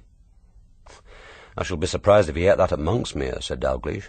"It's a typical London restaurant meal. What about the hands, by the way?" "Chopped off some hours after death. Dr. Sydenham thinks they may have been taken off on Wednesday night, and that would be logical enough, Mr. Dalgliesh. The seat of the dinghy was used as a chopping block. There wouldn't be much bleeding, but if the man did get blood on him, there was plenty of sea to wash it away. It's a nasty business, a spiteful business, and I shall find the man who did it. But that's not to say it was murder. He died naturally. A really bad shock would have killed him, I suppose. But how bad? You know how it is with these heart cases. One of my boys has seen this Dr. Forbes Denby, and he says that Seton could have gone on for years with care. Well, he was careful. No undue strain, no air travel, moderate diet, plenty of comfort. People with worse hearts than his go on to make old bones. I had an aunt with that trouble. She survived 2 bombing outs. You can never count on killing a man by shocking him to death. Heart cases survive the most extraordinary shocks. And succumbed to a mild attack of indigestion, I know. That last meal was hardly the most appropriate eating for a heart case. Well, we can't seriously suppose that someone took him out to dinner with the intention of provoking a fatal attack of indigestion. Nobody took him out to dinner, Mr. Dalgliesh.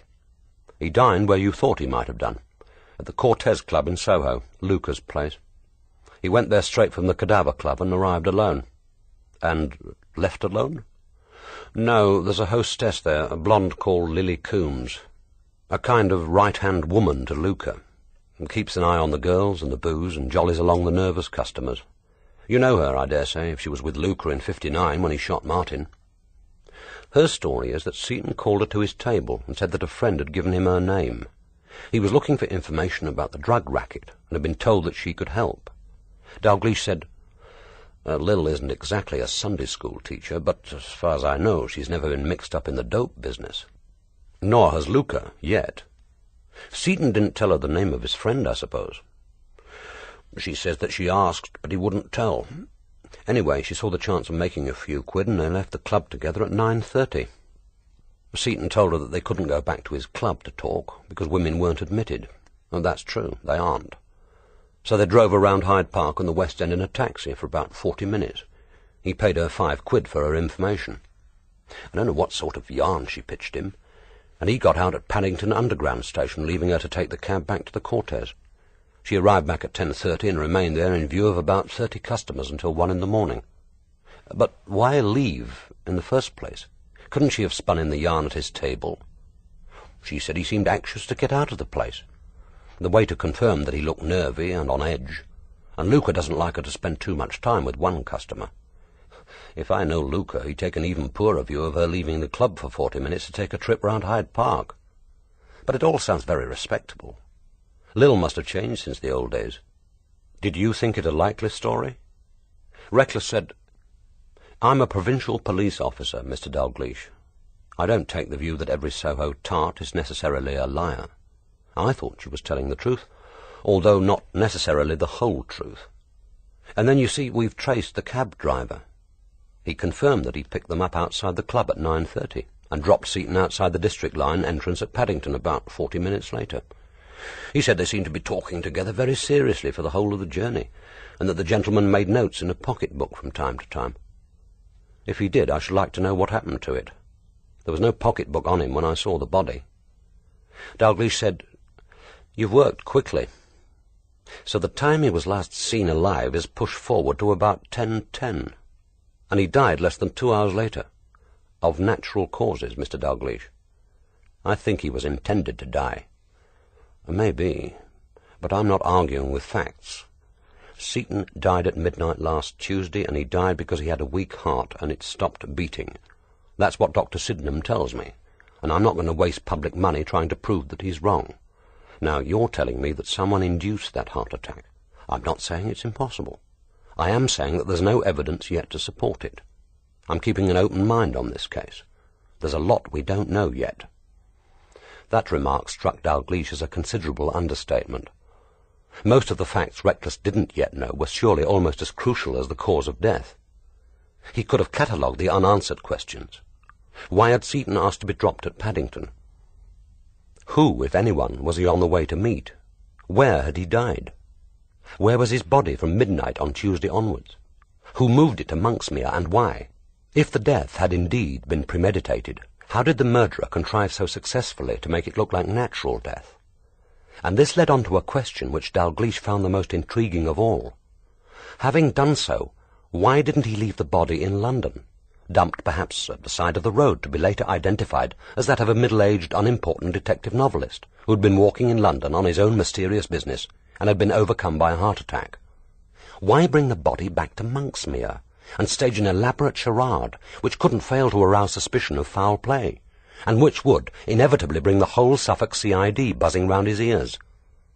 As if he could read Dalglish's thoughts, Reckless said, "We've no evidence that Seton's death and the mutilation of his body are directly related. He died of natural causes. Sooner or later we shall find out where. Then we shall get a lead on the person responsible for all the subsequent nonsense, the mutilation, the false telephone call to Digby Seton, if it were made, the 2 manuscripts sent to Miss Kedge, if they were sent. There's a joker in this pack, and I don't like his sense of humour, but I don't think he's a killer." "So you think that it's all an elaborate hoax? With what purpose?" "Malice, Mr. Dalgliesh. Malice against the dead, or the living. The hope of throwing suspicion on other people. The need to make trouble. For Miss Calthrop, maybe. She doesn't deny that the handless corpse in a dinghy was her idea. For Digby Seton. He stands to gain most by his half-brother's death. For Miss Dalgliesh, even. After all, it was her chopper." Dalgliesh said, "That's pure conjecture. The chopper's missing, that's all we know.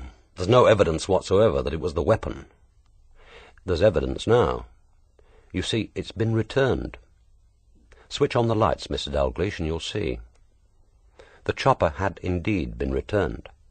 At the far end of the room stood a small 18th-century sofa table, a delicate and charming thing which Dalgliesh remembered from his childhood as part of the furniture of his grandmother's sitting-room. The chopper had been driven into the centre, the blade splitting the polished wood almost in two, the shaft curving upward. In the bright centre light which now flooded the room, Dalgliesh could see clearly the brown stains of blood on the blade. It would be sent for analysis, of course. Nothing would be left to chance. But he had no doubt that it was Maurice Seton's blood. Reckless said, "I came to let you know the PM report. I thought you might be interested.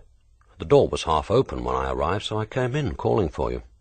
I saw the chopper almost at once. In the circumstances, I thought I'd take the liberty of staying around until you arrived." If he were gratified by the success of this little charade, he made no sign. Dalgliesh hadn't credited him with dramatic instinct.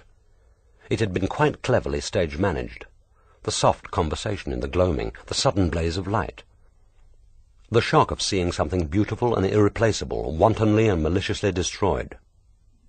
He would like to have asked whether Reckless would have broken his news with such spectacular éclat if Miss Dalgliesh had been present. Well, why not?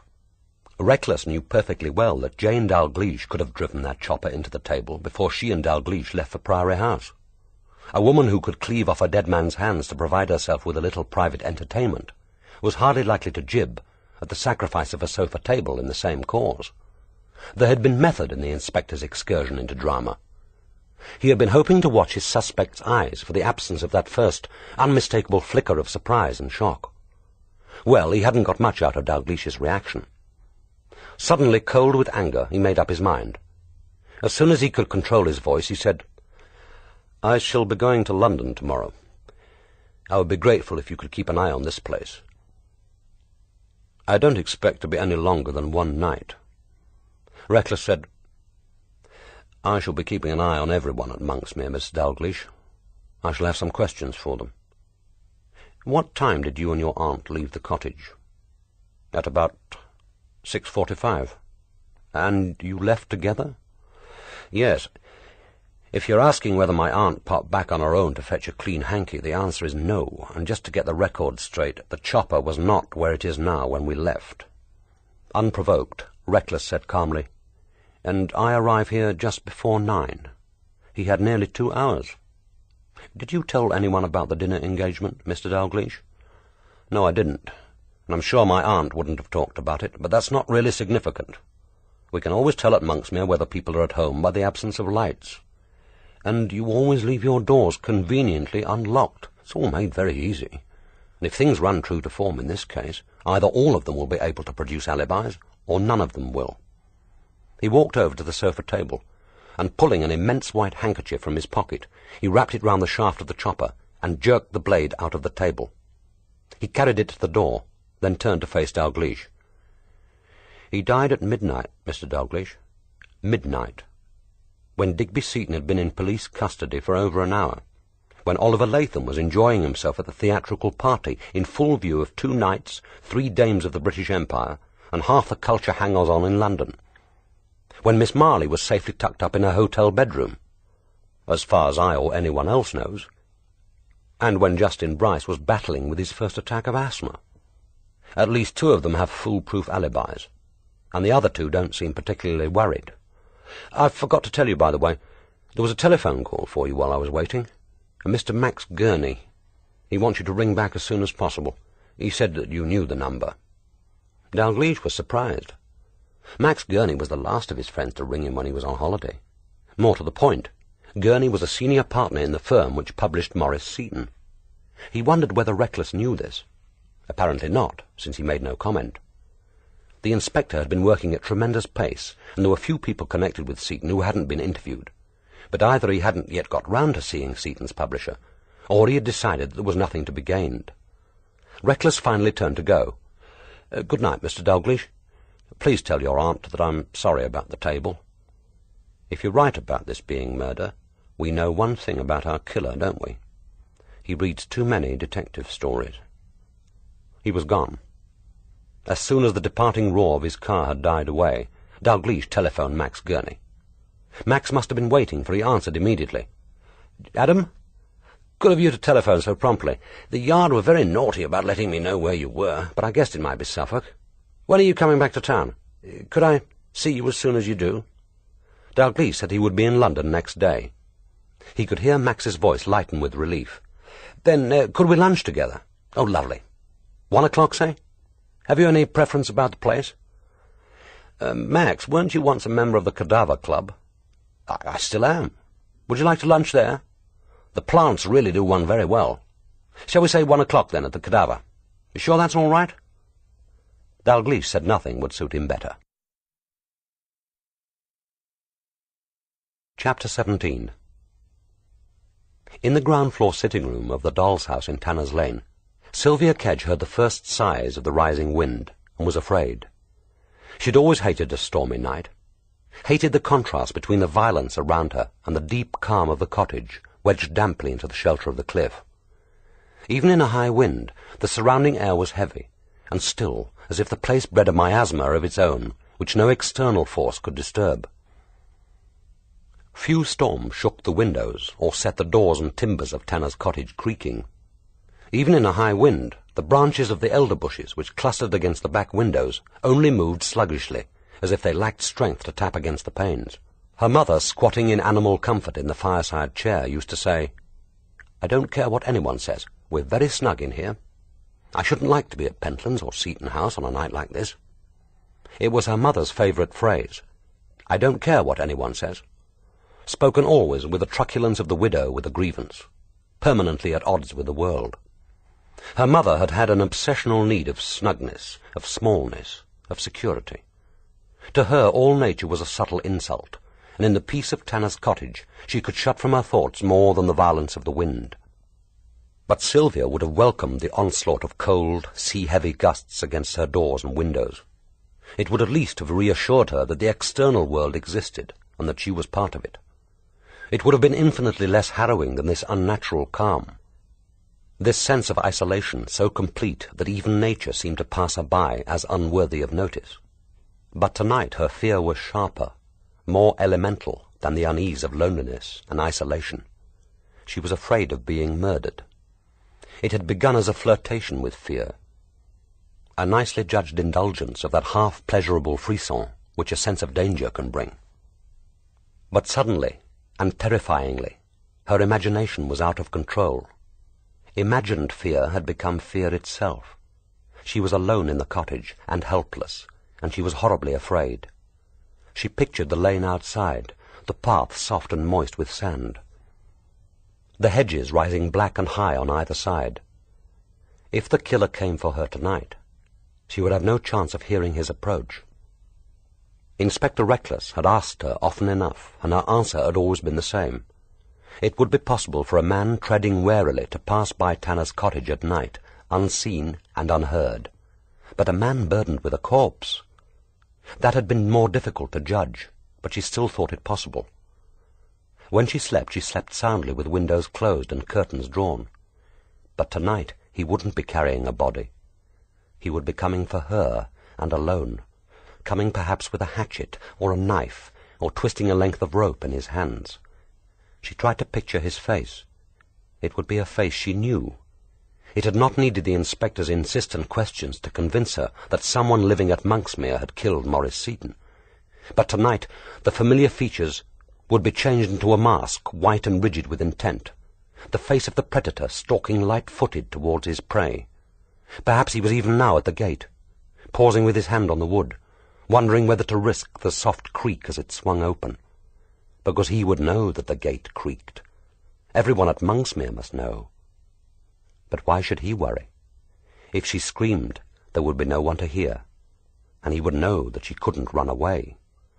Desperately she looked round the sitting-room at the dark and heavy furniture which her mother had brought with her when she married. Either the great ornate bookcase or the corner cupboard would have made an effective barrier to the door, if only she could have moved them. But she was helpless. Heaving herself from the narrow bed, she grasped her crutches and swung herself into the kitchen.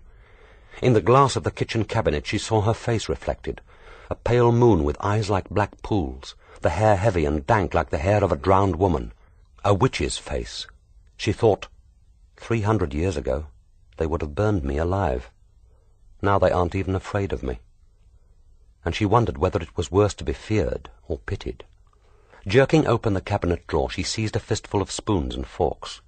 These she balanced in a row on the edge of the narrow window ledge.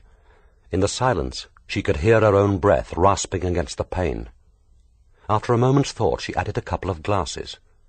If he tried to climb in through the kitchen window, at least she would have some warning in the tinkle of falling silver and the smashing of glass. Now she looked round the kitchen for a weapon.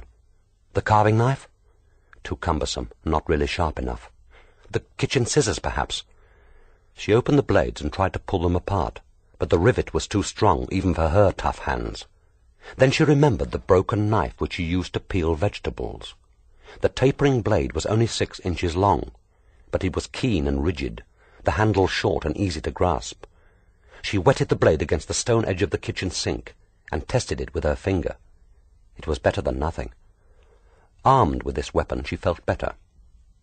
She checked again that the bolts on the front door were secure, and placed a row of small glass ornaments from the corner cupboard on the window ledge of the sitting-room. Then, without taking the braces from her legs, she propped herself upright on the bed, a heavy glass paperweight on the pillow beside her, the knife in her hand. And there she sat, waiting for fear to pass, her body shaken with her heartbeats, her ears straining to hear through the faraway sighing of the wind, the creak of the garden gate, the tinkle of falling glass. Book 2, Chapter 1. Dalgliesh set out next morning after an early and solitary breakfast, pausing only to telephone Reckless to ask for Digby Seton's London address and the name of the hotel at which Elizabeth Marley had stayed. He didn't explain why he wanted them, and Reckless didn't ask, but gave the information without comment, except to wish Mr. Dalgliesh a pleasant and successful trip. Dalgliesh replied that he doubted whether it would be either, but that he was grateful for the inspector's cooperation. Neither troubled to disguise the irony in his voice. Their mutual dislike seemed to be crackling along the wire.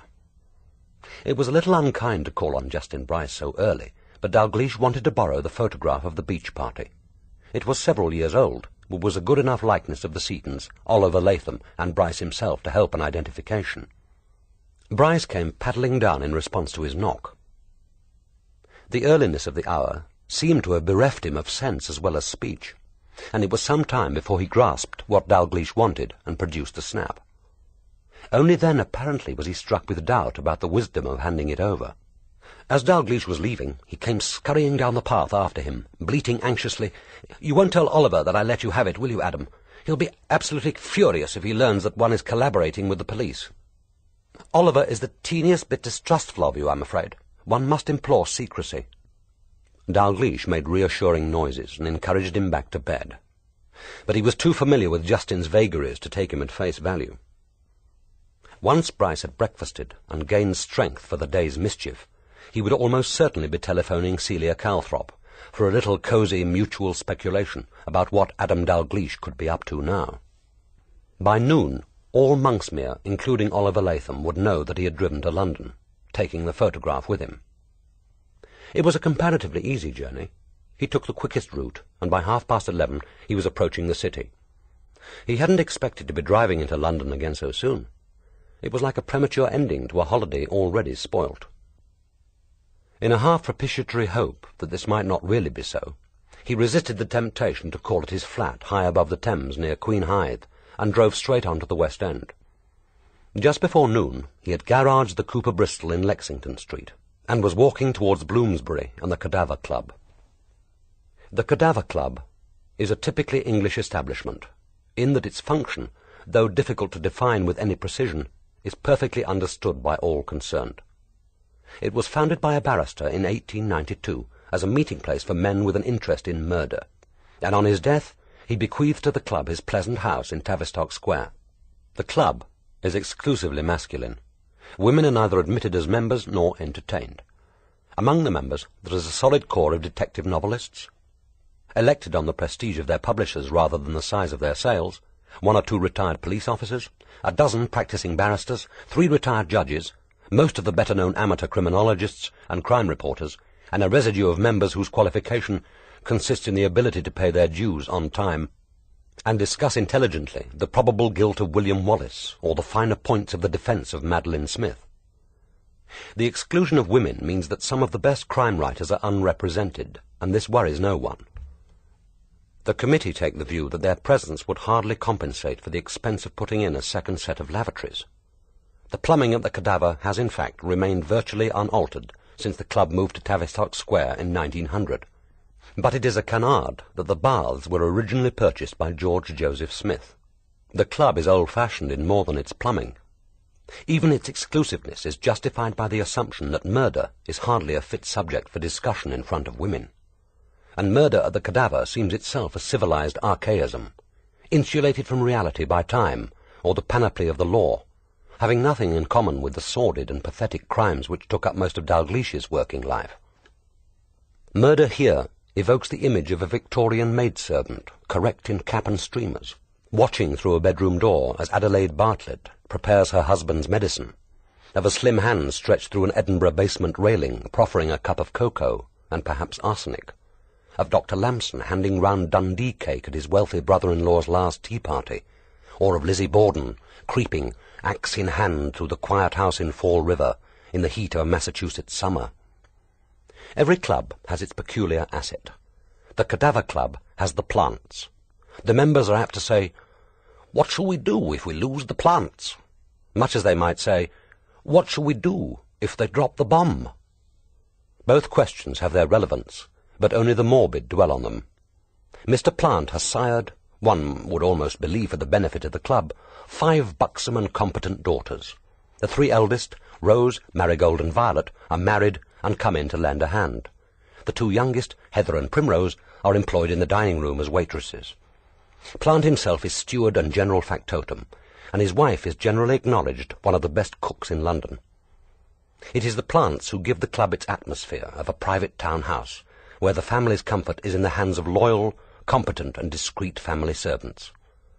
Those members who once enjoyed these benefits have the comfortable illusion that they are back in their youth, and the others begin to realize what they are missing.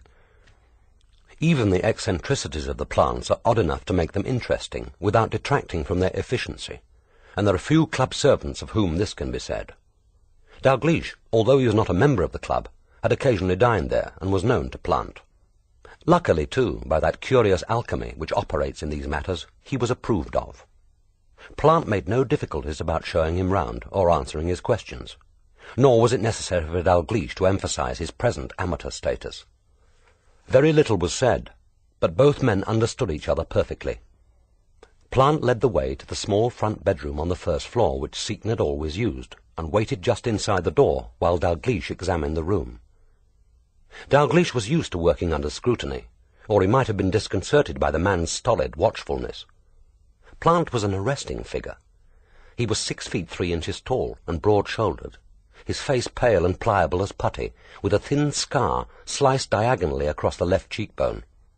This mark, the result of an undignified tumble from a bicycle onto iron railings in his youth, looked so remarkably like a duelling scar that Plant had been unable to resist adding to its effect by wearing a pince-nez and cropping his hair en brosse, like a sinister commander in an anti-Nazi film. His working uniform was appropriate. A dark blue serge with a miniature skull on each lapel. This vulgar conceit, introduced in 1896 by the club's founder, had now, like Plant himself, been sanctified by time and custom. Indeed, members were always a little puzzled when their visitors commented on Plant's unusual appearance. There was little to be seen in the bedroom. Thin terraline curtains were drawn against the grey light of the October afternoon. The drawers and wardrobes were empty. The small desk of light oak in front of the window held nothing but a clean blotter and a supply of club writing paper. The single bed, freshly made up, awaited its next occupant. Plant said, "The officers from the Suffolk CID took away his typewriter and clothes, sir. They looked for papers, too, but he hadn't any to speak of. There was a packet of buff envelopes and about 50 sheets of foolscap and a sheet or 2 of unused carbon paper, but that's all. He was a very tidy gentleman, sir. He stayed here regularly every October, didn't he? The last 2 weeks in the month, sir, every year. And he always had this room. We've only got the 1 bedroom on this floor, and he couldn't climb stairs because of his bad heart. Of course, he could have used the lift, but he said he hadn't any confidence in lifts, so it had to be this room." "Did he work in here?" "Yes, sir. Most mornings from 10 until 12:30. That's when he lunched. And again from 2:30 until 4:30. That's if he was typing. If it was a matter of reading or making notes, he worked in the library. But there's no typing allowed in the library on account of disturbing other members." "Did you hear him typing in here on Tuesday?" "Oh, the wife and I heard someone typing, sir, and naturally we thought it was Mr. Seton." There was a notice on the door saying not to disturb, but we wouldn't have come in anyway. Not when a member's working. The inspector seemed to think it might have been someone else in here. Did he now? What do you think? Well, it could have been. The wife heard the typewriter going at about 11 o'clock in the morning, and I heard it again at about 4, but we wouldn't either of us know whether it was Mr. Seton. It sounded pretty quick and expert-like, but what's that to go on? That inspector asked whether anyone else could have got in. We didn't see any strangers about, but we were both busy at lunchtime and downstairs most of the afternoon. People walk in and out very freely, sir, as you know. Mind you, a lady would have been noticed. One of the members would have mentioned it if there'd been a lady about the club. But otherwise, well, I couldn't pretend to the inspector that the place is what he'd call well supervised. He didn't seem to think much of our security arrangements. But as I told him, sir, this is a club, not a police station. You waited 2 nights before you reported his disappearance. More's the pity, sir. And even then I didn't call the police. I phoned his home and gave a message to his secretary, Miss Kedge. She said to do nothing for the moment, and she would try to find Mr. Seton's half-brother. I've never met the gentleman myself, but I think Mr. Maurice Seton did mention him to me once. But he's never been to the club that I remember. That inspector asked me particularly. I expect he asked about Mr. Oliver Latham and Mr. Justin Bryce, too. He did, sir. They're both members, and so I told him.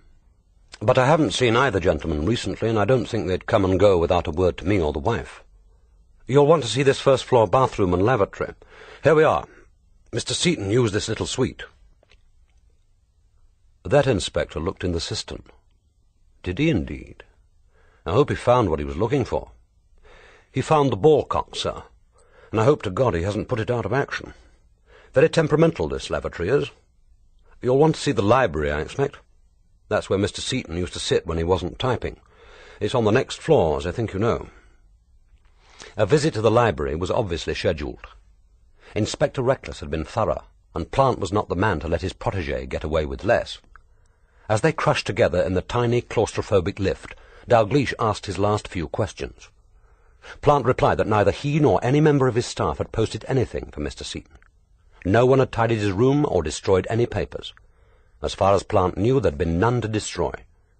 Except for the typewriter and Seton's clothes, the room was still as he had left it on the evening he disappeared.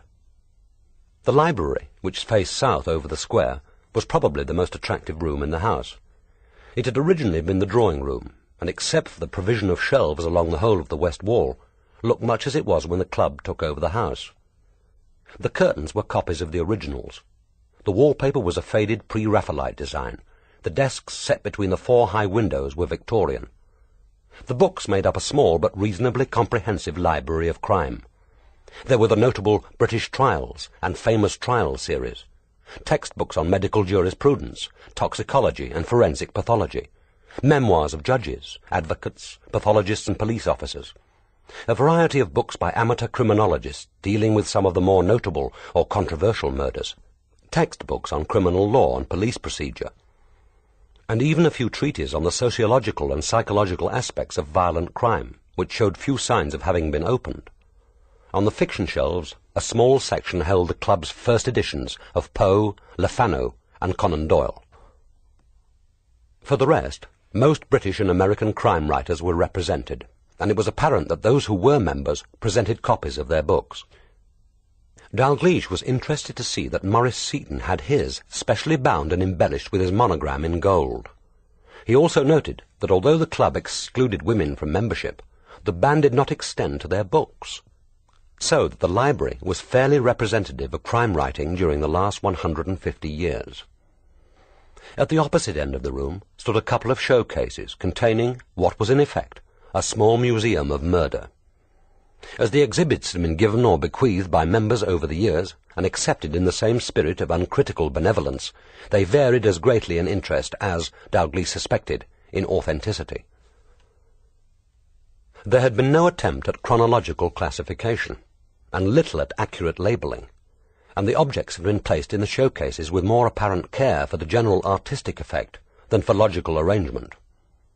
There was a flintlock dueling pistol, silver-mounted and with gold-lined flashpans, which was labelled as the weapon used by the Reverend James Hackman, executed at Tyburn in 1779 for the murder of Margaret Ray, mistress of the Earl of Sandwich.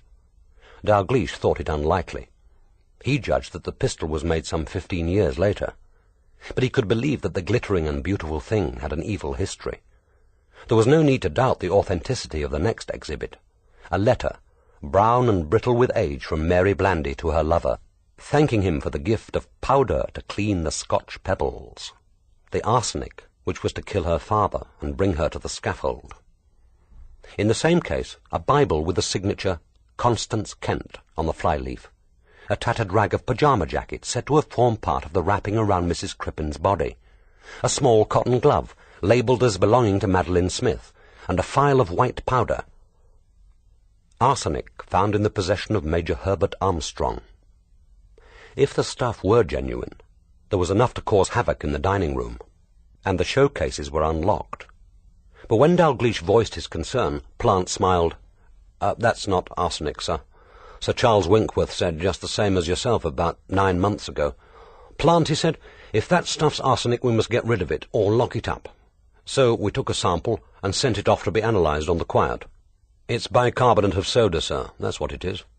I'm not saying it didn't come from Major Armstrong, and I'm not denying it wasn't bicarb that killed his wife, but that stuff's harmless. We left it there and said nothing. After all, it's been arsenic for the last 30 years, and it might as well go on being arsenic. As Sir Charles said, start looking at the exhibits too closely and we'll have no museum left. And now, sir, if you'll excuse me, I think I ought to be in the dining room. That is, unless there's anything else I can show you. Dalgliesh thanked him and let him go. But he lingered himself for a few more minutes in the library.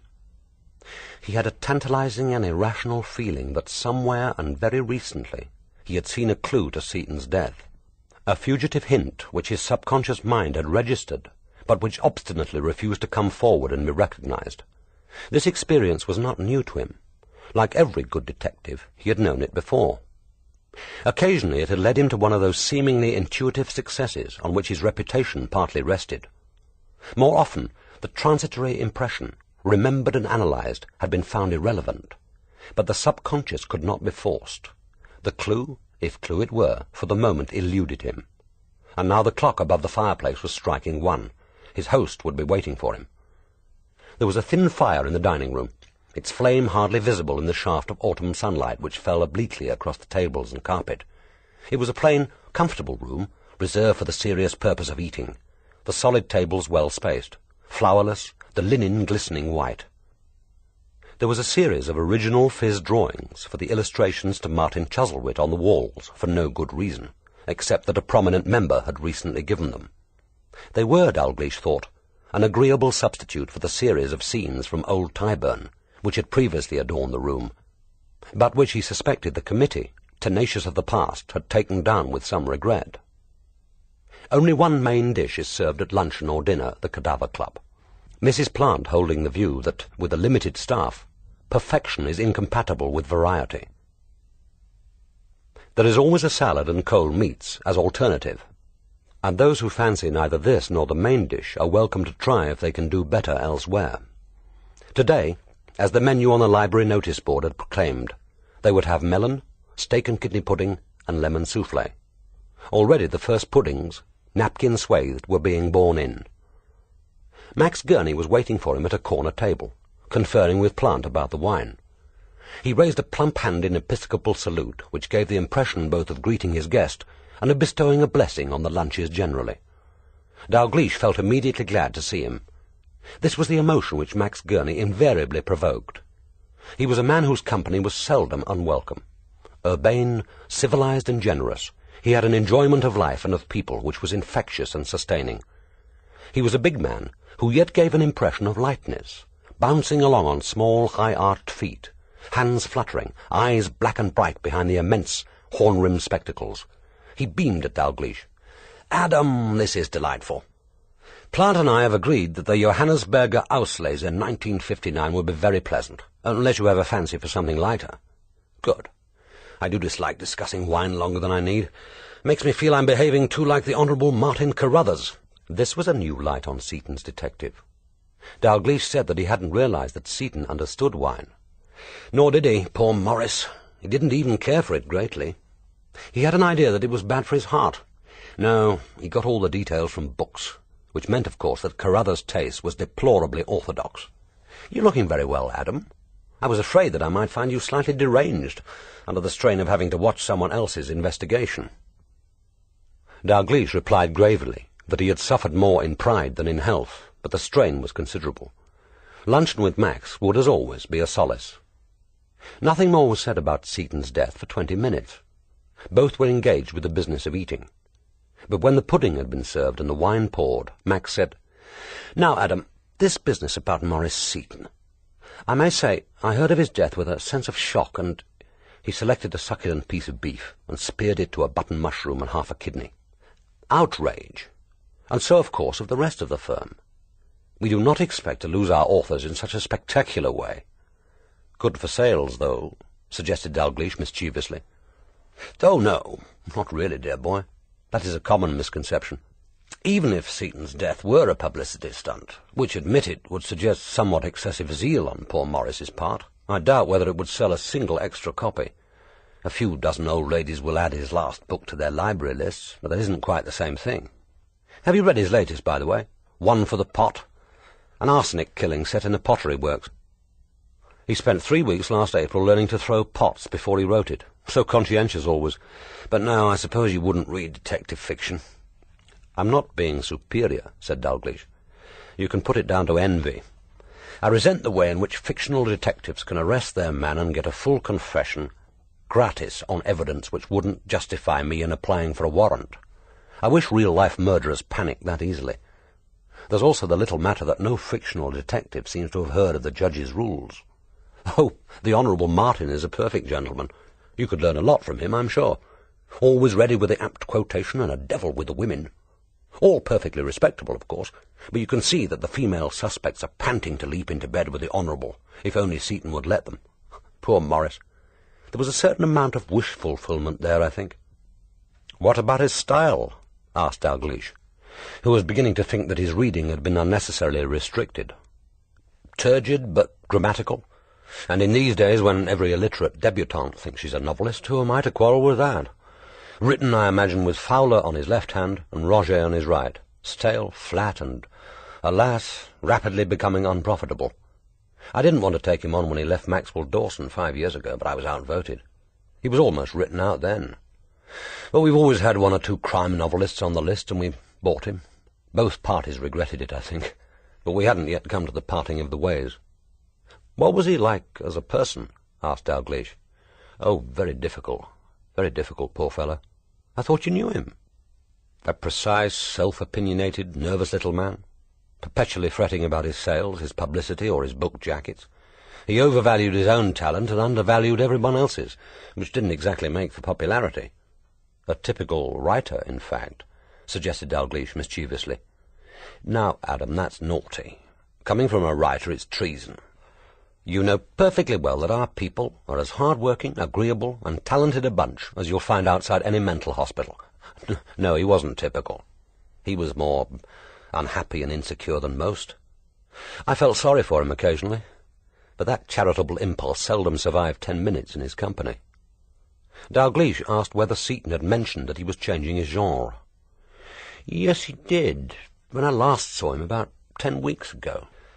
I had to listen to the usual diatribe about the decline of standards and the exploitation of sex and sadism, but then he told me he was planning to write a thriller himself. In theory, of course, I should have welcomed the change, but in fact I couldn't quite see him pulling it off. He hadn't the jargon or the expertise. It's a highly professional game, and Seton was lost when he went outside his own experience." "Surely that was a grave handicap for a detective writer." "Oh, he didn't actually do murder, as far as I know. At least, not in the service of his writing. But he kept to familiar characters and settings. You know the kind of thing. Cosy English village or small town scene. Local characters moving on the chessboard strictly according to rank and station. The comforting illusion that violence is exceptional. That all policemen are honest. That the English class system hasn't changed in the last 20 years. And that murderers aren't gentlemen. He was absolutely meticulous about detail, though. He never described a murder by shooting, for example, because he couldn't understand firearms. But he was very sound on toxicology, and his forensic medical knowledge was considerable. He took a great deal of trouble with rigor mortis and details like that. It peeved him when the reviewers didn't notice it, and the readers didn't care.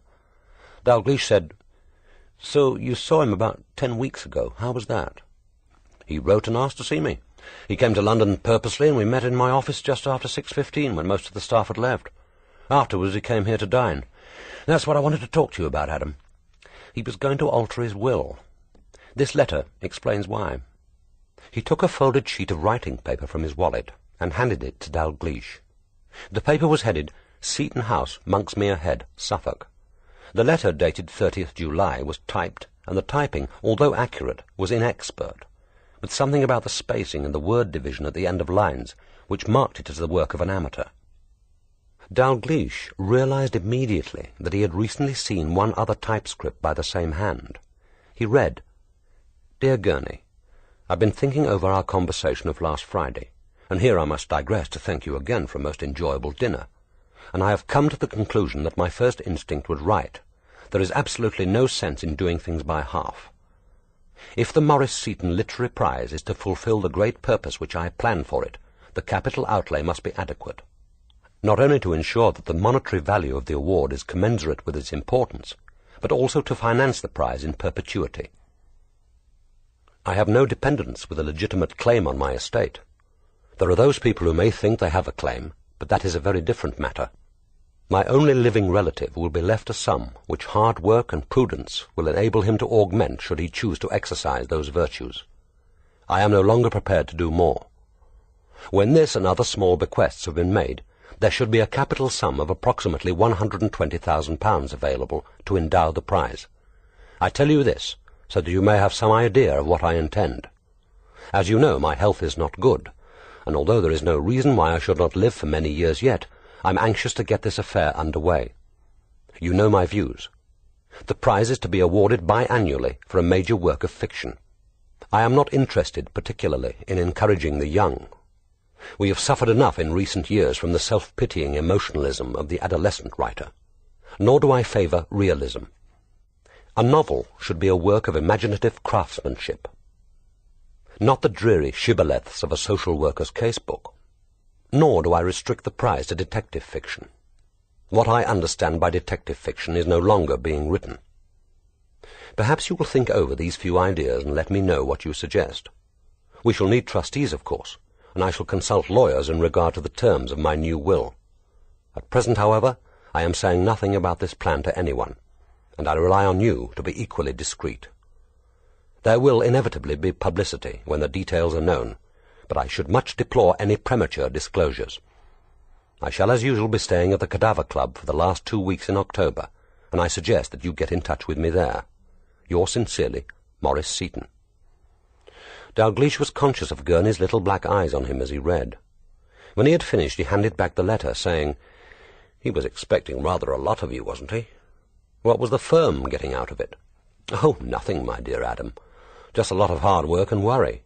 And all, of course, for the greater glory of Maurice Seton. He didn't even restrict the prize to our list. Not that it would have been reasonable, I admit. He wanted to attract all the really big names. One of his chief worries was whether they would bother to apply. I told him to make the prize large enough, and they'd apply all right. But 120,000. I never realized he was worth that. His wife had money. Did he talk to anyone else about his plan, do you know, Max?" "Well, he said not. He was rather like a schoolboy about it. Tremendous swearings to secrecy, and I had to promise I wouldn't even telephone him about it. But you see my problem. Do I, or do I not, hand this over to the police?" "Of course.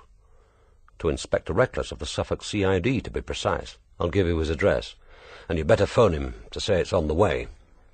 "I thought you'd say that. It's obvious, I suppose. But one has these irrational inhibitions. I know nothing of his present heir, but I imagine that this letter gives someone a whacking great motive. The best. But we've no evidence that his heir knew, and if it's any comfort to you, the man with the strongest financial motive also has the strongest alibi. He was in police custody when Maurice Seton died." "That was clever of him. I suppose I couldn't just hand this letter over to you, Adam?" "I'm sorry, Max. I'd rather not." Gurney sighed, replaced the letter in his wallet, and gave his attention to the meal. They did not talk again of Seton until lunch was over, and Max was enveloping himself in the immense black cloak which he invariably wore between October and May, and which gave him the appearance of an amateur conjurer who had seen better days. "I shall be late for our board meeting if I don't hurry." "We have become very formal, Adam, very efficient. Nothing is decided except by resolution of the whole board. It's the effect of our new buildings. In the old days we sat closeted in our dusty cells and made our own decisions. It led to a certain ambiguity about the firm's policy, but I'm not sure that was such a bad thing. Can I drop you anywhere? Who are you off to investigate next?" "I'll walk, thank you, Max. I'm going to Soho to have a chat with a murderer." Max paused, surprised. "Not Seton's murderer? I thought you and the Suffolk CID were baffled. Do you mean I've been wrestling with my conscience for nothing?" "No, this murderer didn't kill Seton, although don't suppose he would have had any moral objections. Certainly someone is hoping to persuade the police that he's implicated. It's L.J. Luca. Remember him? Didn't he shoot his business partner in the middle of Piccadilly and get away with it? In 1959, wasn't it? That's the man. The Court of Criminal Appeal quashed the verdict on grounds of misdirection. Mr. Justice Brothwick, through some extraordinary aberration, suggested to the jury that a man who made no reply when charged probably had something to hide. He must have realized the consequences as soon as the words were out of his mouth, but they were said, and Luca went free, just as he said he would. And how does he tie up with Maurice Seton? I can't imagine two men with less in common." "That," said Dalgliesh, "is what I'm hoping to find out." Chapter 2. Dalgliesh walked through Soho to the Cortez Club. With his mind still freshened by the clean emptiness of Suffolk, he found these canyon streets, even in their afternoon doldrums, more than usually depressing. It was difficult to believe that he had once enjoyed walking through this shoddy gulch. Not even a month's absence made the return less tolerable. It was largely a matter of mood, no doubt, for the district is all things to all men, catering comprehensively for those needs which money can buy. You see it as you wish. An agreeable place to dine. A cosmopolitan village tucked away behind Piccadilly, with its own mysterious village life. One of the best shopping centres for food in London. The nastiest and most sordid nursery of crime in Europe. Even the travel journalists, obsessed by its ambiguities, can't make up their minds. Passing the strip clubs, the grubby basement stairs, the silhouettes of bored girls against the upstairs window blinds, Dalgliesh thought that a daily walk through these ugly streets could drive any man into a monastery, less from sexual disgust than from an intolerable ennui with the sameness, the joylessness of lust. The Cortez Club was no better and no worse than its neighbours. There were the usual photographs outside and the inevitable group of middle-aged, depressed-looking men, eyeing them with a furtive lack of interest. The place wasn't yet open, but the door yielded to his push. There was no one in the small reception kiosk. He went down the narrow stairs with their scruffy red carpet and drew aside the curtain of beads which divided the restaurant from the passage. It was much as he remembered it. The Cortez Club, like its owner, had an innate capacity for survival. It looked a little smarter, although the afternoon light showed up the tawdriness of the pseudo-Spanish decorations and the grubbiness of the walls. The floor was cluttered with tables, many only large enough for one, and all too closely packed for comfort. But then the customers did not come to the Cortez Club for family dinner parties, nor were they primarily interested in the food. At the far end of the restaurant there was a small stage, furnished only with a single chair and a large cane screen. To the left of the stage was an upright piano, its top littered with manuscript paper. A thin young man in slacks and sweater was curved against the instrument, picking out a tune with his left hand and jotting it down with his right. Despite the sprawling attitude, the air of casual boredom, he was completely absorbed. He glanced up briefly as Dalgliesh came in, but returned immediately to his monotonous stabbing at the keys. The only other person present was a West African, who was pushing a broom in leisurely fashion around the floor. He said in a soft, low voice, "We're not open yet, sir. Service doesn't begin until 6:30. I don't want to be served, thank you. Is Mr. Luca in?" "I'll have to inquire, sir." "Please do so. And I'd like to see Miss Coombs, too." "I'll have to inquire, sir. I'm not sure that she's here." "Oh, I think you'll find that she's here. Tell her, please, that Adam Dalgliesh would like to speak to her." The man disappeared. The pianist continued his improvisation without looking up, and Dalgliesh settled himself at the table just inside the door to pass the 10 minutes which he judged Luca would feel it appropriate to keep him waiting. He spent the time thinking of the man upstairs. Luca had said he would kill his partner, and he had killed. He had said he wouldn't hang for it, and he didn't hang.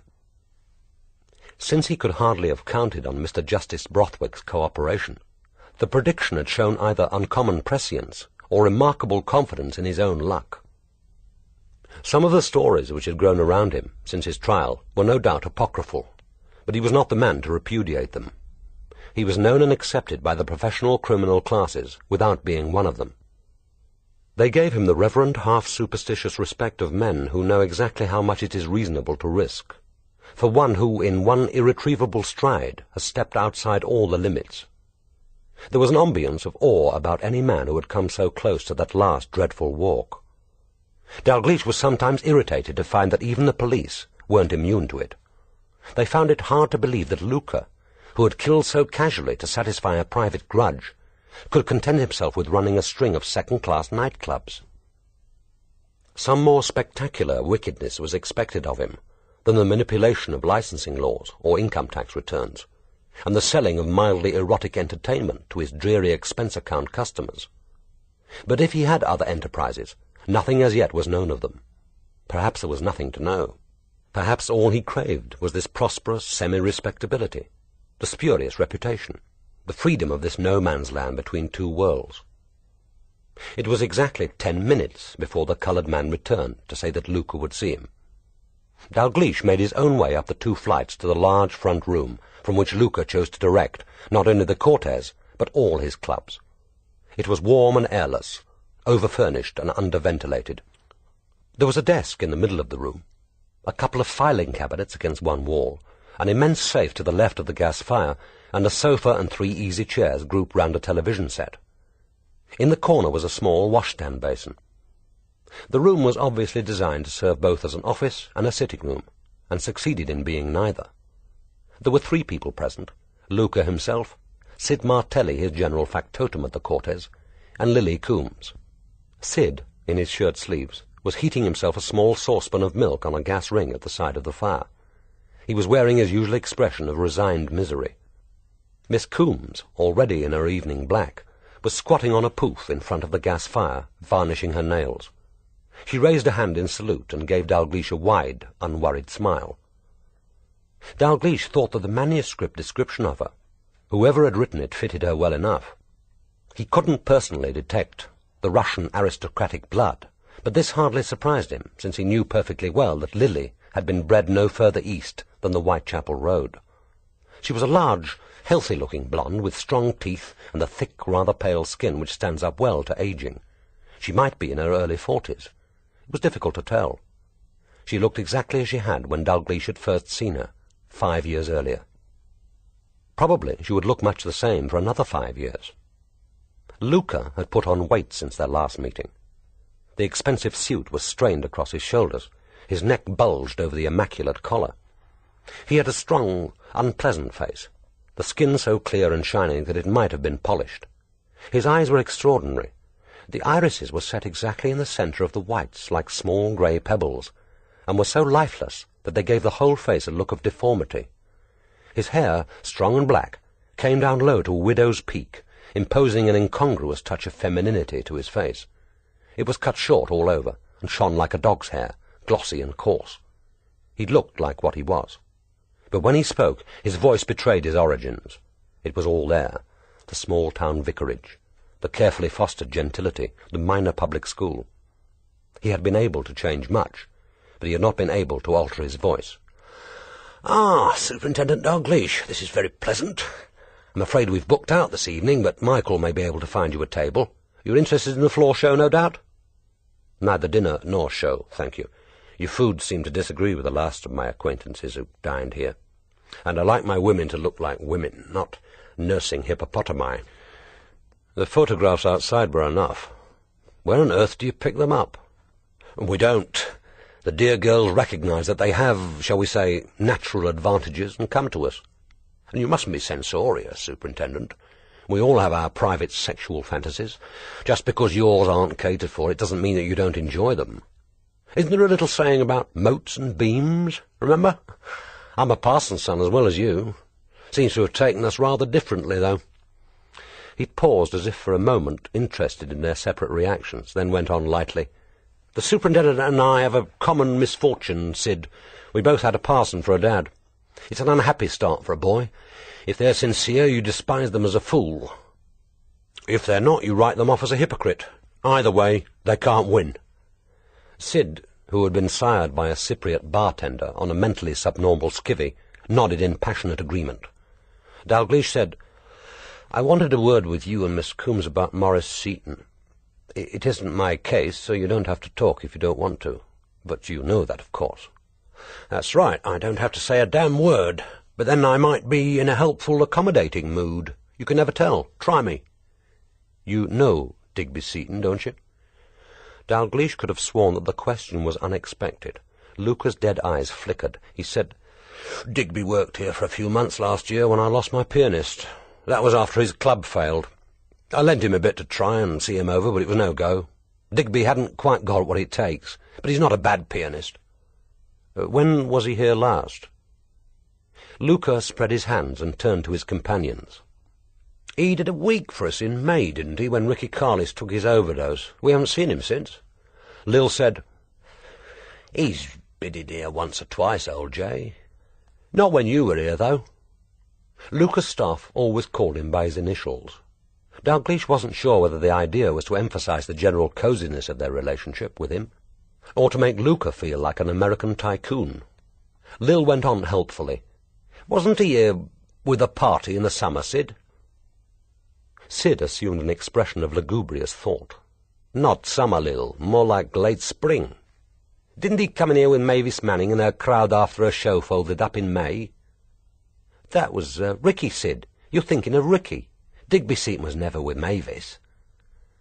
They were as well drilled, thought Dalgliesh, as a song and dance act. Luca smiled smoothly. Why pick on Digby? This isn't murder, and if it was, Digby's safe enough. Look at the facts. Digby had a rich brother. Nice for both of them. The brother had a dicky heart, which might give out on him any minute. Hard luck on him. Again, nice for Digby. And one day it does give out. That's natural causes, Superintendent, if the expression means anything at all. Admittedly, someone drove the body down to Suffolk and pushed it out to sea, and did some rather messy and unpleasant things to it first, I hear.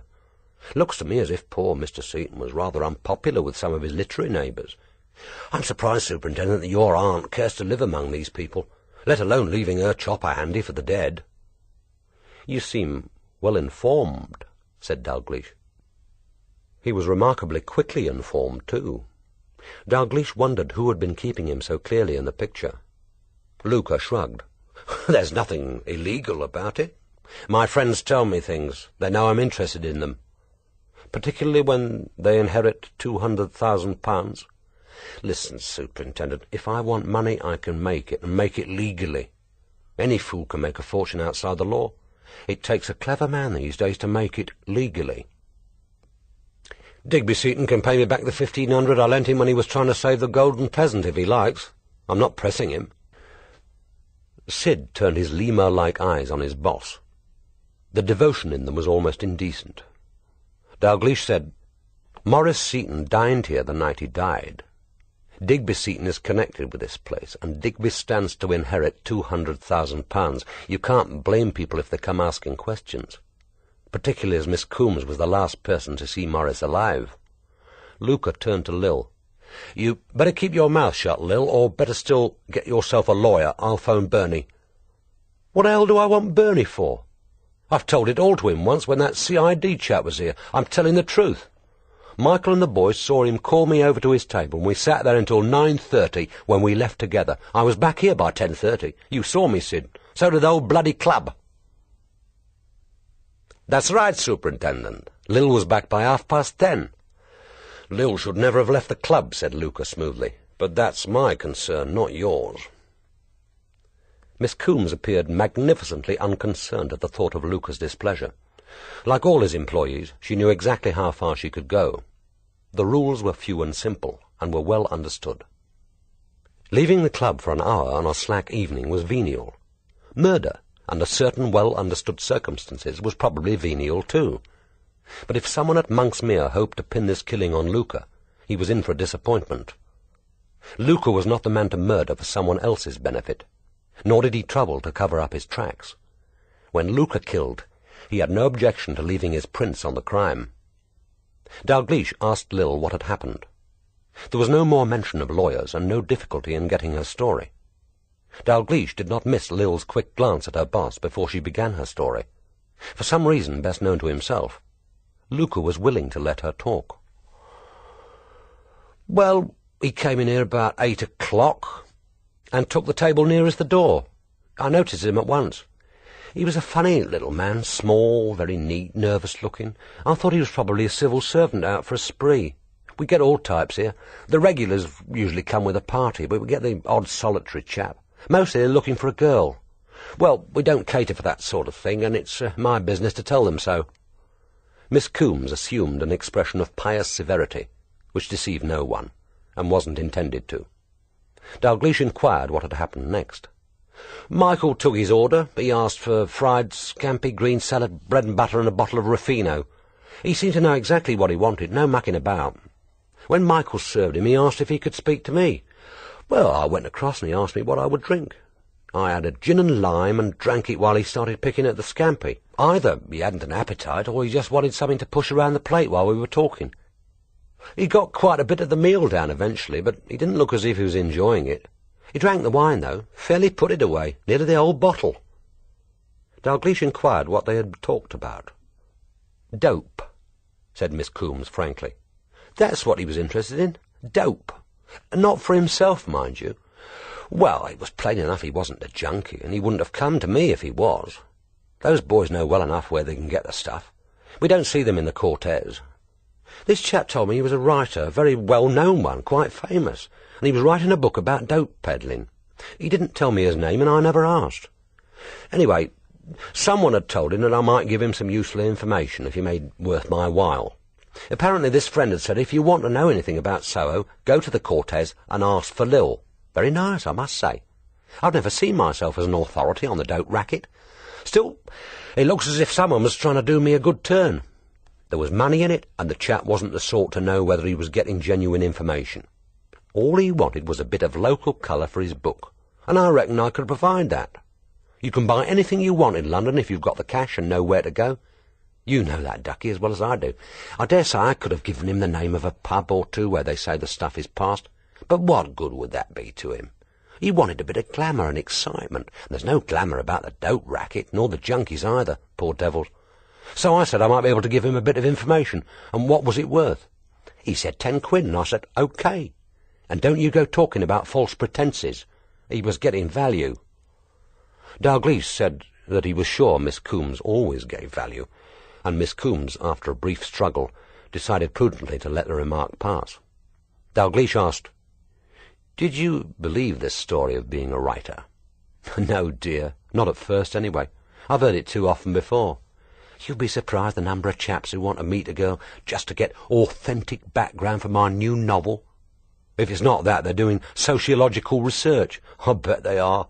He looked that type, you know, insignificant, nervous, and eager at the same time. But when he suggested we should take a taxi and I could dictate the stuff to him and he'd type it straight away, I began to wonder. I said I couldn't leave the club for more than an hour at most, and I'd rather we went to my place. When you don't know who you're playing, keep to the home ground, I always say. So I suggested we took a taxi to my flat. He said all right, and we left just before 9:30. That right, Sid? That's right, Lil. 9:30 it was. Sid lifted sad eyes from his glass of milk. He had been contemplating without enthusiasm the puckered skin which had slowly formed on its surface. The smell of hot milk, sickly and fecund, seemed to permeate the claustrophobic office. Luca said, "For God's sake, drink the stuff or chuck it away, Sid. You make me nervous." "Drink it up, darling," encouraged Miss Coombes. "Think of your ulcer. You don't want to go the way of poor Solly Goldstein." "Solly died of a coronary, and milk never helped that. The opposite, I should think." Anyway, the stuff's practically radioactive, full of strontium-90. It's dangerous, Sid. Sid trotted to the wash basin and poured the milk away. Resisting the urge to throw open the window, Dalgliesh asked, "How did Mr. Seton appear while you were sitting together?" "Nervy, dear. Excited but on edge at the same time. Michael wanted him to move to another table. It's a bit draughty near the door, but he wouldn't budge. He kept looking at the door while we were talking. As if he was expecting someone." "No, dear. More as if he wanted to make sure it was still there. I half expected him to do a bunk. He was an odd fish and no mistake." Dalgliesh asked what had happened when they left the club. "The same as I told the CID chap from Suffolk.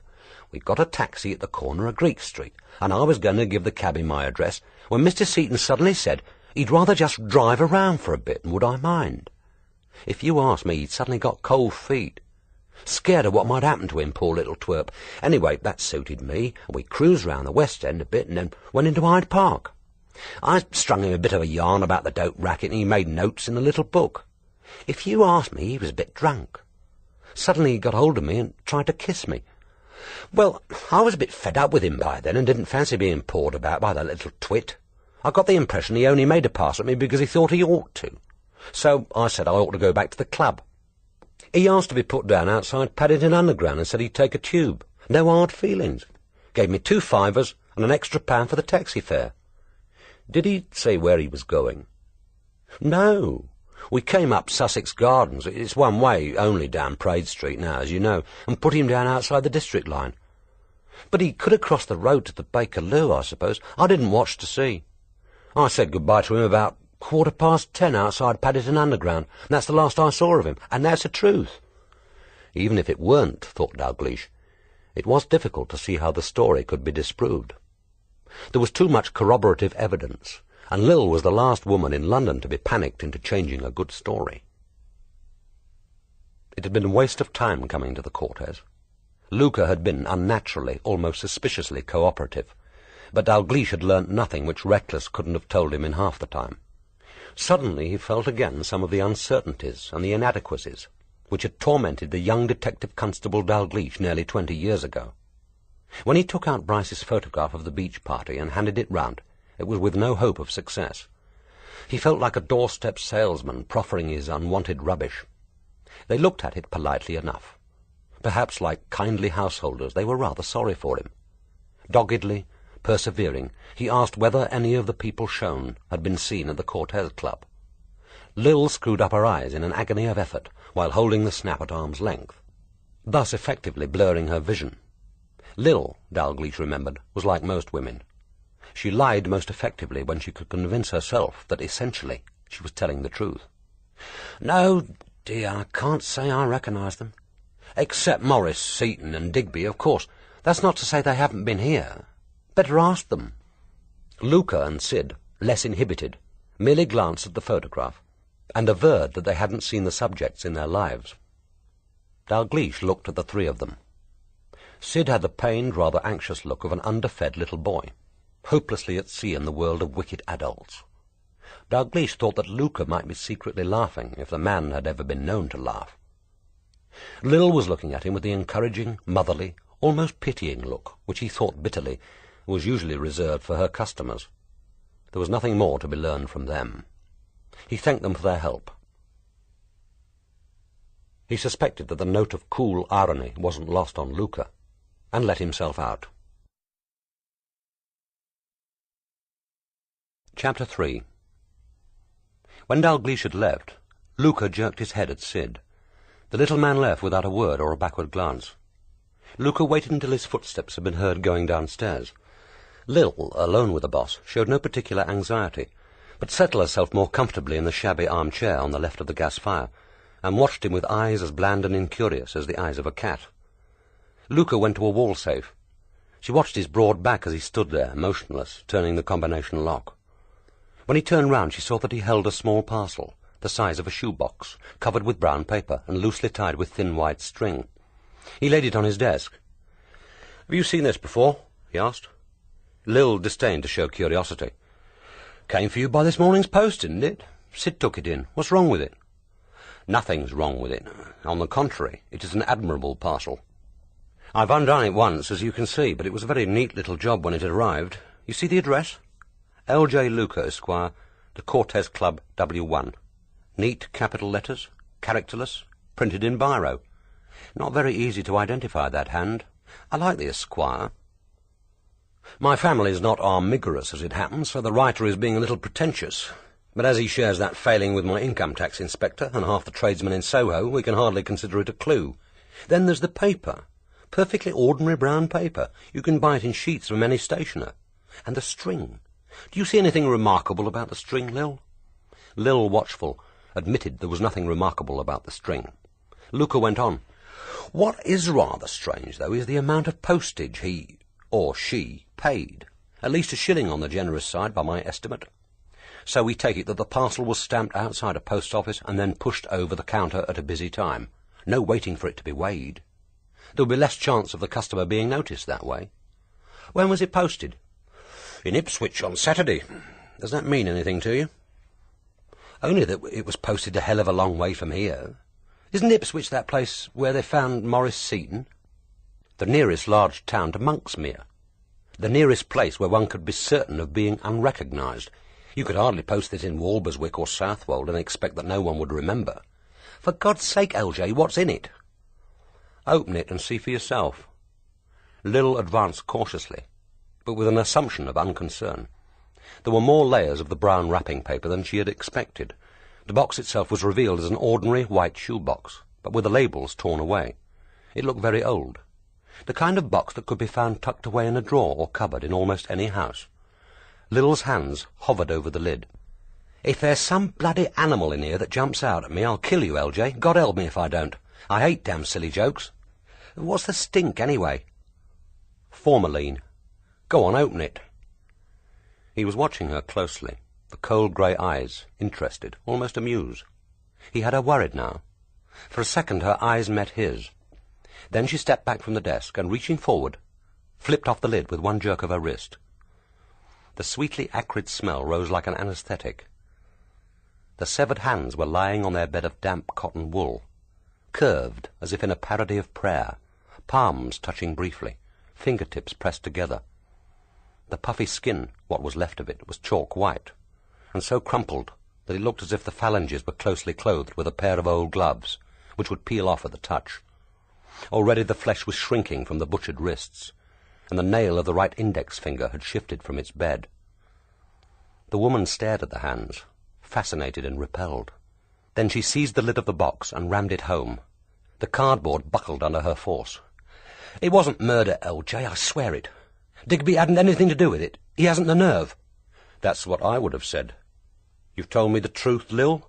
Of course. Every word, LJ. Look, he couldn't have done it. He was in the nick all Tuesday night. I know all about that. But if he didn't send these, who did? He stood to make £200,000, remember? Lil said suddenly. He said that his brother would die. He told me that once. She gazed at the box, fascinated and horrified. Luca said, Of course he was going to die, sometime. He had a dicky heart, didn't he?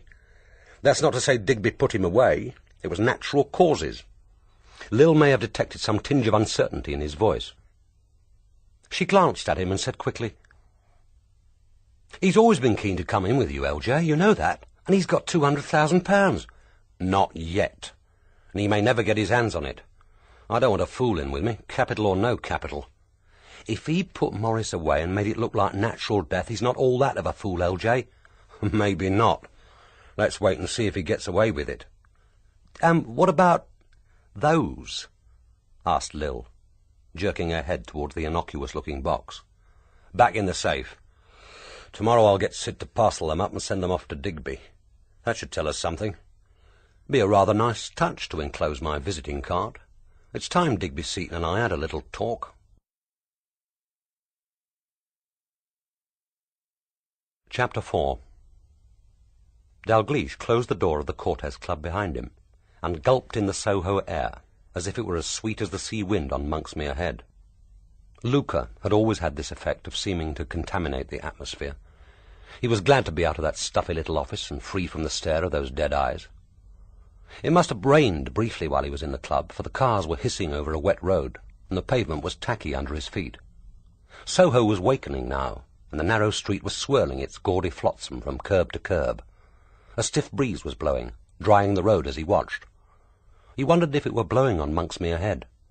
Perhaps even now his aunt would be closing the shutters against the night. Walking slowly towards Shaftesbury Avenue, he pondered his next move. So far this dash to London, prompted by angry impulse, had told him little he couldn't have learnt in greater comfort by staying in Suffolk. Even Max Gurney could have told his news over the telephone, although Max was, of course, notoriously cautious. Dalgliesh didn't altogether regret his journey, but it had been a long day, and he wasn't disposed to make it longer. It was the more irritating, therefore, to find himself harassed by the conviction that there was still something to be done. It was difficult to decide what. None of the possibilities was attractive. He could visit the fashionable and expensive flats where Latham lived and attempt to get something out of the hall porter, but in his present unofficial capacity he was unlikely to succeed. Besides, Reckless or his men would have been there before him, and if Latham's alibi could be broken, they would have broken it. He could try his luck at the eminently respectable Bloomsbury Hotel, where Eliza Marley claimed to have spent last Tuesday night. There, too, his reception could hardly be cordial, and there, too, Reckless would have been before him. He was getting a little tired of following in the inspector's footsteps like a tame dog. He could take a look at Justin Bryce's flat in the city, but there seemed little point in it. Since Bryce was still in Suffolk, there could be no chance of seeing inside, and he didn't imagine that there was anything to be learnt from an examination of the building itself.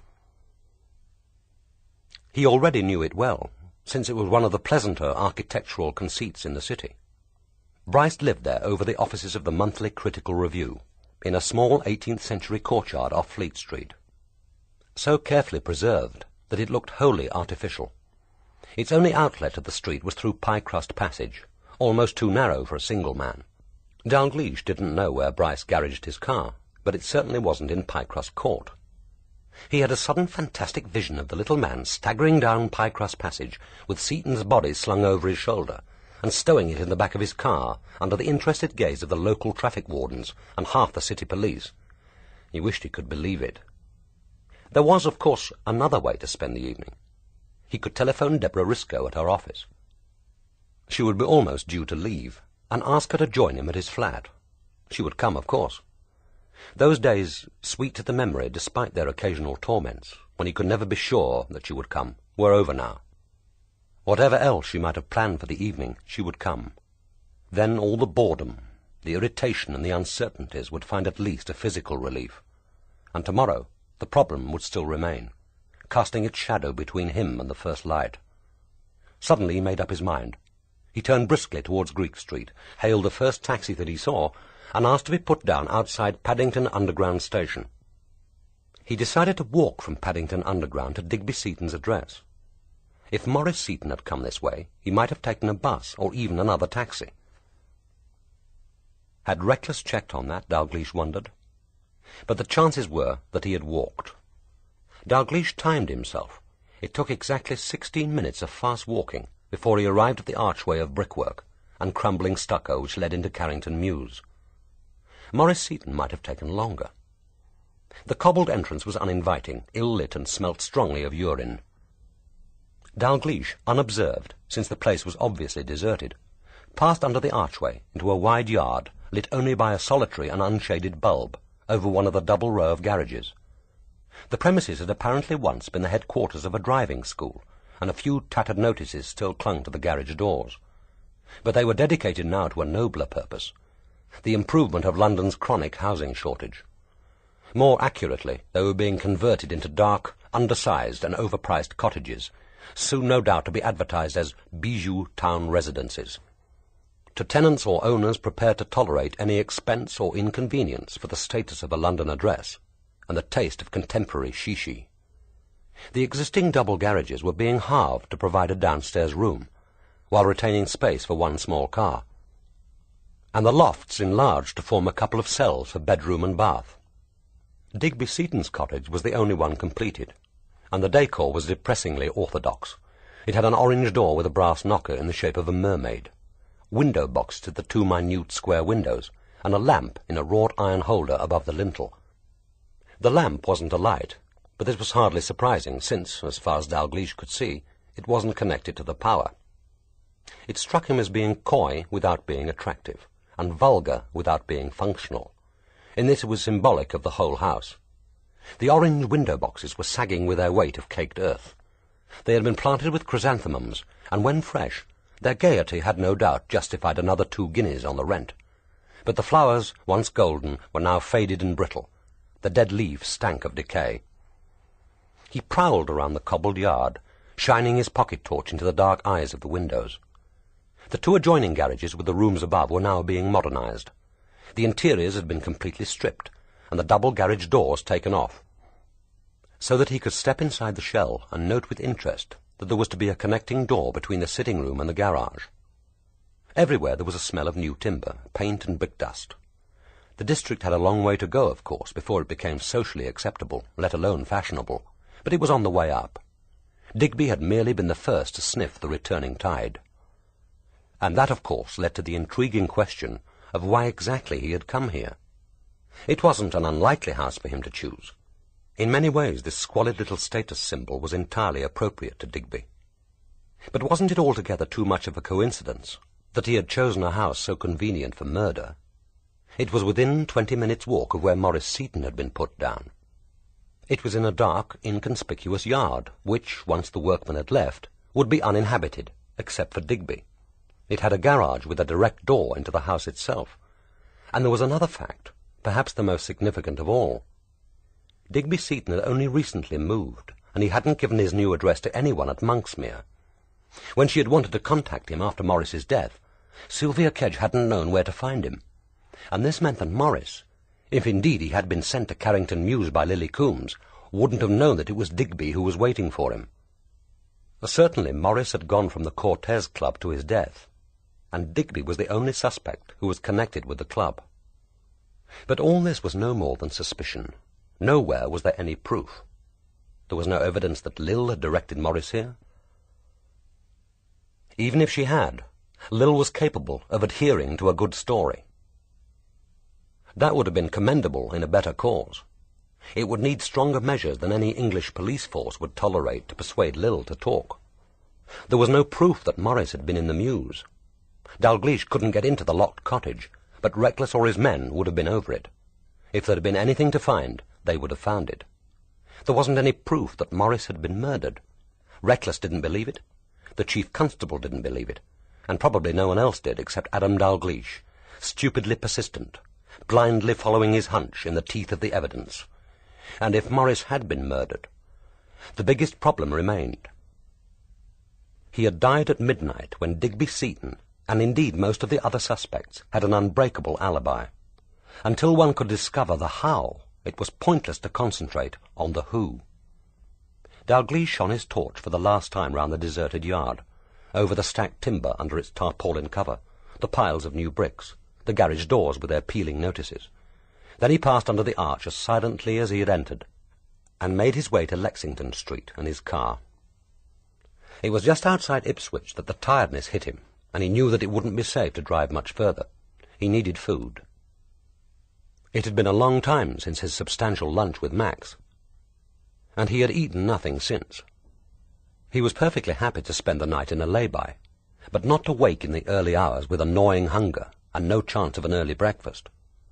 But the problem was that it was too late for a pub, and he had no intention of stopping at a country club or small hotel to do battle with the proprietor's fixed determination to serve meals only at regulated hours and at a price and quality to deter all but the starving. After a mile or two, however, he found an all-night transport cafe, advertised by the black phalanx of lorries parked around its doors and the blaze of light from its low windows. The place was full, the air thick with smoke and jangling with talk and the cacophony of the jukebox.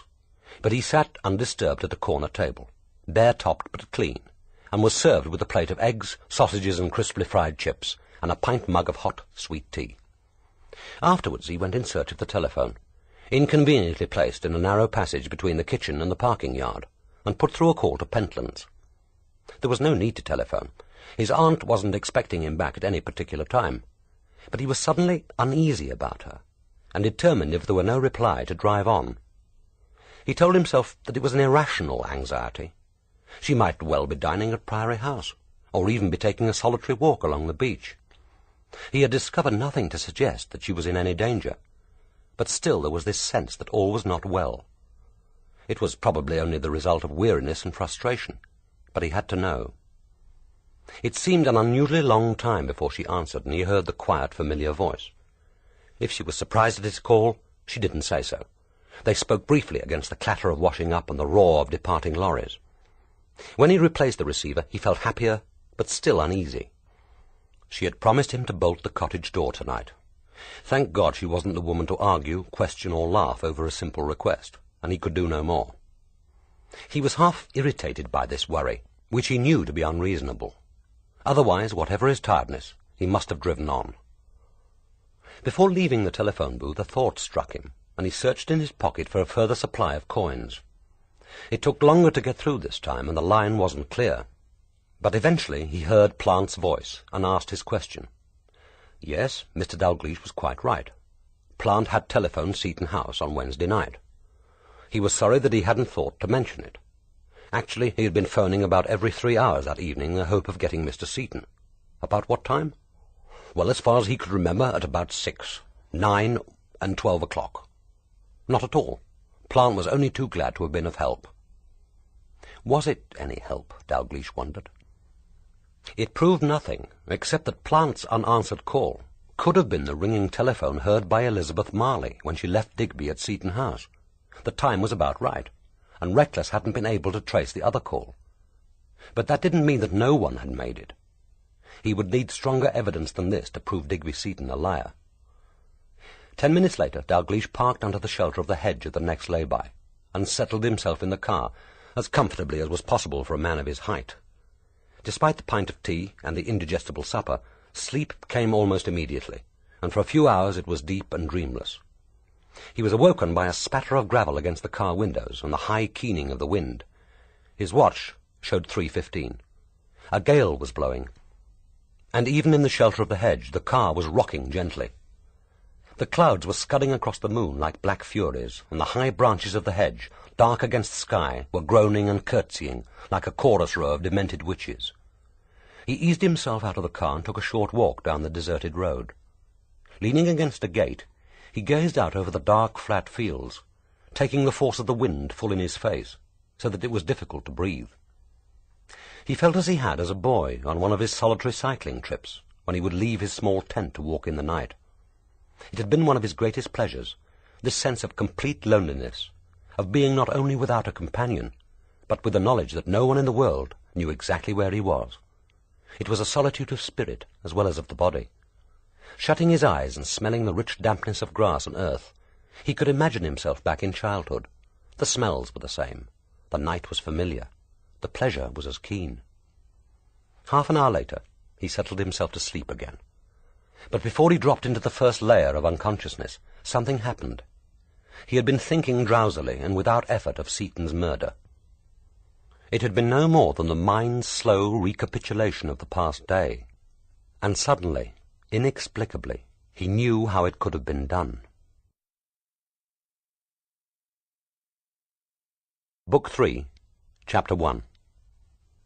It was just after 9 o'clock when Dalgliesh got back to Pentlands. The cottage was empty, and for a moment he felt again the foreboding of the night. Then he saw the note on the kitchen table.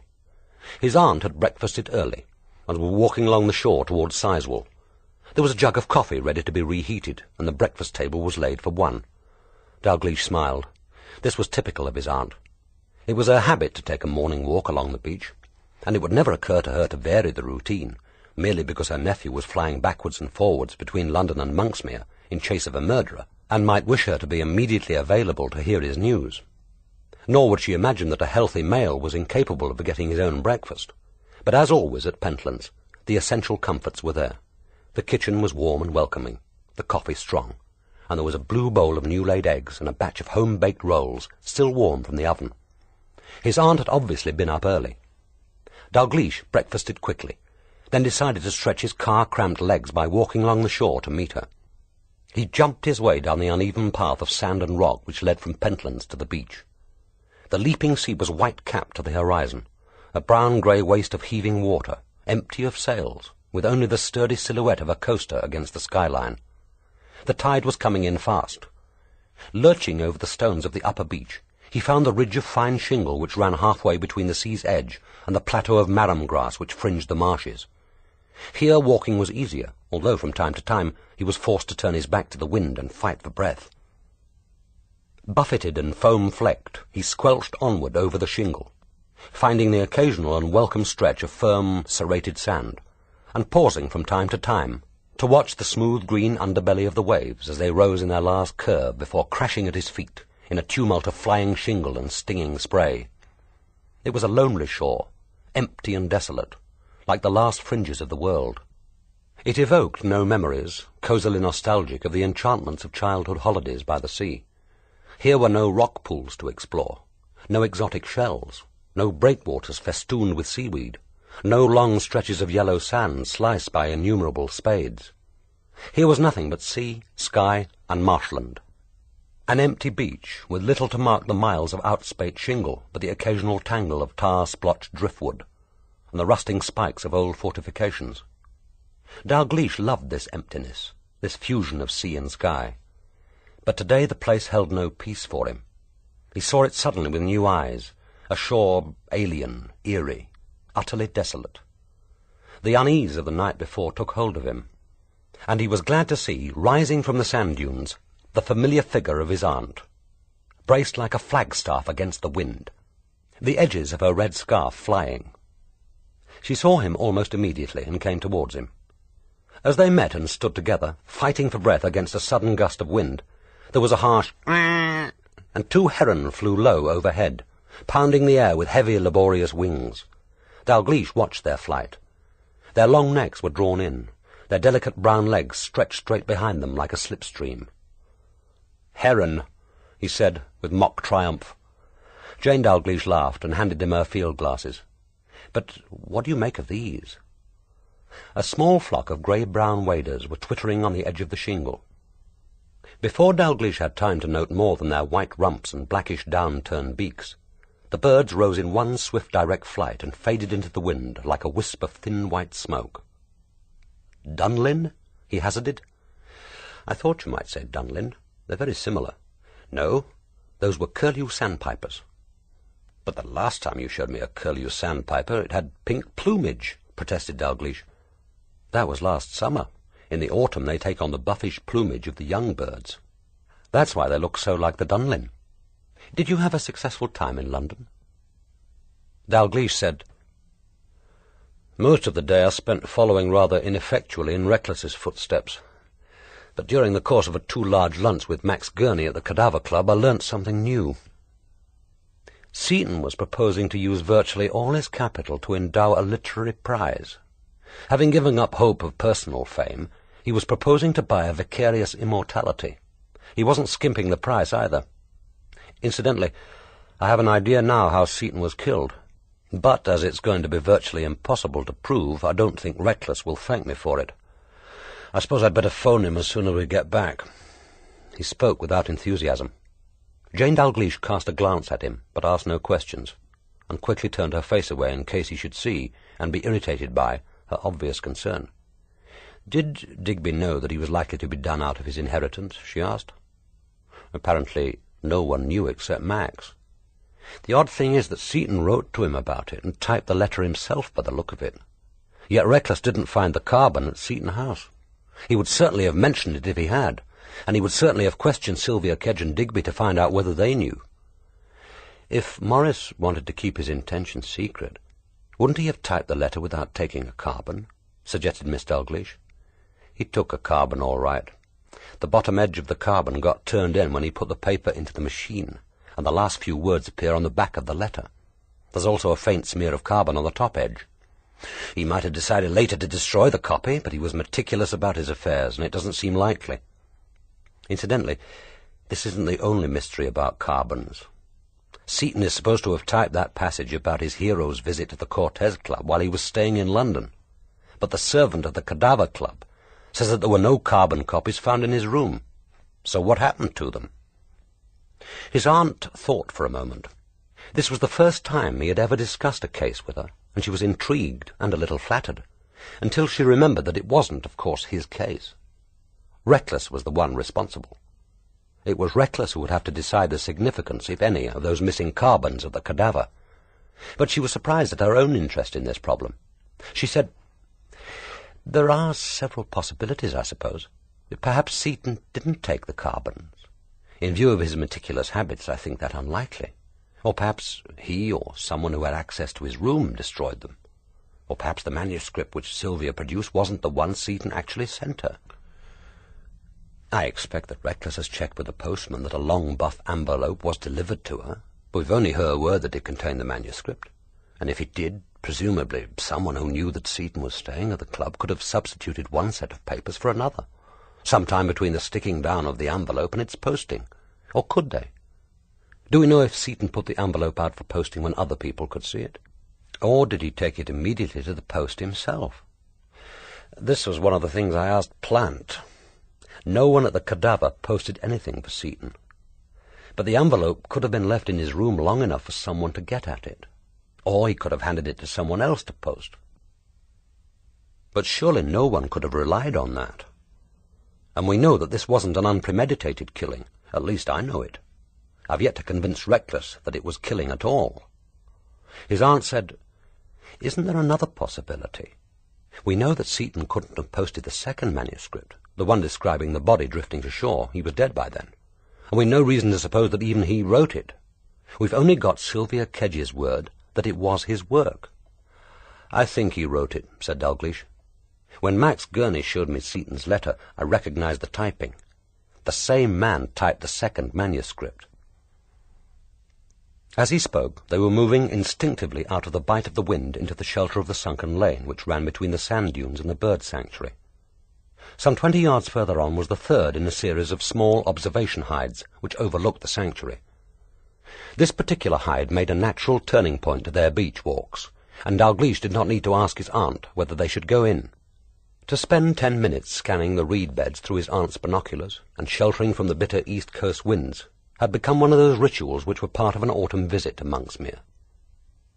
The hide was typical of its kind, a rough wooden shelter, reed-thatched, with a bench high enough to support tired thighs along the back wall, and a slit at eye level, giving a wide view over the marshes. In summer it smelt strongly of sun-baked wood, moist earth, and lush grasses. Even in the cold months, this warmth lingered, as if all the heat and smells of summer were trapped within its wooden walls. They had reached the hide, and Miss Dalgliesh was about to step first through the narrow entrance when Dalgliesh suddenly said, "No, wait!" A minute earlier, he had been strolling along almost in a dream. Now suddenly his brain awoke to the significance of the signs which his trained senses had subconsciously noted. The single line of male footprints leading from the sand-dusted lane to the hide entrance.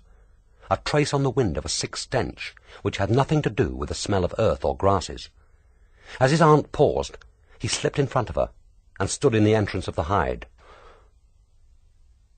His tall body blocked most of the light from the narrow entrance, so that he smelt death before he saw it.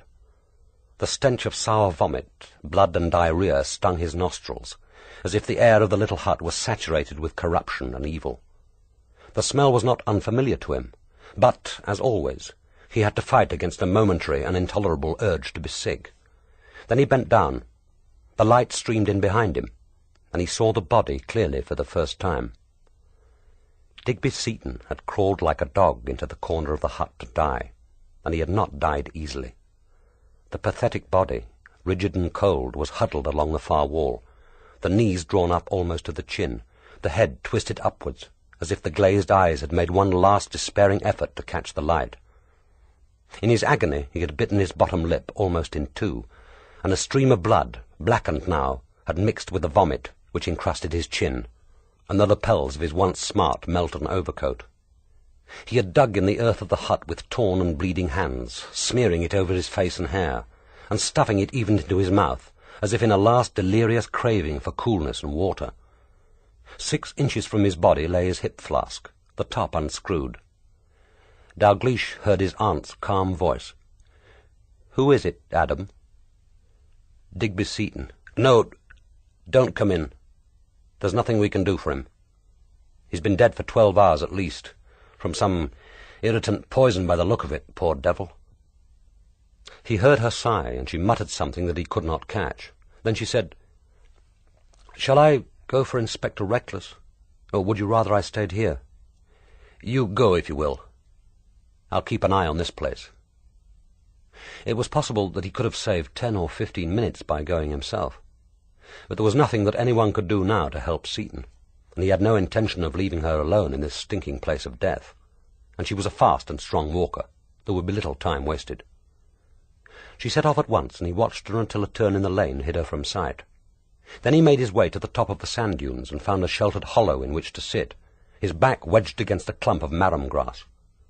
From this point of vantage he could keep the hide under observation, and could see on his right the whole sweep of the beach, and on his left the sunken lane. From time to time he caught a glimpse of his aunt's tall, striding figure. She seemed to be making excellent time, but it would be at least 3/4 of an hour before Reckless and his men, laden with stretcher and their paraphernalia, came into view. There was no spot closer to the beach to bring an ambulance than Pentland's, and no shorter way to the hide than by the lane. Burdened with their equipment, they would have had a hard time of it against the wind. Dalgliesh had spent only a few minutes in the hide, but every detail was sharp and clear in his mind. He had no doubt that Digby Seton had been murdered.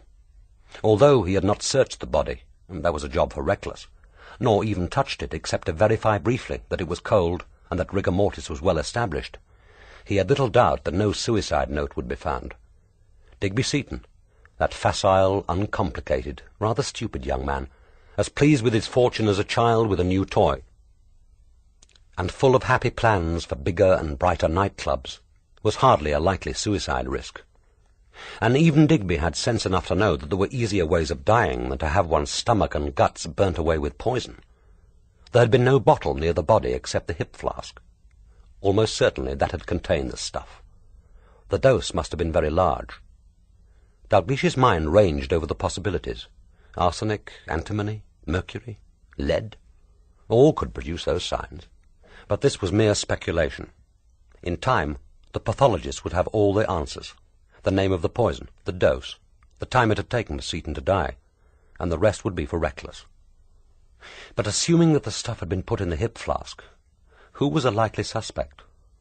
Someone who had access both to the poison and the flask, that was obvious. Someone who knew the victim well, knew that Digby, alone and bored, wouldn't be able to resist taking a pull at the flask before facing the bitter wind and the long walk home. And that implied someone who could persuade him to a rendezvous at the hide. Why else should he have gone there?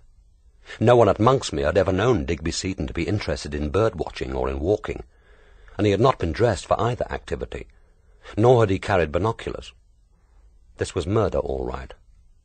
Even Reckless would hardly suggest that Digby Seton had died naturally, or that someone with a perverted sense of humour had put his corpse in the hide with the object of inconveniencing Adam Dalgliesh and his aunt. Dalgliesh had no doubt that the two murders were related, but he was struck with their dissimilarity. It was as if two different minds were at work. The killing of Maurice Seton had been almost unnecessarily complicated. Although it might still be difficult to prove that the crime was indeed murder, in face of the pathologist's report of death from natural causes, there was little else natural about it. The difficulty was not lack of clues. There were too many. It was as if the murderer had needed to demonstrate his cleverness as much as he had needed to kill Seton. But this new killing was simpler, more direct. There could be no possibility here of a verdict of death from natural causes. This murderer was not trying any double bluff. There hadn't even been an attempt to make it look like suicide, to suggest that Digby had killed himself in a fit of remorse over his brother's death. Admittedly, it wouldn't have been easy to fake suicide, but Dalgliesh thought it significant that no attempt had been made, and he was beginning to understand why. He could think of one vital reason why this killer should want to avoid any suggestion that Digby had killed himself through remorse, or had been in any way concerned in his brother's death. Dalgliesh was surprisingly warm and comfortable in the shelter of the marram grass. He could hear the wind whistling in the dunes, and the insistent thudding of the tide.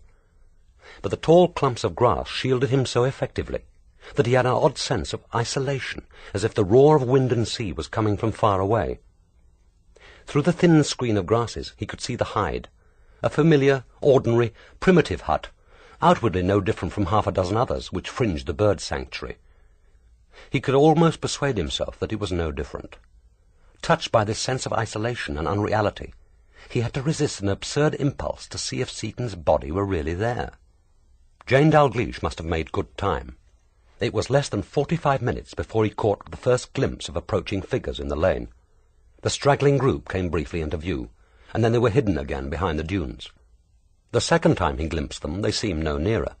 Then, unexpectedly, they turned the last bend in the lane and were with him. He saw a wind-blown, incongruous little group, burdened with equipment, and having the air of a badly organized and slightly demoralized expedition. Reckless was there, of course, grim-faced and rigid with anger, the ubiquitous raincoat buttoned to his chin. He had with him his sergeant, the police surgeon, a photographer, and 2 young detective constables, carrying a stretcher and a rolled canvas shield. Few words were exchanged. Dalgliesh bellowed his report in the inspector's ear, and then went back to his shelter in the dunes and left them to it. This wasn't his job. There was no sense in having an extra pair of feet churning up the moist sand around the hide. The men got to work. There was much shouting and gesticulating. The wind, as if in spite, had risen to a crescendo on their arrival, and even in the comparative shelter of the lane it was hard to make oneself heard. Reckless and the doctor disappeared into the hide. There at least, thought Dalgliesh, it would be sheltered enough. Sheltered, airless, and stinking of death. They were welcome to it. After about 5 minutes they reappeared, and the photographer, tallest of the group, bent nearly double, and edged his equipment through the opening. Meanwhile, the 2 constables were making ineffective efforts to get up a screen around the hide. The canvas leapt and whirled in their hands and whipped round their ankles with every gust of wind. Dalgliesh wondered why they bothered. There were hardly likely to be many sightseers on this lonely shore, nor were the sandy approaches to the hide likely to yield further clues. There were only 3 sets of prints leading to the door, his own, those of his aunt, and the 3rd set, which were presumably Digby Seton's. They had already been measured and photographed, and soon, no doubt, the flying sand would obliterate them completely. It was half an hour before they got the corpse out of the hide and placed on the stretcher. As the constable struggled to hold down the mackintosh covers while the straps were applied, Reckless came over to Dalgliesh. He said, "A friend of yours telephoned me yesterday afternoon, Mr. Max Gurney.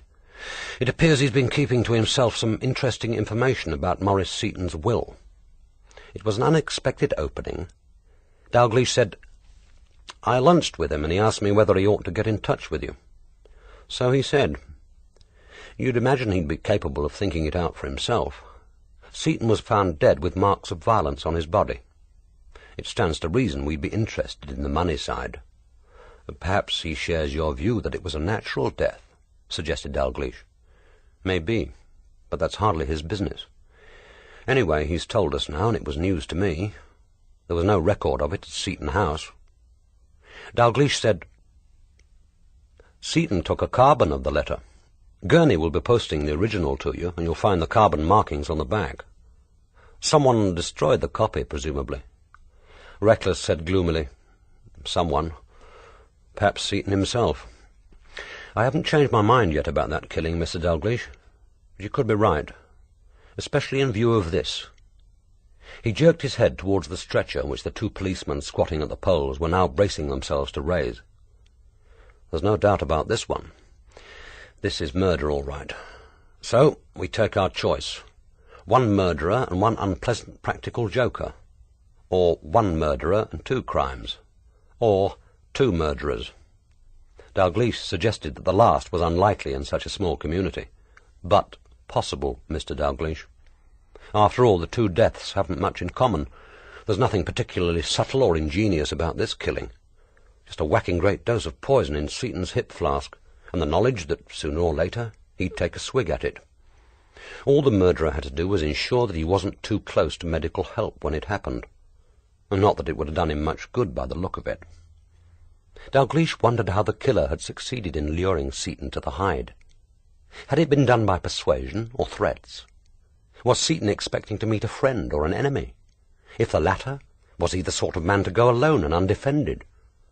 But perhaps it was a different kind of assignation. For how many people at Monksmere would Digby Seton have been ready to walk 2 miles over rough ground on a cold autumn day, and in the teeth of a rising gale? The stretcher was moving forward now. One of the constables had apparently been instructed to stay on guard at the hide. The rest of the party fell into line behind the corpse, like an escort of shabby and ill-assorted mourners.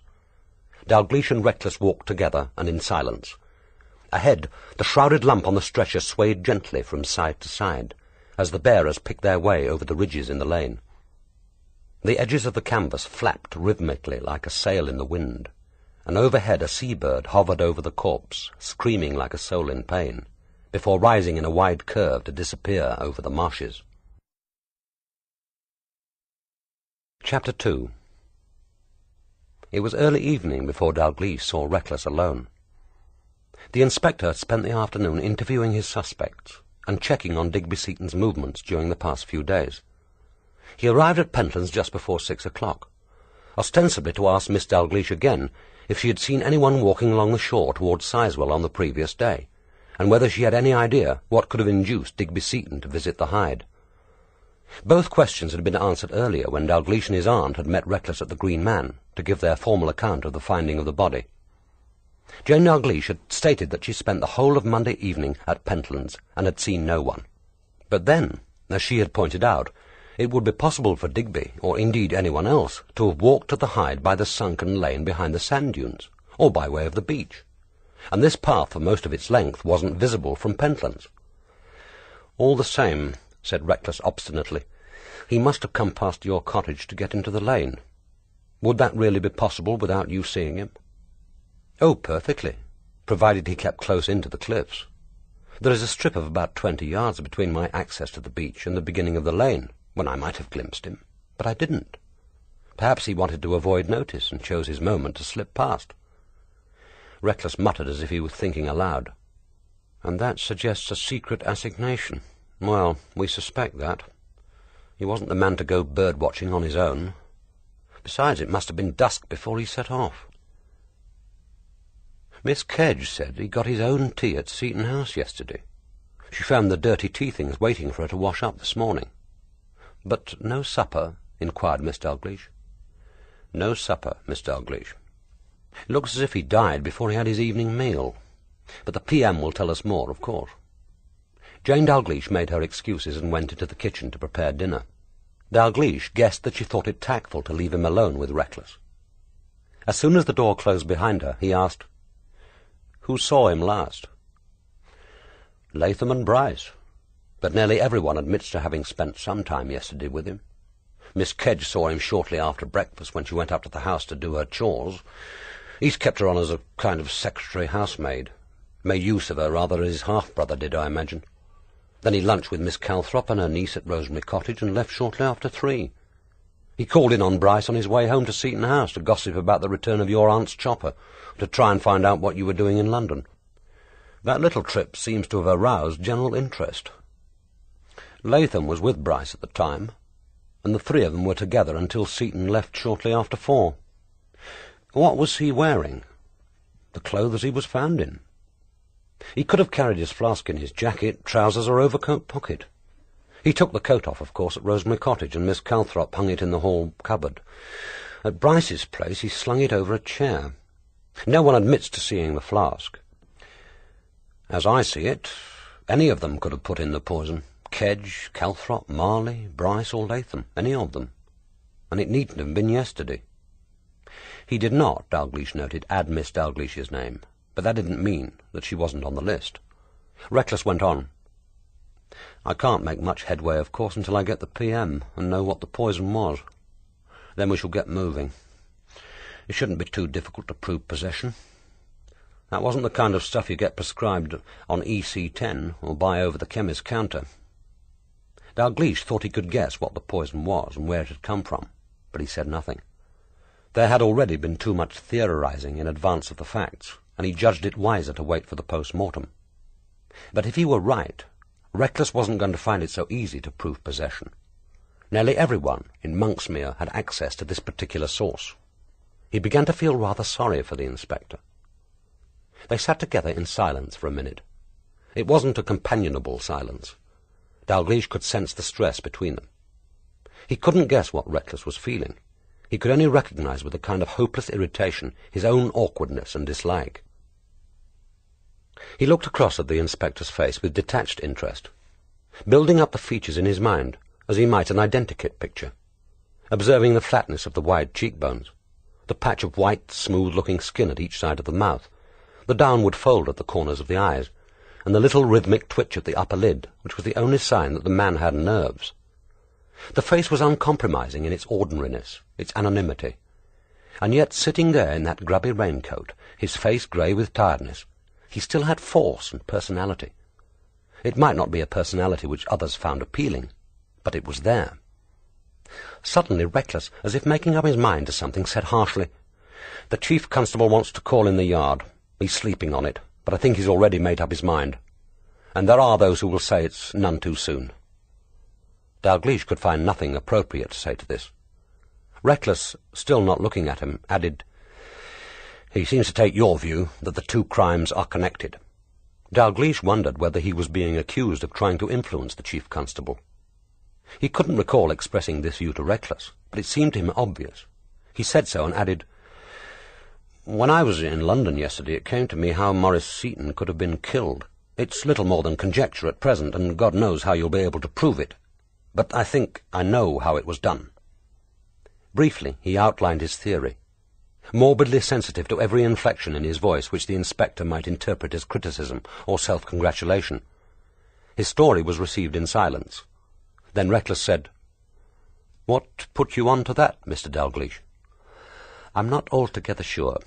A number of small things, I suppose.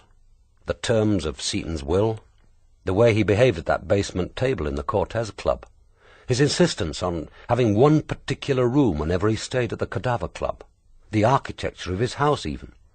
Reckless said, "It's possible, I suppose, but without a confession I'll never prove it unless someone panics. You could look for the weapon. A funny kind of weapon, Mr. Dalgliesh, but a weapon, and a lethal one." Reckless drew an ordnance map from his pocket and spread it out on the table. Together they bent their heads over it, the inspector's pencil hovering over the 20-mile radius around Monksmere. "Here?" he asked. "Or here? If I were the killer, I'd look for deep water." Reckless said, "Not the sea, though. It might get washed up while we could still identify it. Not that I think it likely anyone would have connected it with the crime. But you might have, and the murderer couldn't risk that. Better get rid of it where there was every chance it wouldn't be found, or would be found too late. Failing an old mine shaft, I'd have looked for a sluice or river." The pencil came down, and Reckless made 3 small crosses. "We'll try here first, Mr. Dalgliesh, and I hope to God you're right. Otherwise, with this second death on our hands, it's all going to be a waste of time." Without another word, he folded the map and was gone. Chapter 3. After dinner there was more company.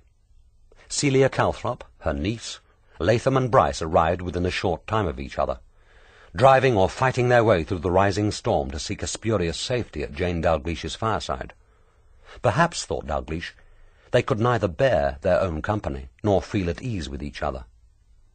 This at least was neutral ground, offering the comforting illusion of normality, the age-old protection of light and a warm fire against the darkness and enmity of the night. It certainly wasn't a time for the nervous or imaginative to be alone. The wind was alternately howling and moaning across the headland, and a fast-running tide was thundering up the beach, driving the shingle in ridges before it. Even from the sitting-room at Pentland's he could hear its long withdrawing sigh.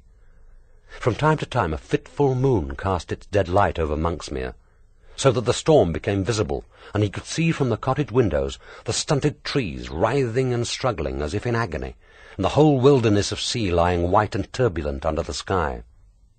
The uninvited guests, their heads down, fought their way up the path to Miss Dalglish's door with the desperation of a fugitive band. By 8:30 they had all arrived. No one had troubled to fetch Sylvia Kedge, but apart from her, the little company of 5 nights earlier was met again, and Dalgliesh was struck by the difference in them. Analyzing it, he realized that they looked 10 years older. 5 nights ago, They had been only mildly concerned and a little intrigued by Seton's disappearance. Now they were anxious and shaken, possessed by images of blood and death from which they had little hope of shaking free. Behind the brave assumptions of ease, the rather desperate attempts at normality, he could smell fear. Maurice Seton had died in London, and it was still theoretically possible to believe that he had died naturally, or that someone in London was responsible for his murder, if not for the mutilation of his body. But Digby's death was on home ground, and no one could pretend that there had been anything natural about it. But Celia Calthrop apparently was still prepared to try. She was squatting in the fireside chair, knees gracelessly splayed, her hands restless in a heavy lap. "It's the most terrible tragedy, poor boy. I don't suppose we shall ever know what drove him to it. And he had everything to live for. Youth, money, talent, looks, charm." This startling, unrealistic assessment of Digby Seton was received in silence. Then Bryce said, "I grant you he had money, Celia. Or the prospect of it, anyway. Otherwise one would tend to think of poor Digby as a way-faced, ineffectual, conceited, vulgar little twit. Not that one bore him the least ill will, nor, incidentally, does one believe that he killed himself." Latham burst out impatiently, "Of course he didn't. And Celia doesn't even believe it either. So why not be honest for a change, Celia? Why not admit that you're as scared as the rest of us?" Celia said with dignity, "I'm not in the least scared." "But you ought to be." Bryce's gnome-like face was creased with mischief. His eyes sparkled up at her. He looked suddenly less harassed, less like a tired old man. "After all, you're the one who gains by his death. There should be a nice little sum left, even after double death duties. And Digby's been a fairly regular visitor to you recently, hasn't he?" "Didn't he lunch with you yesterday? You must have had plenty of opportunities to slip a little something into his flask. You were the one who told us that he always carried it. In this very room, remember? And where am I supposed to have got hold of arsenic?" "Ah, but we don't know yet that it was arsenic, Celia. That's exactly the kind of remark you shouldn't make. It doesn't matter in front of Oliver and me, but the inspector might get wrong ideas. I do hope you haven't been talking to him about arsenic." "I haven't been talking to him about anything. I've merely answered his questions as fully and honestly as I can. I suggest you and Oliver do the same, and I don't know why you're so keen to prove Digby was murdered. It's this morbid love you both have for looking on the dark side." Latham said dryly, "Just a morbid love of looking facts in the face." But Celia was undaunted. "Well, if it were murder, all I can say is that Jane Dalgliesh was very lucky to have Adam with her when she found the body. Otherwise people might begin to think. But a CID superintendent, well, naturally he knows how important it is not to disturb anything or tamper with the evidence." Dalgliesh, too fascinated by the enormity of the remark and Celia's capacity for self-deception to make his protest, wondered whether she had forgotten that he was there. The others seemed to have forgotten too. "Well, what might people begin to think?" asked Latham quietly. Bryce laughed. "You can't seriously suspect Miss Dalgliesh, Celia. If so, you're shortly going to be faced with the delicate problem of etiquette. Your hostess is at this moment preparing coffee for you with her own hand. Do you drink it gracefully, or pour it surreptitiously into the flower vase?" Suddenly Eliza Marley swung round at them. "For God's sake, shut up, both of you. Digby Seton's dead, and he died horribly. You may not have liked him, but he was a human being. What's more, he knew how to enjoy life in his own way. It may not have been your way, but what of it? He was happy planning his horrible nightclubs and deciding how to spend his money. You may despise that, but he wasn't doing you any harm. And now he's dead, and one of us murdered him. I don't happen to find that amusing. My dear, don't distress yourself." Celia's voice had taken on the vibrant, emotional tone which she now almost unconsciously assumed when dictating the more highly charged passages in her novels. "We're all used to Justin by now. Neither he nor Oliver cared one whit for Maurice or Digby, so it's no use expecting them to behave with ordinary decency, let alone respect. I'm afraid they care for no one but themselves. It's pure selfishness, of course. Selfishness and envy. Neither of them has ever forgiven Maurice for being a creative writer, when all they're fit for is to criticize other people's work and batten on other men's talent. You see it every day. The envy of the literary parasite for the creative artist. Remember what happened to Maurice's play? Oliver killed it because he couldn't bear to see it succeed." "Oh, that! Latham laughed. "My dear Celia, if Maurice had wanted to indulge in emotional catharsis, he should have consulted a psychiatrist, not inflicted it on the public in the guise of a play. There are 3 essentials for any playwright, and Maurice Seton hasn't one of them. He must be able to write dialogue, he must understand what is meant by dramatic conflict, and he must know something about stagecraft." This was more than Latham's professional theme song, and Celia was unimpressed. "Please don't talk to me about craftsmanship, Oliver. When you have produced a work which shows the slightest sign of original creative talent, there will be some point in discussing craftsmanship. And that goes for you too, Justin." "What about my novel?" demanded Bryce, affronted. Celia cast him a long-suffering look and sighed deeply. She was obviously not prepared to comment on Bryce's novel. Dalgliesh recalled the work in question, a short exercise in sensitivity which had been well received, but which Bryce had apparently never found the energy to repeat. He heard Eliza Marley's laugh. "Isn't that the book the reviewers said had the intensity and sensitivity of a short story? Hardly surprising when essentially that was all it was. Even I could keep the sensitivity going for 150 pages. Dalgliesh did not wait to hear more than Bryce's first protesting wail. Predictably, the argument was degenerating into literary abuse. He wasn't surprised, having noticed this tendency before in his writing friends, but he had no wish to get involved. At any moment now they would be canvassing his opinion, and his own verse, no doubt, would be subject to the devastating candour of the young. True, the argument appeared to be taking their minds from the subject of murder, but there were more agreeable ways of getting through the evening.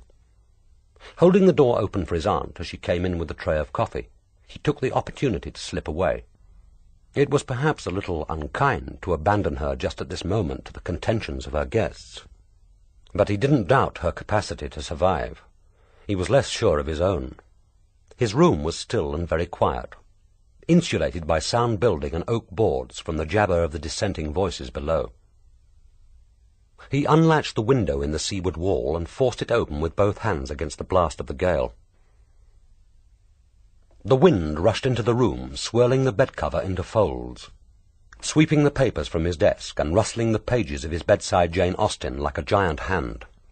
It took his breath away, so that he leaned gasping against the window ledge, welcoming the sting of spray on his face and tasting the salt drying on his lips.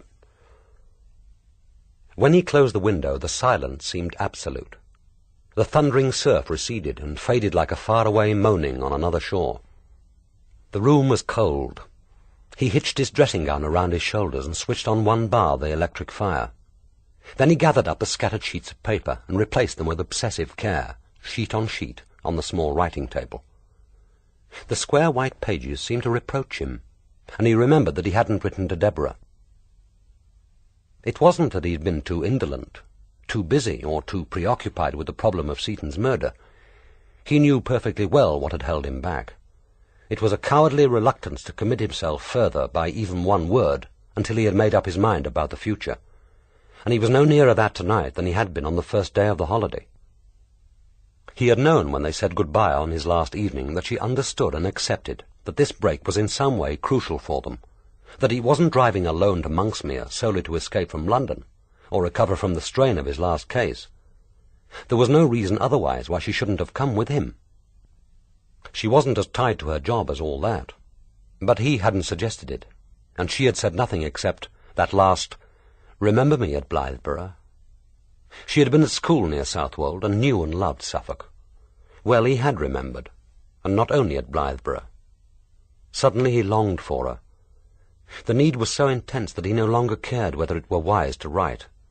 In the face of this craving to see her again, to hear her voice, all his uncertainties and self-distrust seemed as unimportant and ludicrously unreal as the morbid legacy of a nightmare, fading in the light of the day.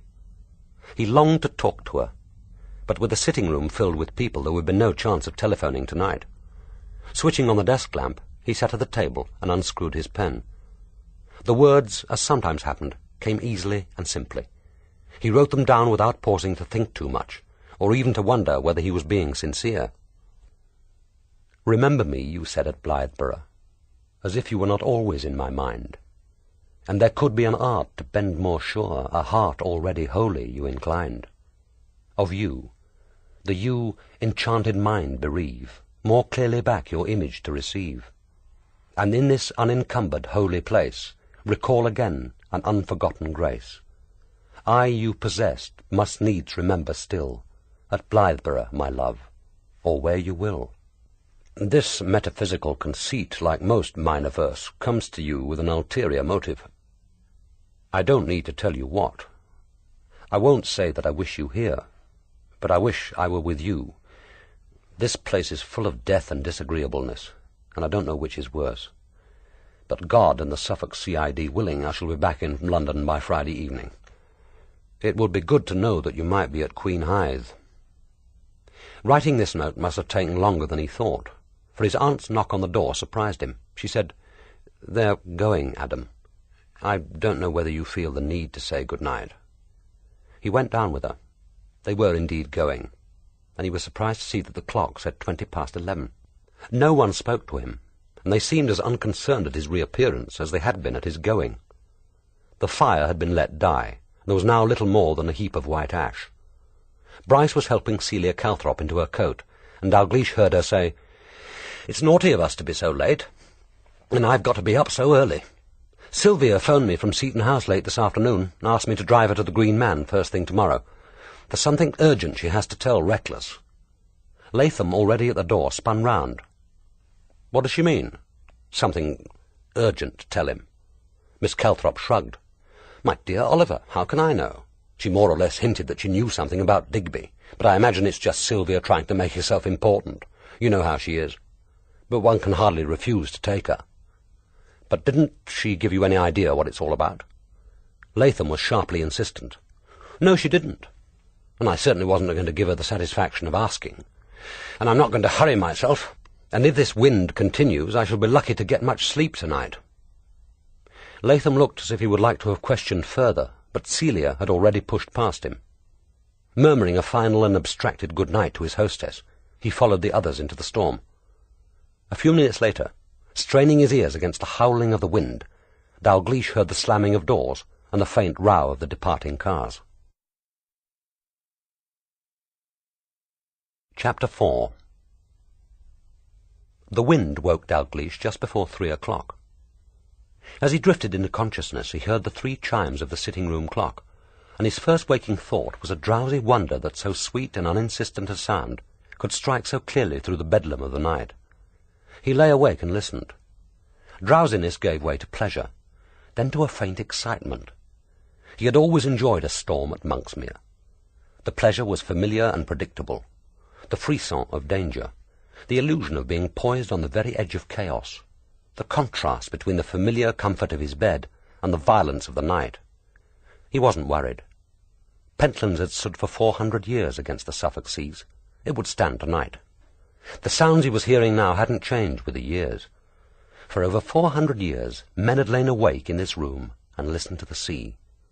One storm was very like another, all impossible to describe except in clichés.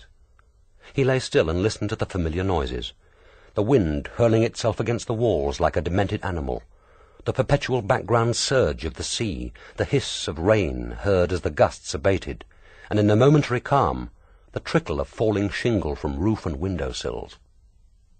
At about 20 to 4, the storm seemed to be dying away.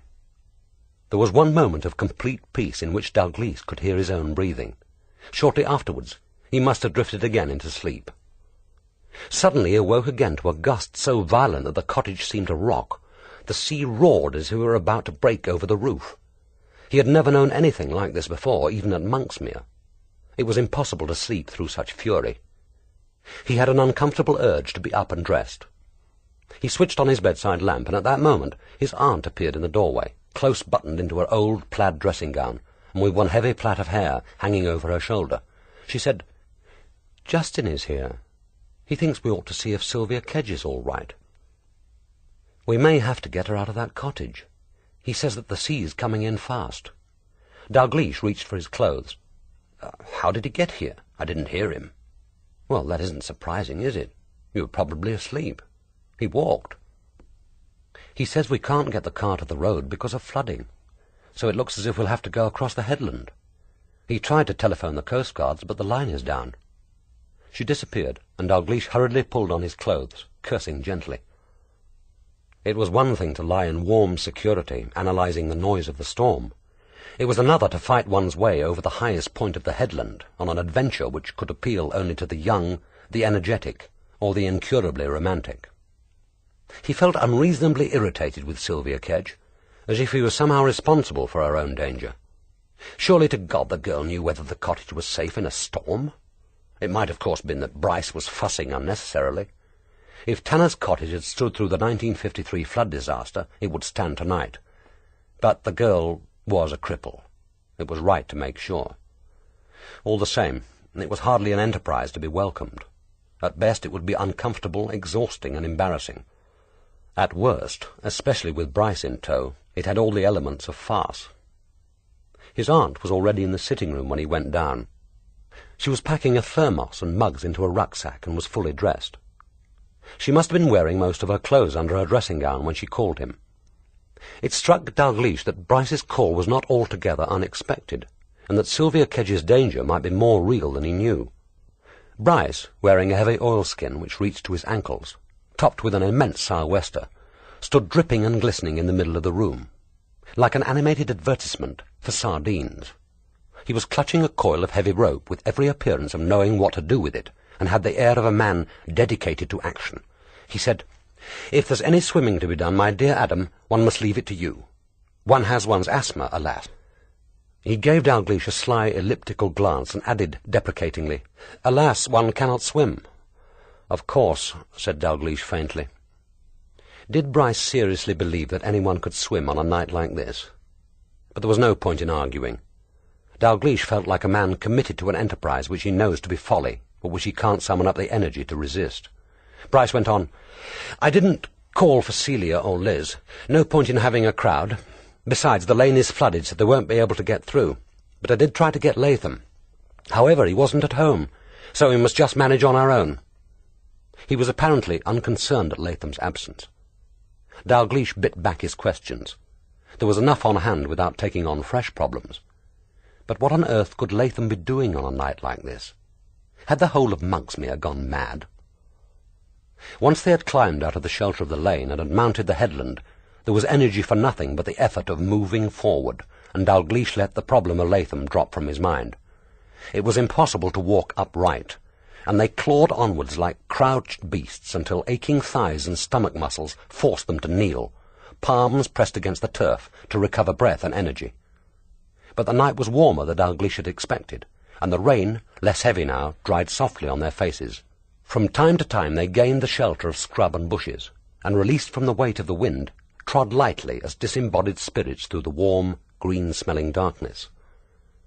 Emerging from the last of these refuges, they saw Priory House to seaward, the windows ablaze with light, so that the house looked like a great ship riding the storm. Bryce drew them back into the shelter of the bushes and shouted, "I suggest that Miss Dalgliesh calls Sinclair and his housekeeper to help. By the look of it, they're up and about, and we shall need a long, stout ladder.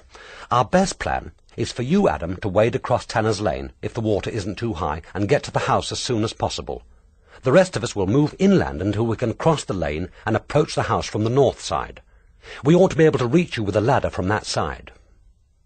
Before he had finished expounding this unexpectedly lucid and positive plan, Miss Dalgliesh, without a word, set off towards Priory House.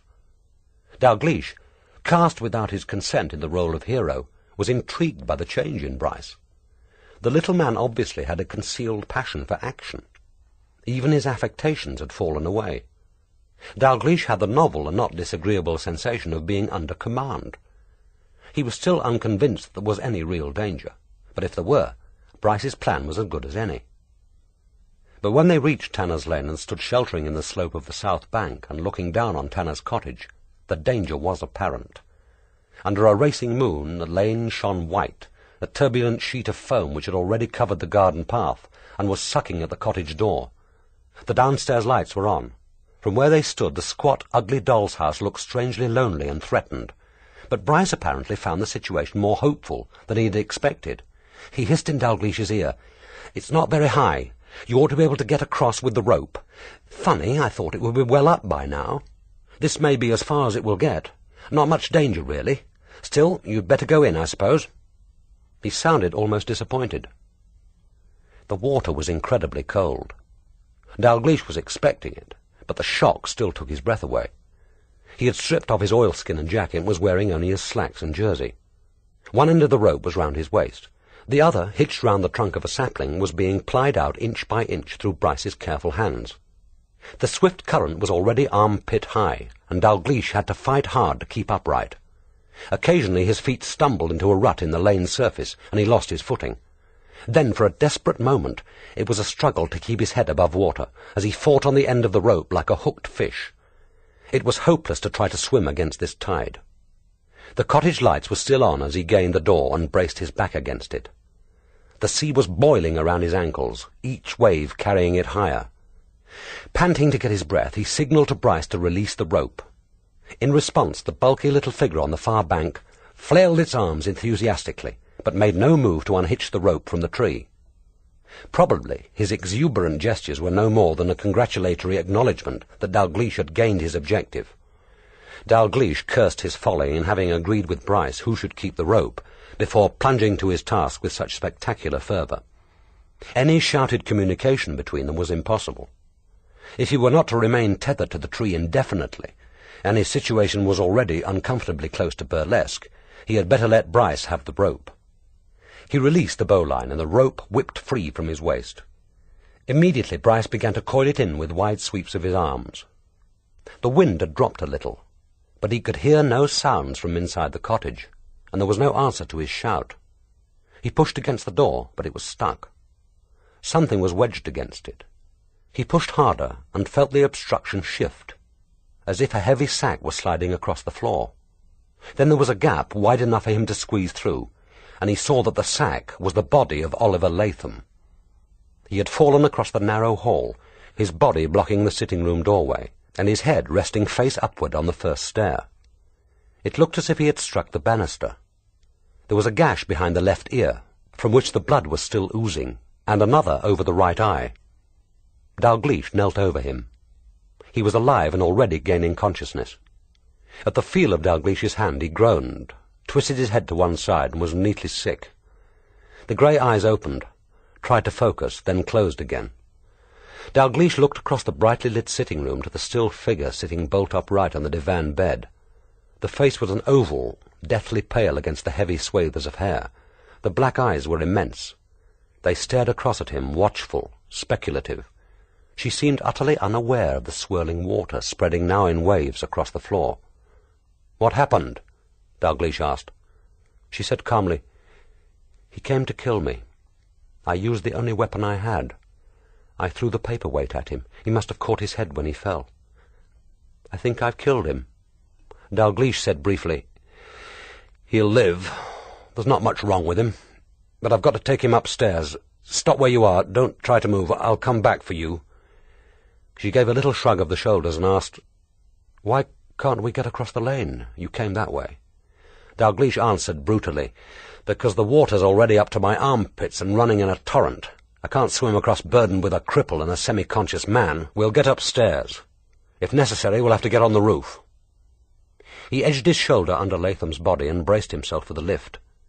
The staircase was steep, ill-lit and narrow, but its very narrowness was an advantage. Once he had Latham balanced across his shoulders, it was possible to pull himself up by both banisters. Luckily, there were no corners. At the top he felt for the switch, and the top landing was flooded with light. He paused for a moment, recalling where the skylight was. Then he pushed open the door to his left and groped around again for a light. It took him a few seconds to find. As he stood in the doorway, grasping Latham's body with his left hand, and running his right over the wall, the smell of the room came out at him, musty, airless, and sickly sweet, like a faint stench of decay. Then his fingers found the switch, and the room became visible, lit by a single unshaded bulb hanging from the centre of the ceiling. It had obviously been Miss Kedge's bedroom, and looked, he thought, as it must have done when she last slept in it. The furniture was heavy and ugly. The great bed, still made up, occupied almost all the back of the room. It smelt of damp and decay. Dalgliesh dumped Latham gently on it, and looked up at the slope of the roof. He had been right about the skylight. But there was only the one tiny square window, and this faced the lane. If they were to get out of the cottage, it would have to be by the roof. He went back to the sitting-room to fetch the girl. The water was waist-high, and she was standing on the divan bed and holding onto the mantel-shelf for support. Dalgliesh noticed that she had a small plastic sponge bag hanging round her neck. Presumably it contained such valuables as she possessed. As he entered, she gazed round the room as if to ensure there was nothing else she wished to take. He fought his way over to her, feeling the strength of the tide, even in this tiny confined space, and wondering how long the foundations of the cottage could stand against it. It was easy to comfort oneself with the thought that the cottage had survived earlier floods, but the tide and the wind were unpredictable. The water may have risen further in earlier years, but it could hardly have burst in with greater force. Even as he struggled across to the waiting figure, he thought he could hear the wall shake. He came up to her and, without a word, lifted her in his arms. She was surprisingly light. True, he could feel the downward drag of the heavy leg irons, but the upper part of her body was so buoyant that it might have been boneless, sexless even. He was almost surprised to feel the rib cage under his hands, and the firmness of her high breasts. She lay passively in his arms, and he carried her sideways up the narrow stairs and into her mother's room. It was only then that he remembered her crutches. He felt a sudden embarrassment, a reluctance to speak of them. As if reading his thoughts, she said, "I'm sorry, I should have remembered. They're hitched onto the end of the mantel-shelf." That meant another trip downstairs, but it was hardly avoidable. It would have been difficult to manage both the girl and her crutches in one journey up those narrow stairs. He was about to carry her over to the bed when she looked at Latham's writhing body and said with sudden vehemence, "No, not there. Leave me here." He slid her gently from his arms, and she leaned back against the wall. For a moment their eyes were level, and they gazed at each other, wordlessly. It seemed to Dalgliesh that in that moment some kind of communication passed, but whether those black eyes held a warning or an appeal, he was never afterwards able to decide. He had no difficulty in retrieving the crutches. The water in the sitting-room now covered the mantel-shelf, and as Dalgliesh reached the bottom of the stairs, they floated through the sitting-room door. He grasped them by the rubber grips of the handpieces and drew them over the banisters. As he retreated again up the stairs, a great wave broke through the shattered front door and hurled them to his feet. The pedestal of the banisters broke free, spun as if in a whirlpool, and was dashed into splinters against the wall. And this time there could be no doubt about it. He felt the cottage shake. The skylight was about 10 feet above the floor, impossible to reach without something to stand on. It was useless to try shifting the heavy bed, but there was a square, substantial-looking commode by the side of it, and he dragged this across and positioned it under the skylight. The girl said, "If you can push me through first, I'll be able to help with him." She looked across at Latham, who had now dragged himself upright and was sitting, head in hands, on the edge of the bed. He was groaning audibly. She added, "I've got strong hands and shoulders." She held out the ugly hands towards him like a suppliant. This, in fact, had been Dalglish's plan. Getting Latham onto the roof was the trickiest part of the business. Without her help, he doubted whether it would be possible. The skylight, encrusted with dirt and festooned with grey cobwebs, looked as if it might be hard to shift. But when Dalgliesh punched at the frame, he heard the splinter of rotting wood. The skylight was jerked upwards and was immediately whirled away into the storm. Night came bursting into the close little room, sweeping it with welcome gusts of cold, sweet air. At that moment the lights failed, and they saw, as from the bottom of a pit, the small grey square of turbulent sky and the reeling moon. Latham came lurching across the room towards them. "What the hell? Someone's put out the bloody light." Dalgliesh guided him back to the bed. "Stay here and save your strength. You're going to need it. We've got to get out on the roof." "You can. I'm staying here. Get me a doctor. I want a doctor. Oh, God, my head." Dalgliesh left him rocking in lachrymose self-pity on the edge of the bed, and went back to the girl. Jumping from the chair, he grasped the outer frame of the skylight and drew himself up. As he had recalled, the crown of the slated roof was only a few feet away, but the slope was steeper than he had expected, and the chimney stack, which would afford them some shelter and support, was at least 5 feet to the left. He dropped again to the floor and said to the girl, "See if you can get astride the roof and work your way back to the chimney. If you're in trouble, stay absolutely still and wait for me. I'll manage Latham once we're both out, but I shall need you to help pull him up.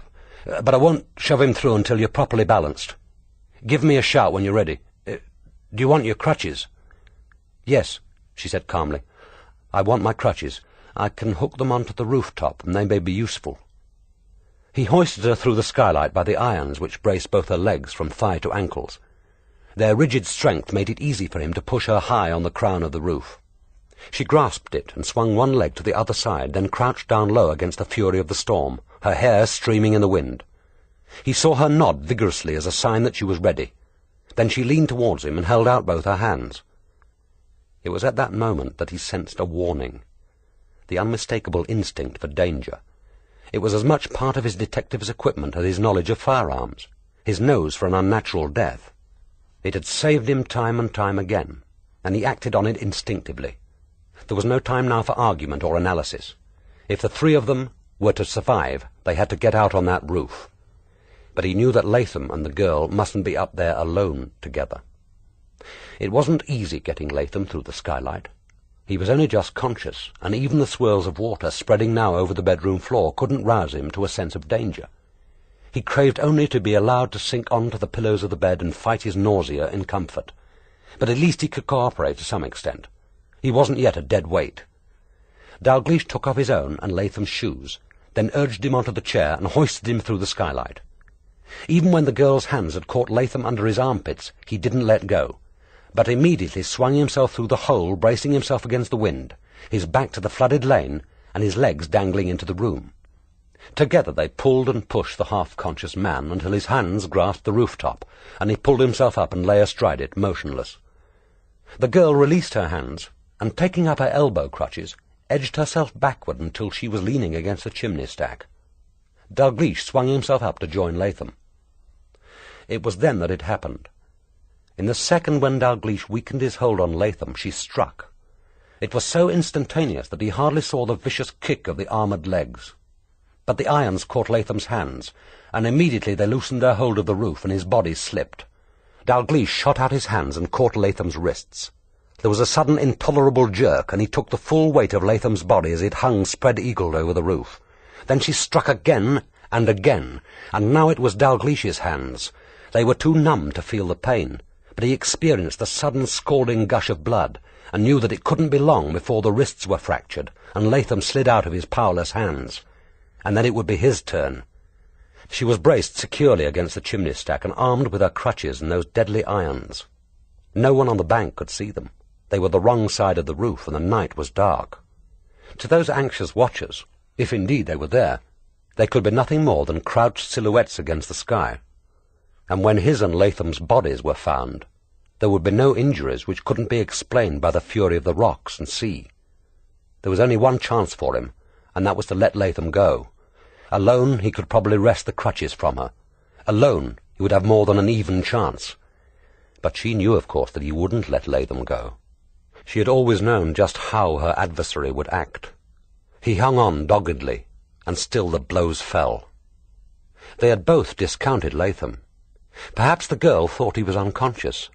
But suddenly a slate, dislodged by his fall, fell from the roof, and his feet found a hold.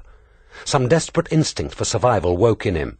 He lurched forward, twisting his left hand from Dalglish's weakening hold, and clutched with sudden force at her leg irons. Surprised, she lost her balance, and at that moment a gust of wind tore at the roof. Latham pulled again, and she fell. Dalgliesh shot out his hand towards her, and caught at the string of the little bag round her neck. The cord snapped, and the body rolled past him.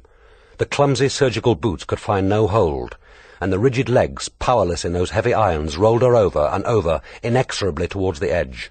Then she hit the gutter, and bounced into space, turning like a mechanical doll, her legs splayed against the sky. They heard the one wild cry, and then nothing. Dalgliesh stuffed the little bag into his pocket and then lay motionless, his head resting on his bleeding hands, and it was then that he felt the ladder nudging his back. Uninjured, the journey to the bank would have been relatively easy, but Dalglish's hands were now almost useless. The pain had started, and he could hardly bear to flex the fingers, and there was no grip left. Latham's last effort seemed to have exhausted him. He seemed about to lapse again into unconsciousness. It took some minutes before Dalgliesh, shouting in his ear, could urge him on the ladder. Dalgliesh went first, working his way backward, and supporting Latham as best he could with his hooked arms. Latham's face, beaded with sweat, was within inches of his own. Dalgliesh could smell his breath. The sweet, sour trace of too much drinking, too much high living. He wondered bitterly whether his last conscious discovery before they were hurled into the vortex was to be this realization that Latham had mild halitosis. There were more significant discoveries, and there were pleasanter ways of dying. Surely Latham could make some effort. Why the hell couldn't a man keep himself in decent physical condition? Dalgliesh muttered alternate curses and encouragement under his breath, and Latham, as if catching them, roused himself to a fresh effort, grasped the next rung with both hands, and drew himself forward a few painful inches. Suddenly the rung bent, then snapped from the ladder. It spun from Latham's hand in a wide arc and disappeared soundlessly below the waves. For a sickening moment both their heads dropped through the gap and hung wide-eyed above the boiling water only 20 feet below. Then Latham lifted his head to rest it on the edge of the ladder, and grunted to Dalgliesh, "You'd better get back. This ladder won't stand two. No sense in both of us getting wet." "Save your breath," said Dalgliesh, "and keep moving." He braced his elbows under Latham's armpit and lifted him forward a few rungs. The ladder creaked and bent. They lay immobile after the effort, then tried again. This time Latham managed to grip a rung with his feet and lurched forward with such unexpected force that Dalgliesh was nearly thrown off his balance. The ladder, caught by a sudden gust, swung outwards. They could feel it shift on the roof. Neither dared move until the wild swing steadied. Then they inched forward again. They were nearing the bank now. Below them they could see the dark shapes of tangled trees. Dalgliesh thought that they must be within earshot of the headland, but there was no sound except the howling of the storm. He guessed that the little group was waiting in silence, terrified to break their fearful concentration, even with shouts of encouragement. Suddenly it was all over. He felt a strong grip on his ankles. Someone was pulling him to safety. He wasn't conscious of relief, only of intense weariness and self-disgust. There was no strength left in his body, but his mind was clear enough, and his thoughts were bitter. He had underestimated the difficulties, had allowed himself to be drawn by Bryce into the amateurish farce in a tolerant contempt of the danger, had behaved like an impulsive fool. They had set out like a couple of Boy Scouts to save the girl from drowning, and as a result the girl had drowned. All that had been necessary was to wait quietly in that upstairs bedroom until the water began to drop. The storm was already abating. By morning they could have been rescued in comfort, cold possibly, but unharmed. And then, as if in answer to his thought, he heard the rumbling. It grew into a roar, and the little group on the bank watched fascinated as the cottage, with a kind of awkward grace, curtsied slowly into the sea. The roar reverberated around the headland, and the waves dashing against the dam of bricks leaped and thundered. The spume rose dancing into the night sky and floated into their eyes. And then the rumbling died away. The last tanner's cottage was under the sea. The headland was peopled with black shapes. They crowded around him, blotting out the storm. Their mouths opened and shut, but he could hear nothing they said. He had one vivid picture of B.Sinclair's white hair streaming against the moon, and he could hear Latham demanding a doctor with the querulous insistence of a child. Dalgliesh longed intolerably to sink down to the soft turf and lie there quietly until the pain had gone from his hands, and this dreadful aching from his body. But someone was holding him up. He supposed it must be reckless. The hands braced under his armpits were unexpectedly firm, and he could smell the strong, pungent smell of wet gabardine and feel its harshness against his face. Then the mouths, opening and shutting like the jaws of puppets, began to make sounds. They were asking if he was all right, and someone, he thought it was Alice Kerrison, was suggesting that they all go back to Priory House. Someone else mentioned the Land Rover. It could probably get through the lane to Pentlands if Miss Dalgliesh would prefer to take Adam home. For the first time, Dalgliesh noticed the Land Rover, a dark shape on the outskirts of the group. It must be the one belonging to Bill Coles, and that bulky figure in oilskins must be Coles himself. How in the devil had he got here? The white blur of faces seemed to be expecting him to make up his mind to something. He said, "I want to go home." He shook off their helping hands and hoisted himself by his elbows into the back of the Land Rover. On the floor was a cluster of storm lanterns which cast their yellow light on the row of sitting figures. For the first time he saw his aunt. She had one arm round Latham's shoulders, and he was leaning against her. He looked, thought Dalgliesh, like the romantic lead in a Victorian melodrama.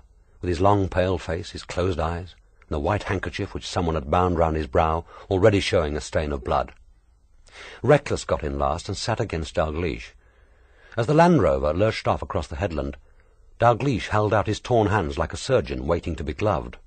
He said to Reckless, "If you can get your hand into my pocket, there's a plastic bag there which will interest you. I tore it from Sylvia Kedge's neck. I can't touch anything myself." He shifted his body so that Reckless, bouncing violently with the shaking of the Land Rover, could slide his hand into the pocket. He drew out the little bag, untied the cord, and edging his thumb into the neck, worked it open.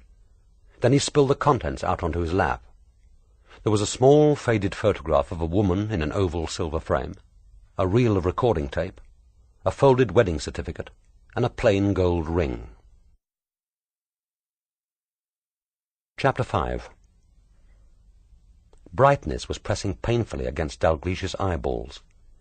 He swam up through a kaleidoscope of whirling reds and blues, and forced open his eyelids, gummed with sleep, to blink at the bright day. It must be long after his normal waking hour. Already shafts of sunlight lay warm across his face. He lay for a moment, cautiously stretching his legs and feeling the ache return almost pleasurably to his sore muscles. His hands felt heavy.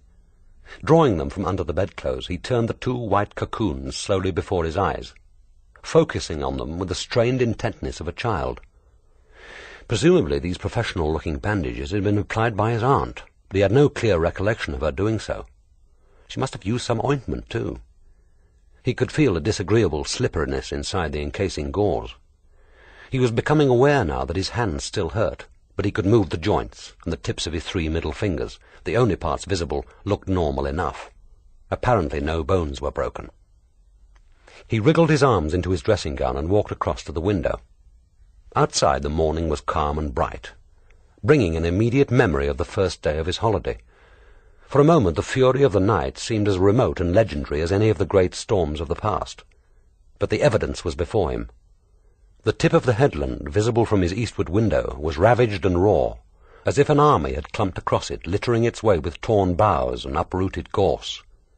And although the wind had died to a breeze, so that the litter of the headland scarcely stirred, the sea was still turbulent, slopping in great sluggish waves to the horizon, as if weighted with sand. It was the colour of mud, too turbid and violent to reflect the blue translucence of the sky. Nature was at odds with itself, the sea in the last throes of a private war, the land lying exhausted under a benign sky. He turned from the window and looked round the room as if seeing it for the first time. There was a folded blanket across the back of the easy chair by the window, and a pillow resting on the arm. His aunt must have spent the night sleeping there. It could hardly have been because of a concern for him. He remembered now. They had brought Latham back to Pentlands with them. His aunt must have given up her room. The realization irritated him, and he wondered whether he was being petty enough to resent his aunt's concern for a man he had never liked. Well, what of it? The dislike was mutual, if that were any justification, and the day threatened to be traumatic enough without beginning it in a mood of morbid self-criticism. But he could have done without Latham. The events of the night were too raw in the memory to relish the prospect of exchanging small talk over breakfast with his partner in folly. As he made his way downstairs, he could hear a murmur of voices from the kitchen. There was the familiar morning smell of coffee and bacon, but the sitting-room was empty. His aunt and Latham must be breakfasting together in the kitchen. He could hear Latham's high, arrogant voice more clearly now, although his aunt's softer replies were inaudible. He found himself treading softly, so that they might not hear him, tiptoeing across the sitting-room like an intruder. Soon, inevitably, he would have to face Latham's excuses and explanations, even, horrible thought, his gratitude. Before long the whole of Monksmere would arrive to question, argue, discuss, and exclaim. Little of the story would be news to him, and he had long outgrown the satisfaction of being proved right. He had known who for a long time now, and since Monday night he had known how. But to the suspects the day would bring a gratifying vindication, and they could be expected to make the most of it. They had been frightened, inconvenienced, and humiliated. It would be churlish to grudge them their fun, but for the moment he trod warily, as if reluctant to waken the day. There was a small fire burning in the sitting-room, its thin flame flickering wanly in the brightness of the sun. He saw that it was after 11 o'clock, and the post had already arrived. There was a letter for him propped up on the mantelpiece. Even across the room he could recognize Deborah's large, sloping handwriting. He felt in his dressing-gown pocket for his own unposted letter to her, and with difficulty propped it up beside that other envelope, his small and upright hand looking obsessionally neat beside her generous scrawl. Hers was a thin envelope. That meant 1 page at the most. Suddenly he knew just what Deborah could have written on no more than 1 quarto page, and the letter became infected with the menace of the day. Opening it, a chore which could reasonably be postponed.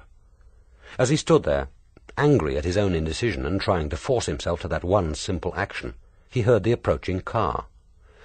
So they were coming already, avid no doubt with curiosity and pleasurable anticipation. When the car drew nearer, he recognized the Ford which Reckless used, and moving to the window could see that the inspector was alone. A minute later the car door slammed, and Reckless paused, as if bracing himself to approach the cottage. Under his arm he carried Celia Calthrop's tape recorder. The day had begun. 5 minutes later, the 4 of them listened together to the murderer's confession.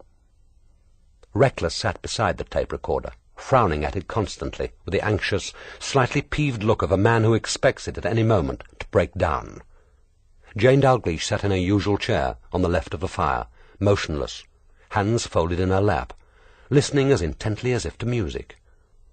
Latham displayed himself against the wall, one arm drooping from the chimney-piece, his bandaged head resting against the grey stones. He looked, thought Dalgliesh, like a slightly passé actor, posing for a publicity photograph. He himself sat opposite his aunt, balancing a tray on his knees, spearing with a fork the small cubes of buttered toast which she had prepared for him, or cupping his hands, comfortably insulated, around a steaming beaker of coffee. The voice of the dead girl spoke to them, not with the familiar, irritating submissiveness, but clear, confident, and controlled.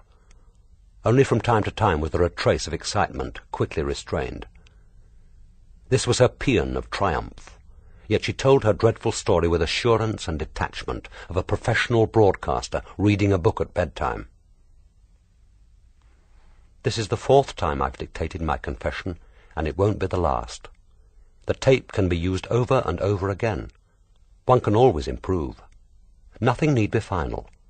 Maurice Seton used to say that, working away at his pathetic books as if they were worth writing, as if anyone cared what word he used. And as likely as not, it would be my word in the end, my suggestion, breathed oh so tentatively and quietly, so that he wouldn't notice that it was just a human being who spoke. I wasn't ever that to him. Just a machine who could take shorthand, type, mend his clothes, wash up, even do a little cooking. Not a really efficient machine, of course. I hadn't the use of my legs. But that made it easier for him in some ways. It meant that he didn't even have to think of me as female. He never saw me as a woman, of course. That was to be expected. But after a time, I wasn't even female. I could be asked to work late, stay the night, share his bathroom. No one would talk. No one would care. There was never any scandal. Why should there be? Who would want to touch me? Oh, he was safe enough with me in the house, and God knows I was safe enough with him. He would have laughed if I had told him that I could make him a good wife. No, not laughed. He would have been disgusted. It would have seemed like mating with a half-wit or an animal. Why should deformity be disgusting? Oh, he wasn't the only one.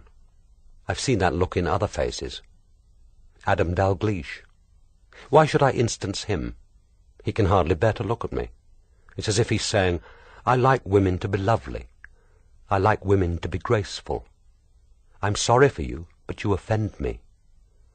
I offend myself, Superintendent. I offend myself. But I mustn't waste tape on preliminaries. My first confessions were too long, imperfectly balanced. By the end they even bored me. But there will be time to get the story right, to tell it perfectly, so I can play the tape over and over for the rest of my life, and yet feel the first keen pleasure. Then perhaps one day I shall clean it all away, but not yet, perhaps never. It would be amusing to leave it for posterity. The only drawback to planning and carrying out a perfect murder is that no one else can appreciate it. I may as well have the satisfaction, however childish, of knowing that I shall make the headlines after my death. It was a complicated plot, of course, but that made it all the more satisfying. After all, there is nothing difficult about killing a man. Hundreds of people do it every year, and have their brief moment of notoriety, before they are as forgotten as yesterday's news. I could have killed Maurice Seton any day I chose, especially after I got my hands on those 5 grains of white arsenic. He took them from the Cadaver Club Museum, substituting a bottle of baking powder at the time he was writing Death in the Pot. Poor Maurice. He was obsessed by this urge for verisimilitude. He couldn't even write about an arsenical poisoning without handling the stuff, smelling it, seeing how quickly it would dissolve, enjoying the thrill of playing with death. This absorption in detail, this craving for vicarious experience, was central to my plot. It led him, the predestined victim, to Lily Coombs and the Cortez Club. It led him to his murderer. He was an expert in vicarious death. I should like to have been there to see how he enjoyed the real thing. He meant to put the stuff back, of course. It was only borrowed. But before he could do so, I did some substituting of my own. The baking powder in the showcase at the club was replaced by Maurice with baking powder. Again. I thought that the arsenic might come in handy, and it will. It will shortly come in very handy indeed. There'll be no problem for me in putting it into that flask which Digby always carries. And then what? Wait for the inevitable moment when he is alone and can't face the next minute without a drink. Or tell him that Eliza Marley has discovered something about Maurice's death and wants to meet him secretly far along the beach. Any method will do. The end will be the same. And once he is dead, what can anyone prove? After a little time, I shall ask to see Inspector Reckless, and tell him that Digby has been complaining recently about indigestion, that I have seen him at Maurice's medicine chest. I shall explain how Maurice borrowed some arsenic once from the Cadaver Club, but he assured me that he had replaced it. But suppose he didn't? Suppose he couldn't bring himself to part with it? That would be typical of Maurice. Everyone will say so. Everyone will know about Death in the Pot. The powder in the museum showcase will be tested and found to be harmless. And Digby Seton will have died by a tragic accident, but through his half-brother's fault. I find that very satisfying. It is a pity that Digby, who despite his stupidity has been very appreciative of so many of my ideas, has to be kept ignorant of this final part of the plan. I could have used that arsenic for Maurice just as easily and seen him die in agony any day I chose. It would have been easy. Too easy. Easy and unintelligent. Death by poison wouldn't have satisfied any of the necessary conditions of Maurice's murder. It was those conditions which made the crime so interesting to plan and so satisfying to execute. Firstly, he had to die from natural causes. Digby, as his heir, would be the natural suspect, and it was important to me that nothing should jeopardize Digby's inheritance. Then he had to die away from Monksmere. There must be no danger of anyone suspecting me. On the other hand, I wanted the crime to be connected with the Monksmere community. The more they were harassed, suspected and frightened, the better. I had plenty of old scores to be settled. Besides, I wanted to watch the investigation. It wouldn't have suited me to have it treated as a London crime. Apart from the fun of watching the reactions of the suspects, I thought it important that the police work should be under my eye. I must be there to watch, and if necessary, to control. It didn't work out altogether as I had planned, but on the whole, very little has happened which I hadn't known about. Ironically, I have been less skillful at times than I hoped at controlling my own emotions, but everyone else has behaved strictly according to my plan. And then there was Digby's requirement to be met. He wanted the murder to be associated with L.J. Luca and the Cortez Club. His motive was different, of course. He didn't particularly want Luca to be suspected. He just wanted to show him that there were more ways than one of committing murder and getting away with it. What Digby wanted was a death which the police would have to accept as natural, because it would be natural, but which Luca would know had been murder, That's why he insisted on sending Luca the severed hands. I took most of the flesh off them first with acid. It was an advantage to have a dark room in the cottage and the acid available, but I still didn't like the idea. It was a stupid and unnecessary risk. But I gave in to Digby's whim. A condemned man by tradition is pampered. One tries to gratify his more harmless requests. But before I describe how Maurice died, there are two extraneous matters to get out of the way. Neither of them is important, but I mention them because both had an indirect part in Maurice's murder, and both were useful in throwing suspicion on Latham and Bryce. I can't take much credit for Dorothy Seton's death. I was responsible, of course, but I didn't intend to kill her. It would have seemed a waste of effort to plan to kill a woman so obviously bent on self-destruction. It couldn't, after all, have been long. Whether she took an overdose of drugs, fell over the cliff on one of her half-dope nocturnal wanderings, got killed with her lover on one of her wild drives around the country, or merely drank herself to death, it could only be a matter of time. I wasn't even particularly interested. And then, soon after she and Alice Kerrison had left for that last holiday in Le Touquet, I found the manuscript. It was a remarkable piece of prose. It's a pity that people who say Maurice Seton couldn't write will never have the chance to read it. When he cared, he could write phrases that scorched the paper. And he cared. It was all there. The pain, the sexual frustration, the jealousy, the spite, the urge to punish. Who better than I could know how he felt? It must have given him the greatest satisfaction to write it all down.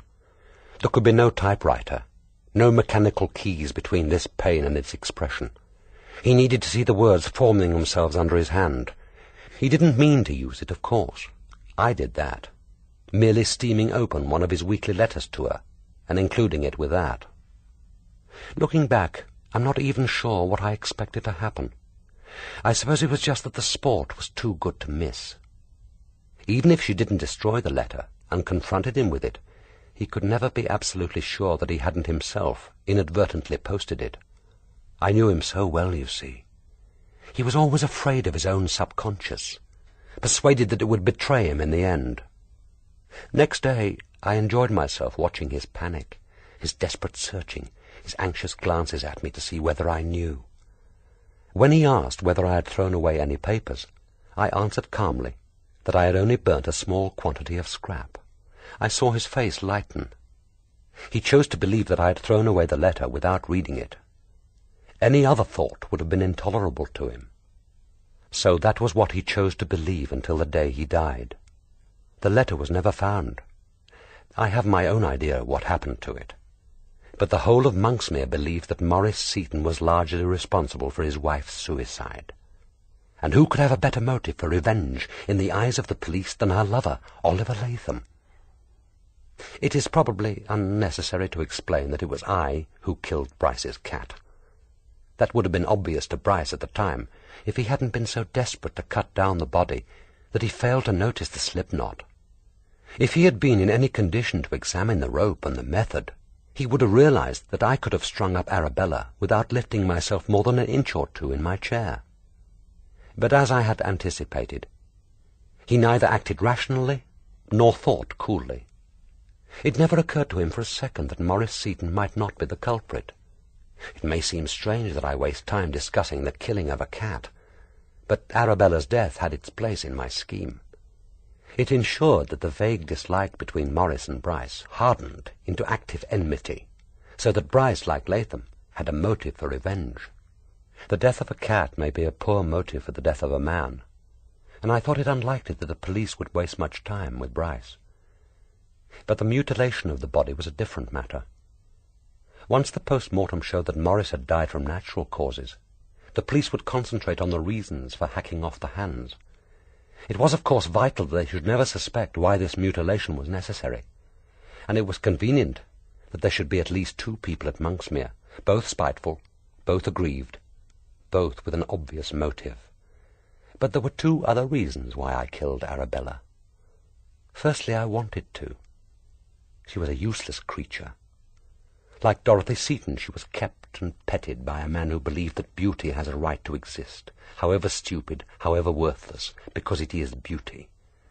It took only 2 twitching seconds on the end of a clothesline to dispose of that nonsense, and then her death was to some extent a dress rehearsal. I wanted to try out my acting ability, to test myself under strain. I won't waste time now describing what I discovered about myself. I shall never forget it. The sense of power, the outrage, the heady mixture of fear and excitement. I have felt that again many times since. I am feeling it now. Bryce gives a graphic account of my distress, my tiresomely uncontrolled behaviour after the body was cut down, and not all of it was acting. But to return to Maurice, it was by a lucky chance that I discovered the one fact about him that was crucial for my purpose, that he suffered badly from claustrophobia. Dorothy must have known it, of course. After all, there were nights when she condescended to let him share her bedroom.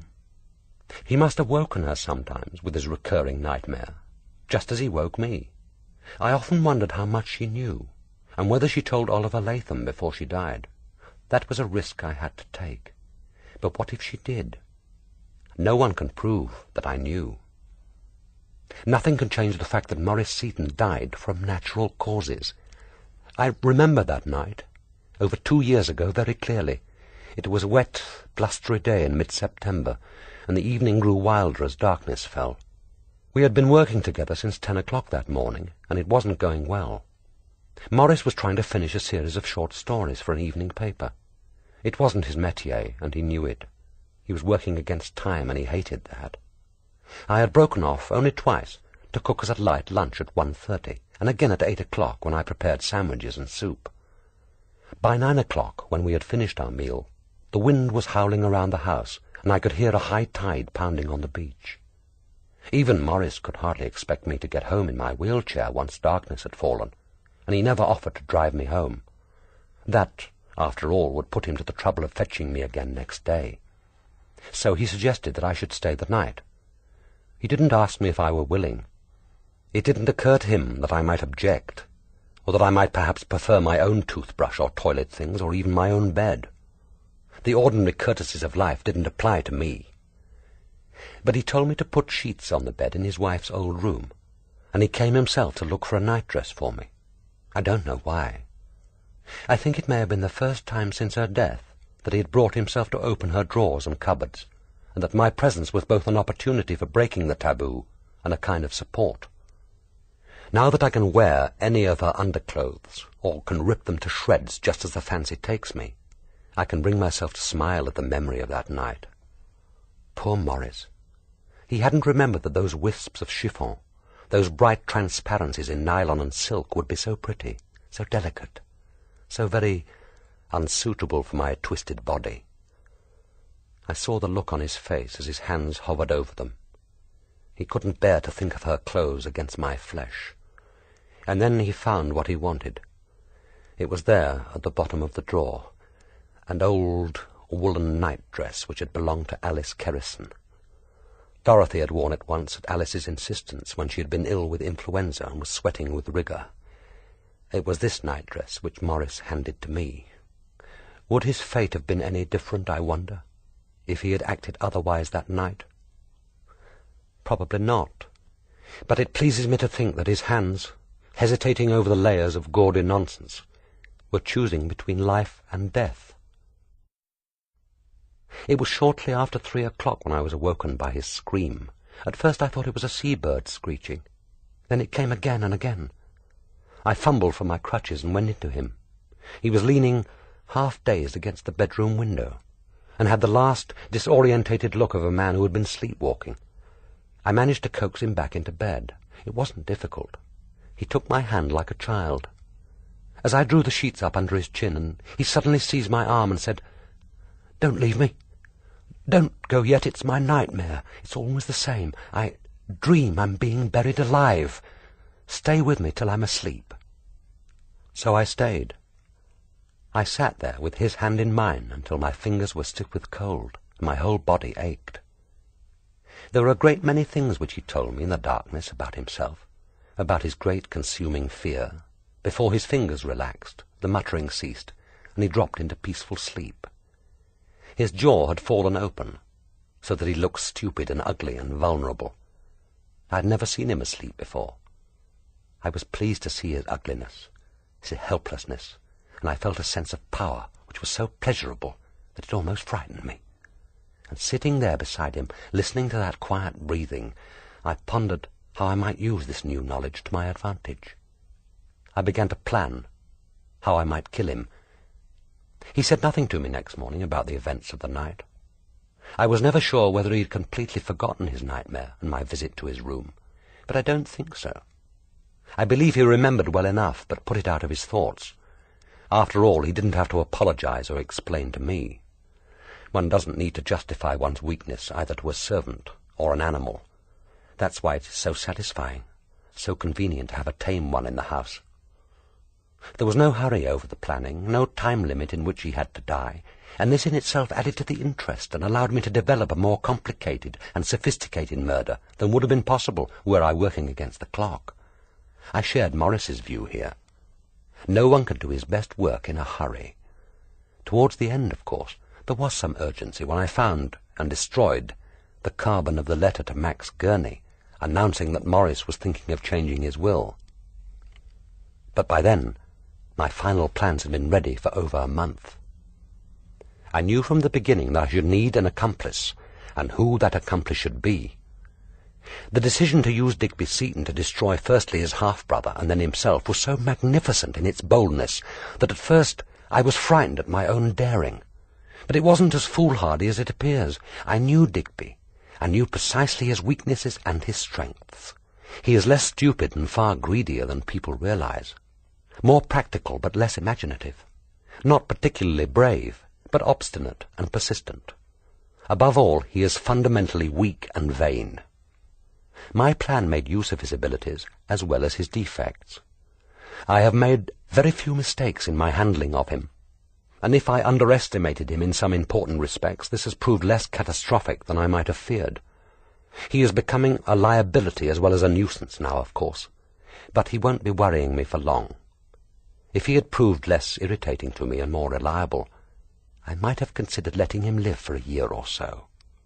I should prefer to have avoided death duties on Maurice's estate, but I have no intention of letting greed trap me into folly.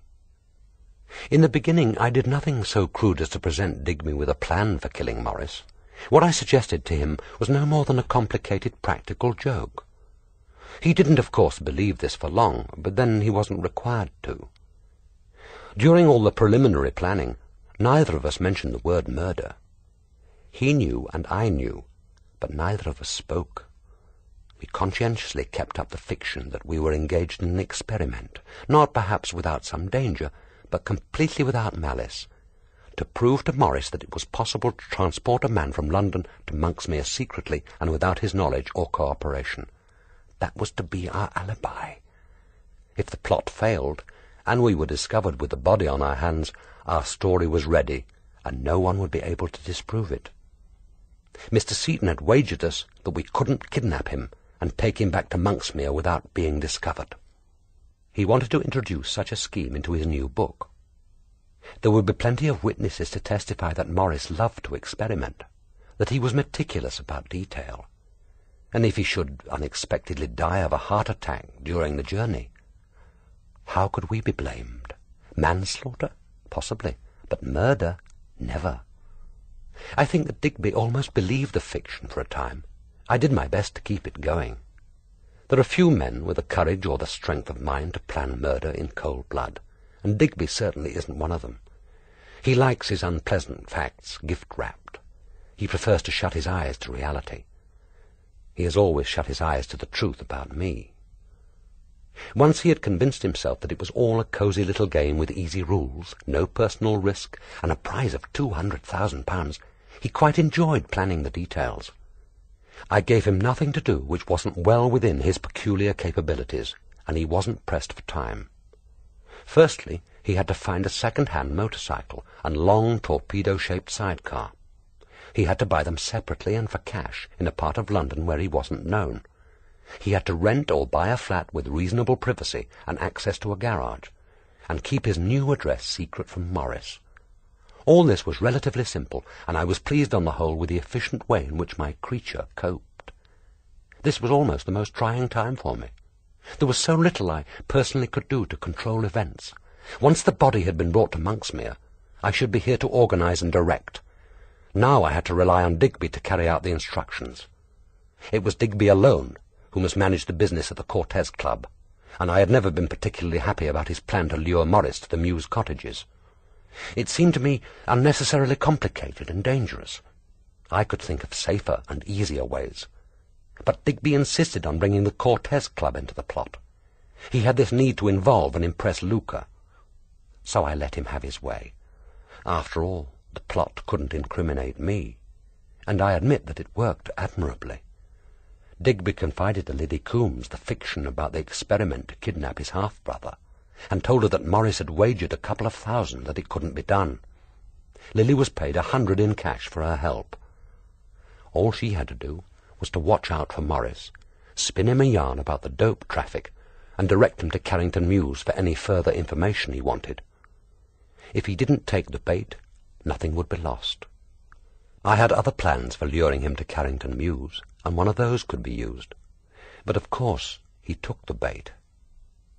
It was in the service of his art, and he had to go. Digby had been carefully hinting about Lily Coombs and the Cortez Club on each of his visits, and Maurice had typed out the inevitable little white reference card for future use.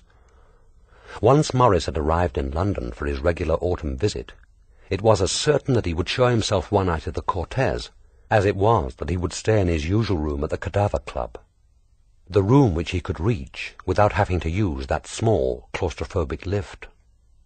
Digby would even predict to Lily Coombs the night on which he would appear. Oh yes, Maurice took the bait all right. He would have walked into hell in the service of his writing, and that, of course, was what he did. Once Maurice arrived at the door of the Carrington Mews cottage, Digby's part was relatively simple. The swift knockout blow, too slight to leave a mark but heavy enough to be effective, wasn't difficult for a man who had once been a boxing champion.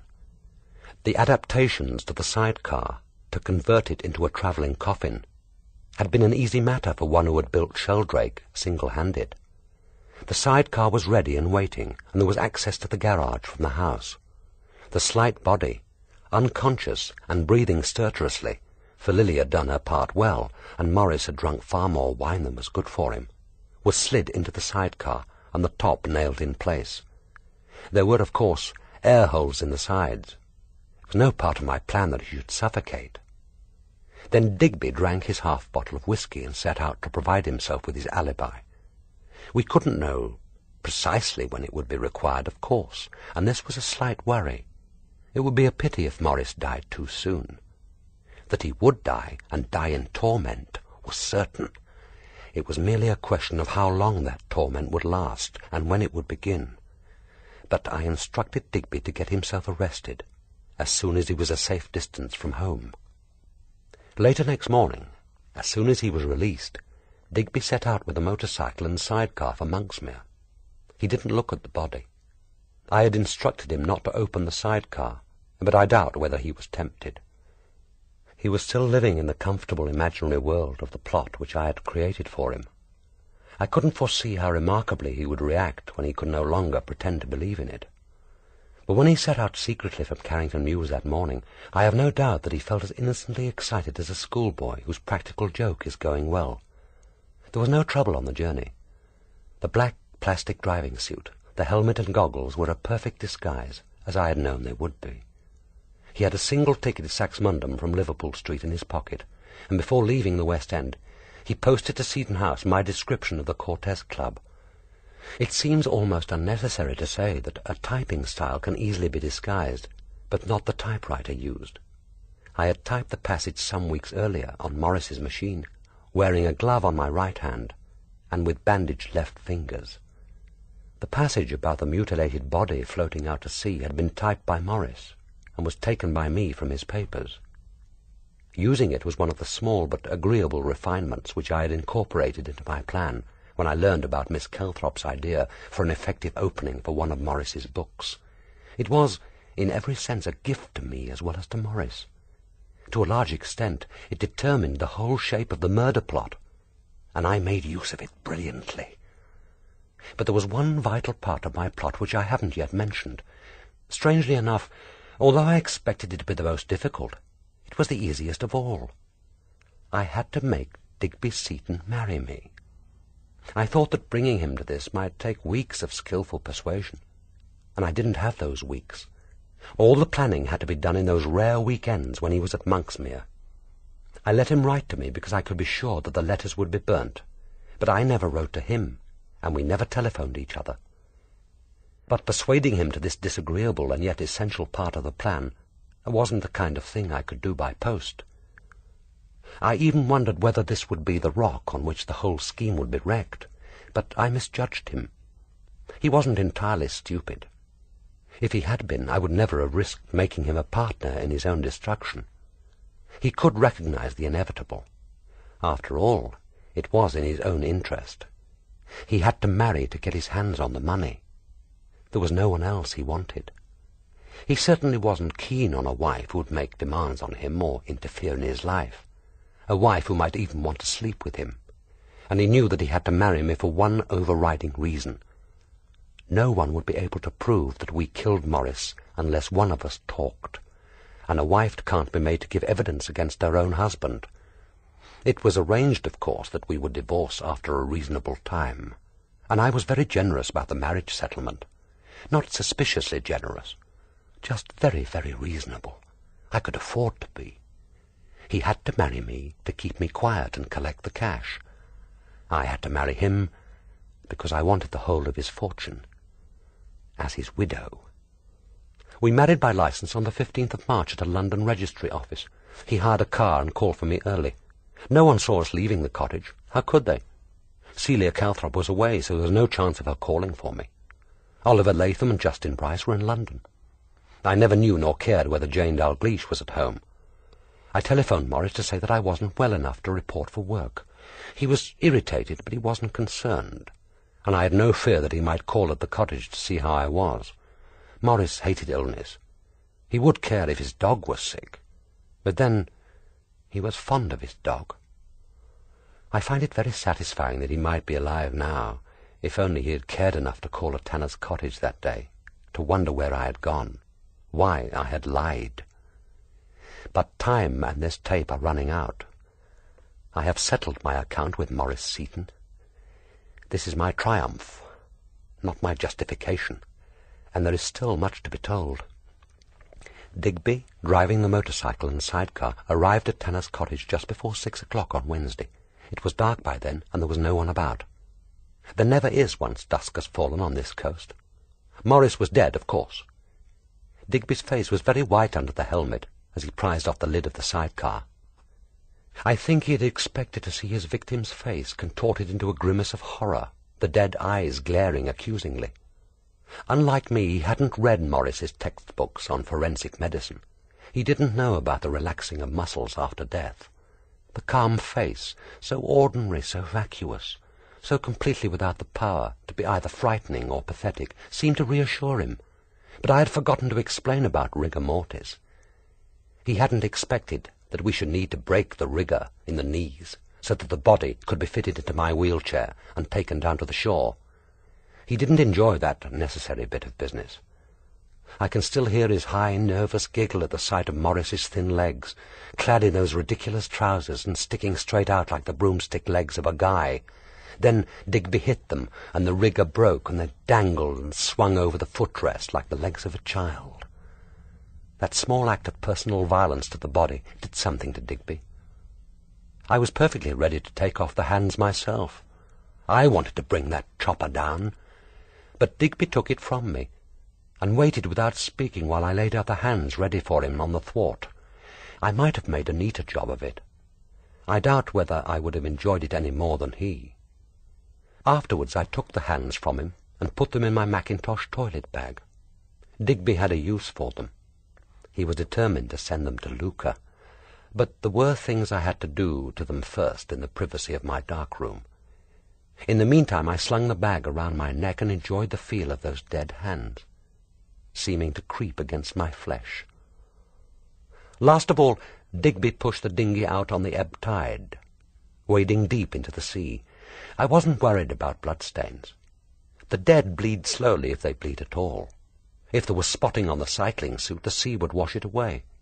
Digby waded back to me, glistening out of the darkness, hands clasped above his head like someone who had been ritually cleansed. He did not speak to me as he wheeled me back to the cottage. As I have said, in some ways I underestimated him. When it was only on that silent journey back through the narrow lane that it struck me that he could be dangerous. The rest of the night's work should have been the simplest. The plan was for Digby to drive as fast as he could to Ipswich. On the way he would stop at a lonely place on the bank of the Sizewell sluice, detach the sidecar and sink it into the deep water. Once in Ipswich, he would take the number plates off the motorcycle and abandon it in a side street. It was an old machine, and it was unlikely that anyone would bother to trace the owner. And even if it were traced to Digby and the sidecar found, we still had our second line of defence, the story of the experiment to kidnap Maurice, the innocent wager that went so tragically wrong. And we should have Lily Coombs to corroborate our story. My instructions to Digby were very clear. After abandoning the cycle, he would first post Maurice's manuscript describing the handless body drifting out at sea. Then he would go to the station, still wearing his overalls, and would take a platform ticket. I didn't want the ticket collector to note the passenger who was joining his train at Ipswich with a ticket issued in London. Digby would push through the barrier when there was a convenient crowd, join the Saxmundham train, change his overalls in the lavatory, put them in a small hold-all, and arrive at Saxmundham at 8:30. He would then take a cab to Seton House, where I would be waiting for him in the darkness, to check that all had gone according to plan, and to give him any instructions for the future. As I have said, it was the easiest part of the night's work, and I expected no trouble. But Digby was beginning to sense his power. He did two very stupid things. He couldn't resist the temptation to detach the sidecar and drive at top speed around the village, even showing himself to Bryce. And he invited Liz Marley to meet him at Saxmundham. The first was no more than childish exhibitionism. The second could have been fatal. I was physically very tired by now, and emotionally unprepared to deal with this insubordination. As I heard Miss Marley's car drive up and was watching them both from the shadow of the curtains, the telephone rang. I know now that it was only Plant making a routine inquiry for Mr. Seton. At the time it shook me. Two unforeseen things were happening together, and I was prepared for neither. If I had been given time to take myself in hand, I should have coped with the situation better. As it was, I quarrelled violently with Digby. There is no point in wasting time with what either of us said, but it ended with Digby driving off furiously into the night with the intention, he said, of going back to London. I didn't believe him. He had too much at stake to throw in his hand now. This was no more than another childish gesture of independence, provoked by the quarrel and intended simply to frighten me. But I waited until the early hours of the return of the Vauxhall, sitting there in the darkness, since I dared not put on a light, wondering whether one moment of temper was to undo all my careful planning, and scheming how the situation might yet be retrieved. It was 2 a.m. before I made my way home. Next morning I was back at Seton House early. Still no sign of the car. It was not until Thursday night, when the telephone call came through to Pentlands, that I knew what had happened. By then I had no need to simulate shock. It is good to know that Digby Seton will soon be paying for what he did to me during those 24 hours. He was surprisingly resourceful about it all. His story about the false telephone calls was very clever. It would explain any hints about Maurice's death, which you may have let out during the periods of babbling semi-consciousness. It strengthened his alibi. It made things even more uncomfortable for the Monksmere community. I had to admire his ingenuity, his inventiveness, and I wondered how long it would be before he began thinking about ridding himself of me.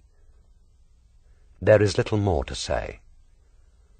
The return of the chopper to Jane Dalgliesh was no more difficult than stealing it had been. The plastic cycling suit was cut into shreds and floated out on the ebb tide. I took the flesh off the knuckles of Boris's hands with acid from the dark room, and Digby posted his parcel. It was all quite simple, all according to plan. And now there is only the last chapter. In a few days' time I shall be able to dictate this again. I feel no particular hatred for Digby. I shall be glad when he's dead, but I'm quite happy to picture his agony without wanting to see it. But I wish I could have been there when Maurice Seton died. And that reminds me of the last explanation of all. Why wasn't I content for his dead body to be left in London, a bundle of flesh and clothes in a Paddington gutter? The reason is simple. We had to take off his hands. Those telltale hands, with the knuckles torn to the bone, where he had battered them against the coffin lid. The voice had finished. For a few seconds the tape ran on.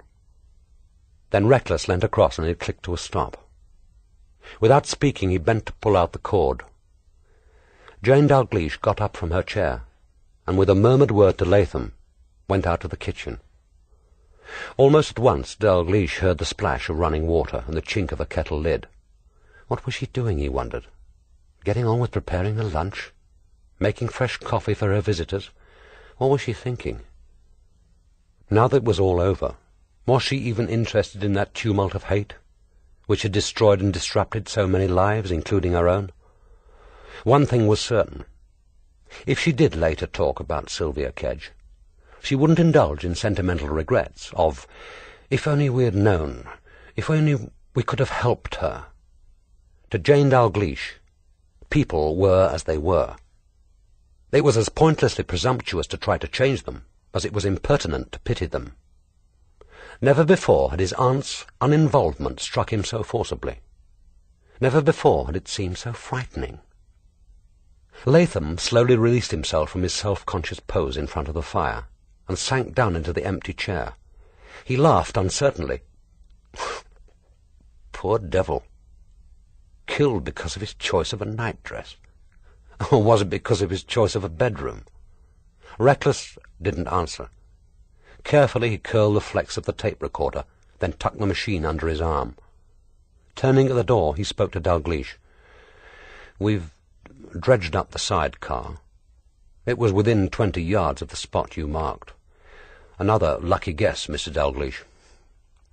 Dalgliesh could picture the scene. It would be pleasant on the bank of the lonely sluice in the early morning sun. A green peace broken only by the distant rumble of traffic, the singing water, the deep voices of the men as they bent to the tackle, the squelch of mud as the waders sucked at the river bed. And then the thing they sought would break surface at last, shaped like a gigantic striped marrow, the black hull festooned with weeds and glistening as the gouts of mud slipped away. He had no doubt that it looked very small to the band of toiling policemen as they urged and steadied it towards the bank. But then Maurice Seton had been a small man. When Reckless had left, Latham said belligerently, I must thank you for saving my life. Must you? I should have thought it was the other way round. It was you who kicked her off the roof. The reply was quick, defensive. That was an accident. I never meant her to fall. Of course not, thought Dalgliesh. It had to be an accident. Latham was the last man to live with the thoughts that he had killed a woman, even in self-defense. Well, if that was the way he had decided to remember it, he might as well begin now as later. And what the hell did it matter anyway? He wished that Latham would go. The thought of gratitude between them was ridiculous and embarrassing, and he was too sore in mind and body to relish a morning of small talk. But there was something he needed to know. He said, I've been wondering why you went to Tanner's cottage last night. You saw them, I suppose, Digby and Kedge. The two square envelopes propped side by side were starkly white against the grey stones of the chimney-piece. He would have to open Deborah's letter soon. It was ridiculous and humiliating, this urge to throw it into the fire unread, as if one could with a single assertive gesture burn away all the past. He heard Latham's voice. Of course. The first evening I arrived. I lied about the time, incidentally. I was here soon after 6. Soon afterwards I walked along the cliff and saw the two figures with the boat. I recognized Sylvia, and I thought that the man was Seton, although I couldn't be sure. It was too dark to see what they were up to, but it was obvious that they were shoving the dinghy out to sea. I couldn't see what the bundle was in the bottom of it, but afterwards I could guess. It didn't worry me. Maurice had it coming to him as far as I was concerned. as you seem to have guessed. Dorothy Seton sent me that last letter he wrote to her. I suppose she expected me to avenge her. I'm afraid she mistook her man. I've seen too many second-rate actors make fools of themselves in that role to fancy playing it myself.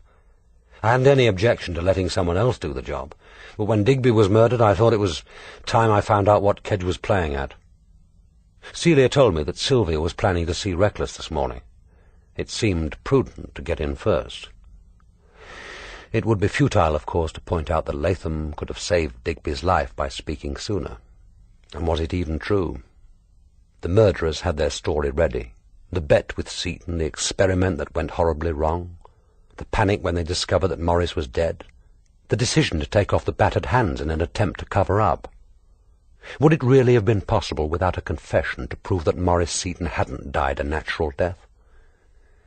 He gripped Deborah's letter between his left thumb and rigidly bandaged palm, and tried to insinuate the tips of the right-hand fingers under the flap, but the tough paper resisted him. Latham said impatiently, "Here, let me do it." Under his long, nicotine-stained fingers the envelope ripped open. He handed it to Dalgliesh. "Don't mind me." "It's all right," said Dalgliesh. "I know what's in it. It can wait." But he was unfolding the sheet as he spoke. There were only 8 lines. Deborah had never been verbose, even in her love letters, but there was a brutal economy about those final, staccato sentences. And why not? Theirs was a basic human dilemma. You could either spend a lifetime together, laboriously exploring it, or you could dispose of it in 8 lines. He found himself counting and recounting them, calculating the number of words, noticing with unnatural interest the spread of the lines, the details of the handwriting. She had decided to accept the job offered to her at the firm's American house. By the time he received this, she would be in New York. She could no longer bear to loiter about on the periphery of his life, waiting for him to make up his mind. She thought it unlikely that they would ever see each other again. It was better for them both that way. The sentences were conventional, almost trite. It was a goodbye without panache or originality, even without dignity. And if it had been written in pain, there was no sign of it in that confident hand. He could hear Latham's high, arrogant voice running on in the background, saying something about an appointment at an Ipswich hospital to have his head x-rayed, suggesting that Dalgliesh might go with him and have his hand examined, speculating spitefully on what Celia would have to pay in lawyers' fees before she could get her hands on the Seton fortune, attempting once more, with the clumsiness of a schoolboy, to justify himself for the death of Sylvia Kedge. Dalgliesh turned his back on him, and taking his own letter from the mantelpiece, laid the twin envelopes together and tore at them impatiently. But they were too strong for him, and in the end he had to throw them whole into the fire. They took a long time to burn, each separate sheet charring and curling as the ink faded, so that at last his own verses shone up at him, silver on black, obstinately refusing to die, and he could not even grasp the poker to beat them into dust.